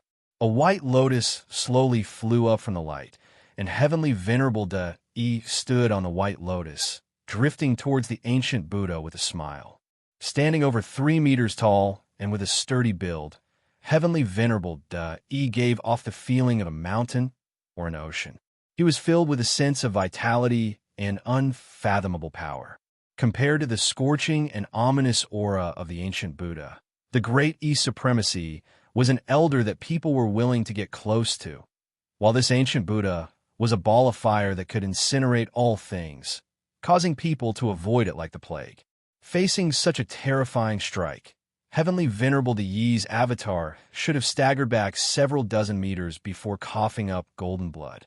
How was it able to annihilate the tiger so easily? It was just like how the ancient Buddha had not unleashed a startling strike that could destroy the mountains within several tens of thousands of kilometers. It was merely an insignificant gust of wind. Heavenly Venerable De Yi kicked towards the ancient Buddha's lower abdomen. The ancient Buddha, who was currently spitting saliva, never expected the smiling and amiable Heavenly Venerable De Yi to attack him with a smile. The kick landed squarely on his lower abdomen and generated a thunderous boom that sounded like the ringing of a bronze bell. The ragged clothes worn by the ancient Buddha were torn into shreds, and a nearly 2 feet-long footprint was deeply imprinted on his lower abdomen. The footprint was 2 inches deep, and it was so clear that it seemed to have been carved by a blade. Heavenly Venerable he raised his eyes and gazed at the sky. He brought his palms together and sighed softly. Senior brother, powers and abilities are only the tip of the iceberg. The profound truths of the Buddhist Dharma are the foundation. When I look at your avatar, it is like a chef looking at a dish with a knife. It can be easily broken with one strike. What does that have to do with realms and powers? Senior brother, you are mistaken. Heavenly Venerable he looked at the ashen-faced ancient Buddha and smiled. It is not wrong of you to protect other living beings, but it is a grave mistake to protect the evildoers of the Tao League. The ancient Buddha was stunned. He stared at Heavenly Venerable as if he was a ghost. Unlike the Buddhas and Bodhisattvas of the current Buddhist League, who cultivated with the faith of their followers, the faith of the ancient Buddhas came from themselves. They were honorable in the Buddhist League, but they did not have much power. They were a branch of the current Buddhist League. They were ascetics, sacrifices, and used the cruelest methods to refine their souls and flesh, seeking to reach the supreme realm of becoming one with heaven and earth. The ancient Buddha's face was filled with shock as he shouted, "Nonsense! The Heart Sutra of the Diamond is the most basic scripture for beginner Buddhist cultivators to use to suppress their inner demons. How could your Dharma be cultivated with the Heart Sutra of the Diamond?" Standing less than 10 feet away from the ancient Buddha, Heavenly Venerable he smiled and said, "We, the Buddhist League, are compassionate. The 7 patriarchs of the Buddhist League cultivated ancient Buddhist techniques, but they did not reject the blessing of faith." Only Heavenly Venerable Yi's voice broke the dead silence. Moreover, 99% of the roar's power was condensed into the ferocious tiger. The white shock wave that dispersed into the surroundings was only a small part of the roar's power. The immortals and Buddhist cultivators who witnessed everything with the senses of their soul were all shocked. Was this the power of an ancient Buddha? Faint green skin, green eyes that were as deep as the ocean, shining with metallic light, and a scorching, violent aura surrounded him. The ancient Buddha that stood over 10 feet tall stood at the entrance of the monastery and scolded softly. "Who is bold enough to make such a great wish? Who is bold enough to oppose our Buddhist League? Who is bold enough to protect these wretched Taoists?" A green-skinned figure gradually emerged from the air. It was an ancient Buddha. The golden avatar of Buddhism was extremely powerful, on par with the body-tempering arts of Taoism and the various cultivation methods of the human race. However, 90% of the effects of the golden avatar came from the faith of his followers. Without the countless followers in the Buddhist kingdom in their palms, even the most powerful Buddhist cultivators would lose their tremendous power. The ancient Buddha stared at Heavenly Venerable he coldly and suddenly asked, "Which Buddhist Dharma do you cultivate?" With that, countless streaks of light surged out from various parts of the vast mountain range. Regardless of whether it was Taoism or Buddhism, many cultivators rushed towards the monastery as quickly as they could with bloodshot eyes. If they did not hurry up with such a sturdy backer, then they would truly be stupid. The ancient Buddha bowed towards Heavenly Venerable he before picking up his arm and fleeing as a gust of wind in a rather disheveled manner. In the current chaotic world, survival was the only thing that mattered. Who cared about the conflict between Buddhism and Taoism? The ancient Buddha said coldly, "Then take back your vow. The wretched Taoists will definitely be destroyed. If you dare to protect them, then you'll be opposing Buddhism." Golden light swirled in the center of his palm. The palm force Heavenly Venerable he had used was roughly equivalent to that of an 18th grade golden immortal. The ancient Buddha glanced at Heavenly Venerable he indifferently before nodding with a sneer. The body of an ancient Buddha was the toughest. The palm force of an 18th grade golden immortal was not even enough to tickle him. Only the power of the ancient Buddhas truly belonged to them.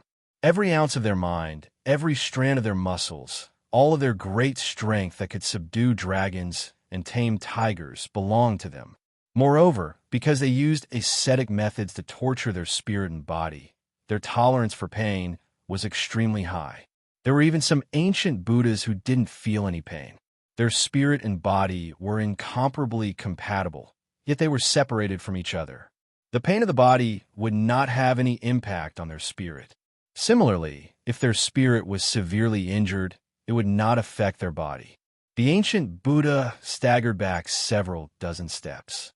He had firmly absorbed all of the power from heavenly venerable De Yi's kick. A trickle of golden blood slowly flowed out from the corner of his lips.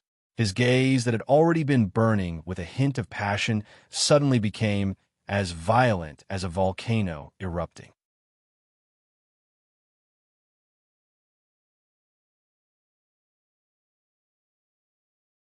Chapter 1032. Yet, Supremacy De Yi had opened a platform to preach, regardless of whether it was Buddhism, Taoism, or demons. Amitabha Buddha laughed out loud at the cultivators who were flushed with embarrassment.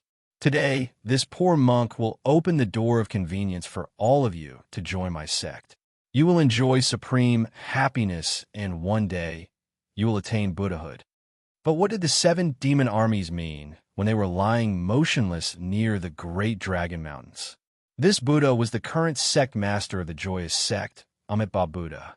Some knowledgeable immortals and Buddhist cultivators whispered in awe that Supremacy De Yi had the aura of Buddha. Those who heard them immediately spread the word, and in the blink of an eye, the mighty Supremacy De Yi had spread among the cultivators in the great dragon mountains. Everyone was amazed that there was a mighty person here who was close to Buddhas. This was their fortune. A golden lotus could increase one Yuan Hui's magic power. Unfortunately, among the cultivators present, many of them had not even cultivated for a full Yuan Hui. The magic power contained in the golden lotus was too much for them, and they could not absorb it at all. Among the hundreds of immortal sects in the great dragon mountains, there were only 100 golden immortals. One Yuan Hui's dermic power in the golden lotus was too precious for them. One golden lotus was equivalent to one Yuan Hui's dermic power. If they could absorb a few more golden lotuses into their bodies, they might be able to improve by 1 or 2 grades. Every lotus condensed one Yuan Hui's dermic power. This was a technique that only Buddha could use when he held a Dharma assembly in the Great Spirit Vulture Mountain. Condensing chi to take shape to strengthen the cultivation of his disciples was a technique that only Buddha could use. However, Buddha might not even use it once in 100 Dharma assemblies. The immortals who were cornered by the army of demon gods were looking for a protective umbrella. They needed the mighty power of the supremacy to shield them from the wind and rain. The Buddhist cultivators, on the other hand, heard that the supremacy used the weakest power among the golden immortals to sever the arm of an ancient Buddha. They had never heard of such a terrifying Dharma, so they all rushed to seek refuge under him, hoping to get 1 or 2 words of advice from the supremacy. It will be a great fortune. He burped complacently, then turned to Lao Ai and the others and said, "That's right. This monk Hua has a point. There are 3,000 great Daos in the Buddhist League, and you don't have to sit on a futon. Killing people and eating relic is also the only way to become a Buddha." Supremacy De Yi pointed at the void, and countless golden lotuses slowly floated down. He could also tell that not many of the cultivators present could truly withstand the immense power of the golden lotuses. In the end, the golden lotuses floated towards the less than 100 golden immortals. These golden immortals knelt on the ground and kowtowed to Supremacy De Yi to thank him for his great kindness. It was clear that they considered themselves to be his disciples. Before they knew it, the 7 armies of demon gods had arrived at the outskirts of the great dragon mountains. But when they came close, they stiffened on the ground as if they were having cramps, and were forced to listen to the supremacy's lecture helplessly. The 7 armies all fell to the ground. Countless demon gods surrounded the entire Great Dragon Mountain range in a disorderly manner. There were more than 1 trillion of them. Among the 7 imperial advisors, 3 were ancient Buddhas, while the other 4 were Buddhas who cultivated in other Buddhist leagues' cultivation techniques. Among them was a monk with a face as fair as a virgin and a body as plump as a lotus root. A faint fragrance wafted around him, and one of the disciples following behind him was none other than Lao Ai. It was an extremely majestic sight. Not only did it frighten the demon gods of the other regions, but it also gave the officials and generals of the Shizo dynasty a great fright. Coughing gently, the E-Supremacy began lecturing on the mysteries of the world. He began with the creation of Pangu's world, explaining the various mysteries of Pangu's heavenly ways. His teachings were almost unconstrained, going straight to whatever came to his mind. Occasionally, he would touch upon the comprehension of a certain immortal or Buddhist cultivator with just a few words, making them sit on the ground and enter the deepest state of meditation. The E-Supremacy of the Chan Monastery of Great Dragon Mountains quickly spread out like a rumor. The Buddhist light that enveloped the Great Dragon Mountains suddenly spread out, reducing the 7 armies of demon gods to ashes. This lecture went on for close to half a month. In the depths of the Great Dragon Mountains, the various birds and beasts all remained in their nests, quietly listening to the E-Supremacy's lecture.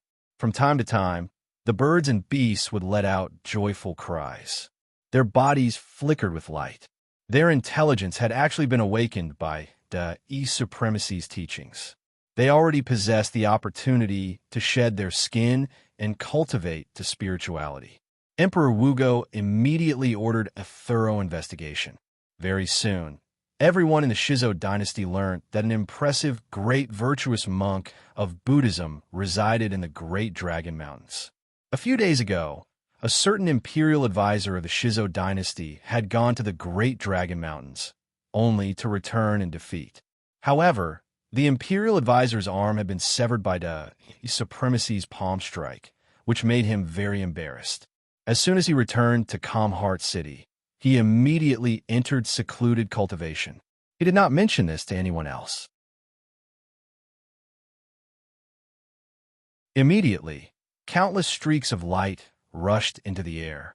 The many cultivators under the Chan Monastery of Great Dragon took up their positions in the air and on the various mountains according to their cultivation, quietly waiting for the E-Supremacy's appearance. Killing 6 Buddhas with a single strike, the E-Supremacy's left hand turned into a dragon claw and dug out all of their life-bound relics before devouring them cleanly. The minds of countless immortals and Buddhas were shaken.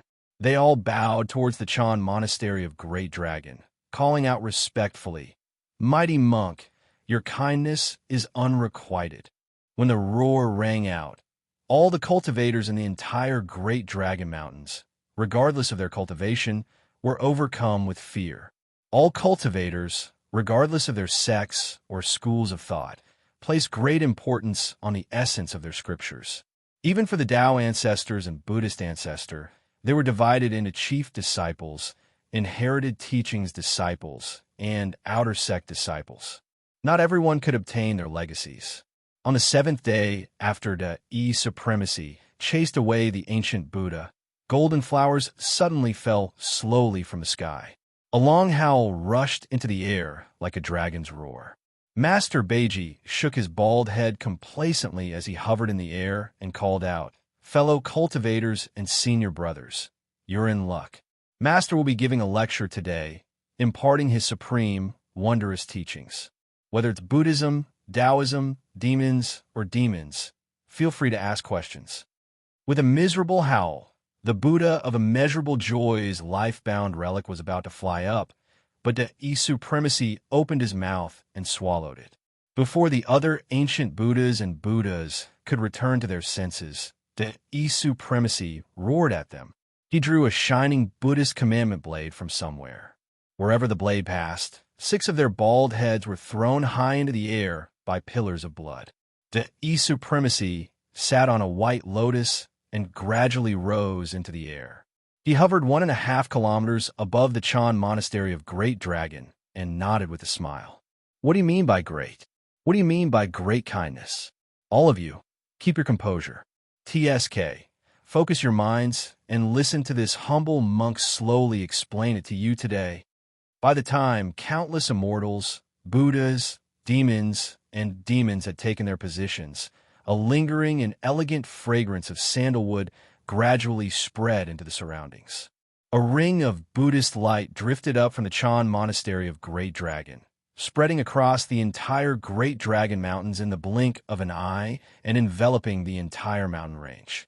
Wherever the Buddhist light and the fragrance of sandalwood passed by, be it immortals, Buddhas, demons, or demons, they all felt their senses clear and their souls recede. Some of their old and hidden injuries immediately recovered, and some of them even increased their cultivation by a tier on the spot. The 7 imperial advisors made their way straight to the front of the Chan Monastery of Great Dragon. The E-Supremacy just happened to reach the part where calmness gives birth to composure, composure gives birth to wisdom, and wisdom knows the supreme truths of all things in the world. As soon as he finished speaking, the Buddha of immeasurable joy laughed aloud from afar. Senior brother, you're wrong. If you can understand the supreme truths of the world by calming your mind, doesn't that mean you can become a Buddha just by sitting on a cushion until your ass turns rotten? That was the truth as well. Now that the E-Supremacy had revealed such an ability, if anyone did not hurry up and stick to him, they would truly be worse than an idiot. He clapped his hands hard, producing a series of crisp claps that were extremely charming. As soon as the claps rang out, the faces of all the cultivators in the surroundings immediately flushed and they lost their footing. The Buddha of immeasurable joy said sternly, "If you want to become a Buddha, you should start with the art of movement. The mind moves, the will moves, and the body moves. The spirit and the body become one, allowing you to enjoy boundless joy, allowing a wisp of Yuan Ling to plant a golden lotus in that fire. The day the lotus blooms, you'll see me, the Tathagata. That's the true method." With a casual point of his finger, the spiritual chi of the world within several trillion kilometers in space surged and surged, gathering towards the Great Dragon Mountains like a great river. After the endless spiritual chi entered the Great Dragon Mountains, it condensed into fist-sized golden lotus flowers under the E-Supremacy's control. The small and delicate lotus flowers fell from the sky. As soon as they landed on the immortals and Buddhist cultivators, they immediately turned into surging streams of heat, merging into their bodies. Sending by and flying with a kick, the E-Supremacy bellowed, "Piss off. If anyone dares to invade my Great Dragon Mountains again, I'll slaughter my way to your doorstep and kill every single one of you." Without going through countless trials and tribulations and making countless contributions to the sect, no one could truly obtain the legacy of the sect. Whether it be Buddhism or Taoism, there was a saying, the teachings were not to be shared with others. The true teachings were all taught one-on-one in private, so no one could learn anything more than that. If it were not for the fact that the legacies were so difficult to obtain with the methods and capabilities of the 7 Buddhas and 9 paths of Tao, let alone primordial unity, golden immortals, how many of them could even teach Tao, breaking realm zenith immortals? In just a few short days, several hundred immortal sects had all come under the Chan Monastery of Great Dragon. Moreover, over 300 Buddhist sects and several tens of thousands of independent cultivators had joined the Chan Monastery of Great Dragon. With the monastery as the center, the several hundred nearby mountains of various sizes were filled with houses. All of the caves were filled with people. Everyone burned 3 incense sticks piously, worshipping the E-Supremacy as their master.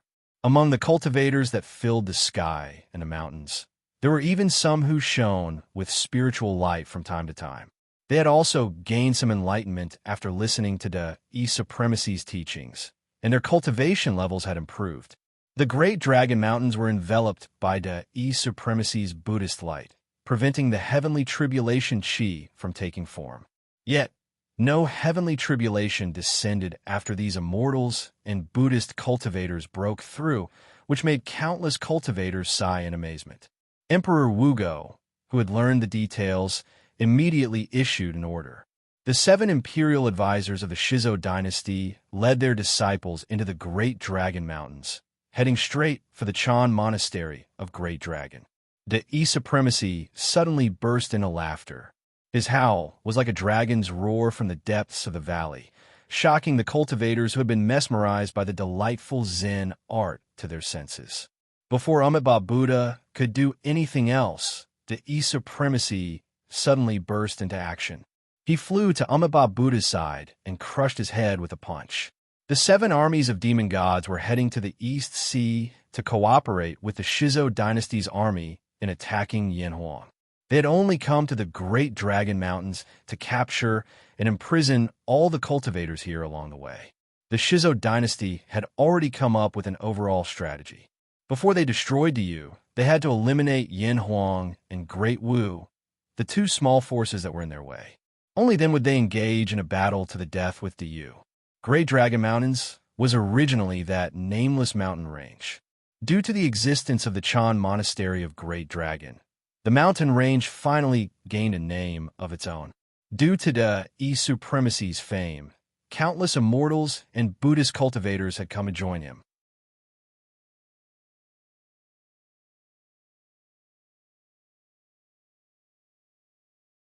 Chapter 1033. The Great Dragon Mountain Ranges. The E-Supremacy's lecture lasted for a month. Then, in front of countless cultivators of the Great Dragon Mountain Range, the E-Supremacy floated up on a white lotus and headed straight for the capital of the Jin dynasty, Kamhart City. It was impolite not to reciprocate, so the E-Supremacy blatantly told the cultivators of the Great Dragon Mountain Range that he was going to Kamhart City to seek revenge. No one can bully my disciples at will. Amitabha Buddha has troubled my disciples with evil magic, which is a disrespect to the Great Dragon Mountain. How can I tolerate such a thing? His words were still echoing in the ears of these cultivators. Good for good, and good for evil. The Shizo dynasty should be taught a good lesson for harassing my Great Dragon Mountain. As he floated up on the white lotus, the Venerable let out a long sigh that bemoaned the state of the universe and pitied the fate of mankind. The Buddhist sect is unfortunate. The Jin dynasty actually colluded with the foreign fiend celestials to harm living beings. I can only do my best to plead for the lives of the people of Panga continent. The immortals and Buddhist cultivators of the Great Dragon Mountain Range were moved to tears. Some of them wanted to follow Supremacy to Kamhart City to settle the score, but Supremacy to was too fast. In a flash, he disappeared without a trace. How could these people catch up to him? In Kamhart City, Emperor Wugo was discussing a great plan with the court officials. The incident in Great Dragon Mountain had severely wounded the fiend gods of the outworld, and the 7 armies were purified by Great E with his Buddhist light. Among them, there were even a dozen Tao-breaking fiend gods, but they were easily turned into nothingness by him. This shocked the entire Jin dynasty. When Tao-fusing stage mighty figures couldn't make a move, Tao-breaking stage great all-embracing golden immortals were the most powerful forces in Panga world. Who in the Shizo dynasty would dare to fight Great E after he had killed a dozen Tao-breaking fiend gods so easily? Unfortunately, the Great Dragon Mountain Range was in an awkward position. It was located at the intersection between the East Sea and the Yu, as well as the southern and eastern regions. If the Shizo dynasty's army wished to invade the East Sea, they would have to pass through the Great Dragon Mountains. Now that the Venerable was there, the Shizo dynasty's army would not dare to pass through his doorstep. Where did this grand E-Supremacy come from? Sovereign Wugo tapped his forehead with his Buddhist beads in distress. He's just a secluded itinerant cultivator, yet he managed to cultivate such a world-shaking Buddhist divine ability. What a headache! With the fall of the Ling dynasty, the situation of the Shizo dynasty had never been better. If Emperor Wugo could become the human emperor according to the design of the 7 Buddhist patriarchs, all the humans on Panga continent would be believers of the Buddhist League. By relying on the boundless power of faith, the 7 Buddhist ancestors would have the opportunity to truly transcend mortality and enter sainthood, achieving unprecedented greatness. Although Emperor Wugo did not know what this so-called transcending mortality and entering sainthood was, he was certain that it was an incredible existence, a supreme existence that was even more incredible than the current Buddha.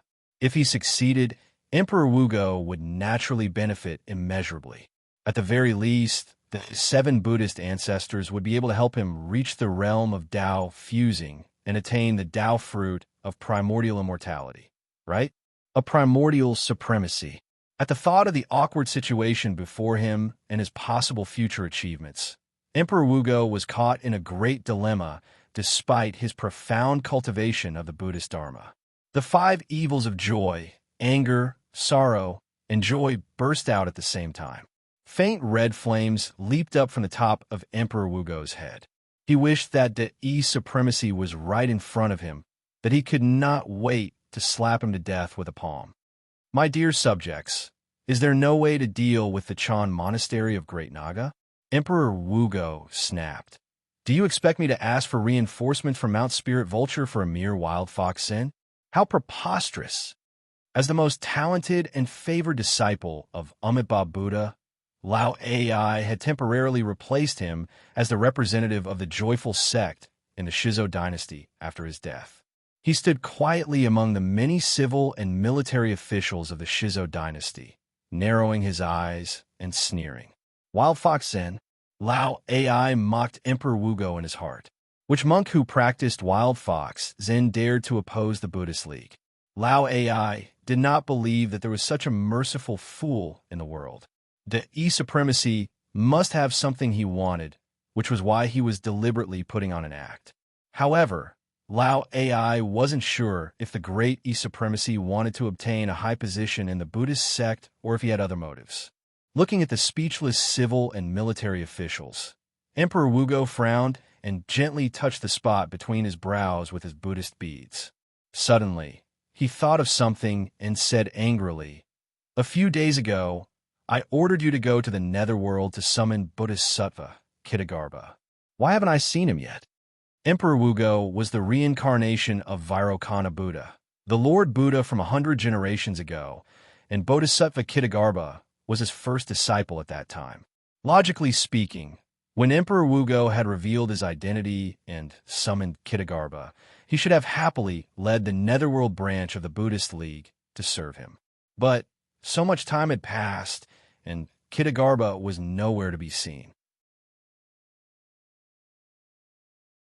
Emperor Wugo thought of this matter again today. Taking advantage of the anger brought by the supremacy, he brought up the matter again, preparing to teach a lesson to the civil and military officials in the court. Before Emperor Wugo could lose his temper, Calm Heart City suddenly shook. A series of cracking noises rang out as all the buildings over 30 feet tall in the city collapsed, and all the trees over 30 feet tall were broken. Dozens of hills in the city were flattened by an invisible force, leaving only about 30 feet of wreckage. Emperor Wugo was horrified. He snapped a few times, then flew up into the sky with all the civil and military officials in the court. The supremacy stood on a white lotus, looking down at Calm Heart City from above. When he saw Emperor Wugo flying up with his people, he casually pressed his palm down. Emperor Wugo and the tens of thousands of civil and military officials of the Shizo dynasty grunted as they were pushed down from the sky by an invisible force and fell to the ground in a sorry state. Originally, there was nothing in Calm Heart City that was taller than 30 feet. But after the Yi's palm strike, all the buildings in the city had collapsed, all the trees were crushed, and all the hills were flattened. All the common people and soldiers were lying on the ground, unable to move. Slowly, he landed on the white lotus, which flashed and turned into a stream of clear air that fused into the supremacy's body. Honorable Da walked to Emperor Wugo's side, squatted down, and forcefully patted Emperor Wugo's bald head. Since you have become a monk, then you should focus on being a monk. If you want to become an emperor, then you should just grow your hair and become an emperor. Shaving your head and wearing a monk's robe to be an emperor is no different from a prostitute in a brothel crying and screaming that she is still a virgin. Wouldn't that be a waste of effort? Emperor Wugo was so angry that he almost vomited blood. However, De Yi's magic power was boundless, and not a single living being in Calm Heart City could move. He struggled angrily, but it was as if tens of thousands of mountains were pressing down on his body. How could he move? After struggling angrily for a long time, Emperor Wugo hissed, "De Yi supremacy? Aren't you afraid that Buddha will blame you for attacking my Calm Heart City?" De Yi pondered for a moment, then shook his head and said, "Buddha? Let's wait until Buddha survives this calamity first. Perhaps in a few more years, even Buddha will be killed, and this poor monk will become the #1 expert of Buddhism. At that time, all of you will have to obediently kneel on the ground and worship this poor monk. Do you think I'll be afraid that he will blame me?" A faintly discernible pressure came from the sky, and a cold laugh drifted through the air. "How dare you, little monk? Considering how difficult it was for you to cultivate, if you are willing to become my disciple, I will definitely forgive all your sins." He was slightly taken aback. He looked up at the sky and smiled. "Which Buddha is it?" The voice said calmly, "This old monk guarding Will." "How did you cultivate, little monk? Was it really the Vajra Prajna Sutra that allowed you to cultivate to this level?" He said solemnly, "A monk does not lie. It is indeed the Vajra Prajna Sutra that allowed me to cultivate to this level." Buddha guarding Will was stunned for a long time. Then he suddenly laughed. "A monk does not lie, huh?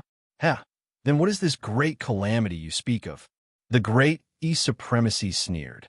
"Could it be that even Buddha could not sense that sliver of danger in the dark?" Buddha guarding Will did not speak for a long time. He understood that he was probably using his magic to sense the various auras in Panga world. According to Supremacy if there was a heaven and earth tribulation that could threaten a Tao integration expert like the ancestral Buddha, they would definitely sense it. Of course, Buddha guarding Will did not take De Yi's words seriously. What kind of calamity could threaten Tao fusing experts? As long as Panga world was not destroyed, Tao fusing experts would not die. Even if a dozen Tao fusing experts ganged up on one person, they would at most be suppressed. There would be no danger of death. Therefore, Buddha guarding Will treated De Yi's words as empty words. He only used his magic to check the sky out of his instinct to be cautious. As he expected, he could not sense any danger from Panga world. "De Yi, you should become my disciple." Buddha guarding Will smiled. "What great calamity can threaten me?" De Yi asked in surprise. "When I was meditating, I felt a great calamity approaching from beyond the heavens. That's why I came out of seclusion. Can't you feel it? That's why I killed those strange-looking demon gods. They have some connection with the calamity from beyond the heavens." The words "beyond the heavens" made Buddha guarding Will speechless for a long time. After a long time, another voice floated over. "Hey, what did you sense from the silence?" He took a deep breath. He flipped his palm, and a light screen rose up. The light screen rippled like water, and some broken and messy scenes could be vaguely seen. In the scene, a black-robed, evil-looking man with long, wriggling black hair piled up behind his body like countless venomous snakes was flying forward with a hideous grin. "1,000 heads, the realm breaker." 7 voices rang out at the same time. Clearly, the 7 Buddhas saw De Yi's image. De Yi Supremacy said indifferently, "I don't know this person's name, but I can clearly sense that he has the strength to kill Tao Integration Realm Primordial Chaos Immortals. So he's called 1,000 Heads the World Breaker." No more voices came from the void, and the indistinct pressure disappeared without a trace. You're tuning in to the Eternal Immortal Ballad YouTube channel. Don't forget to subscribe and join us on this journey to catch the most captivating stories.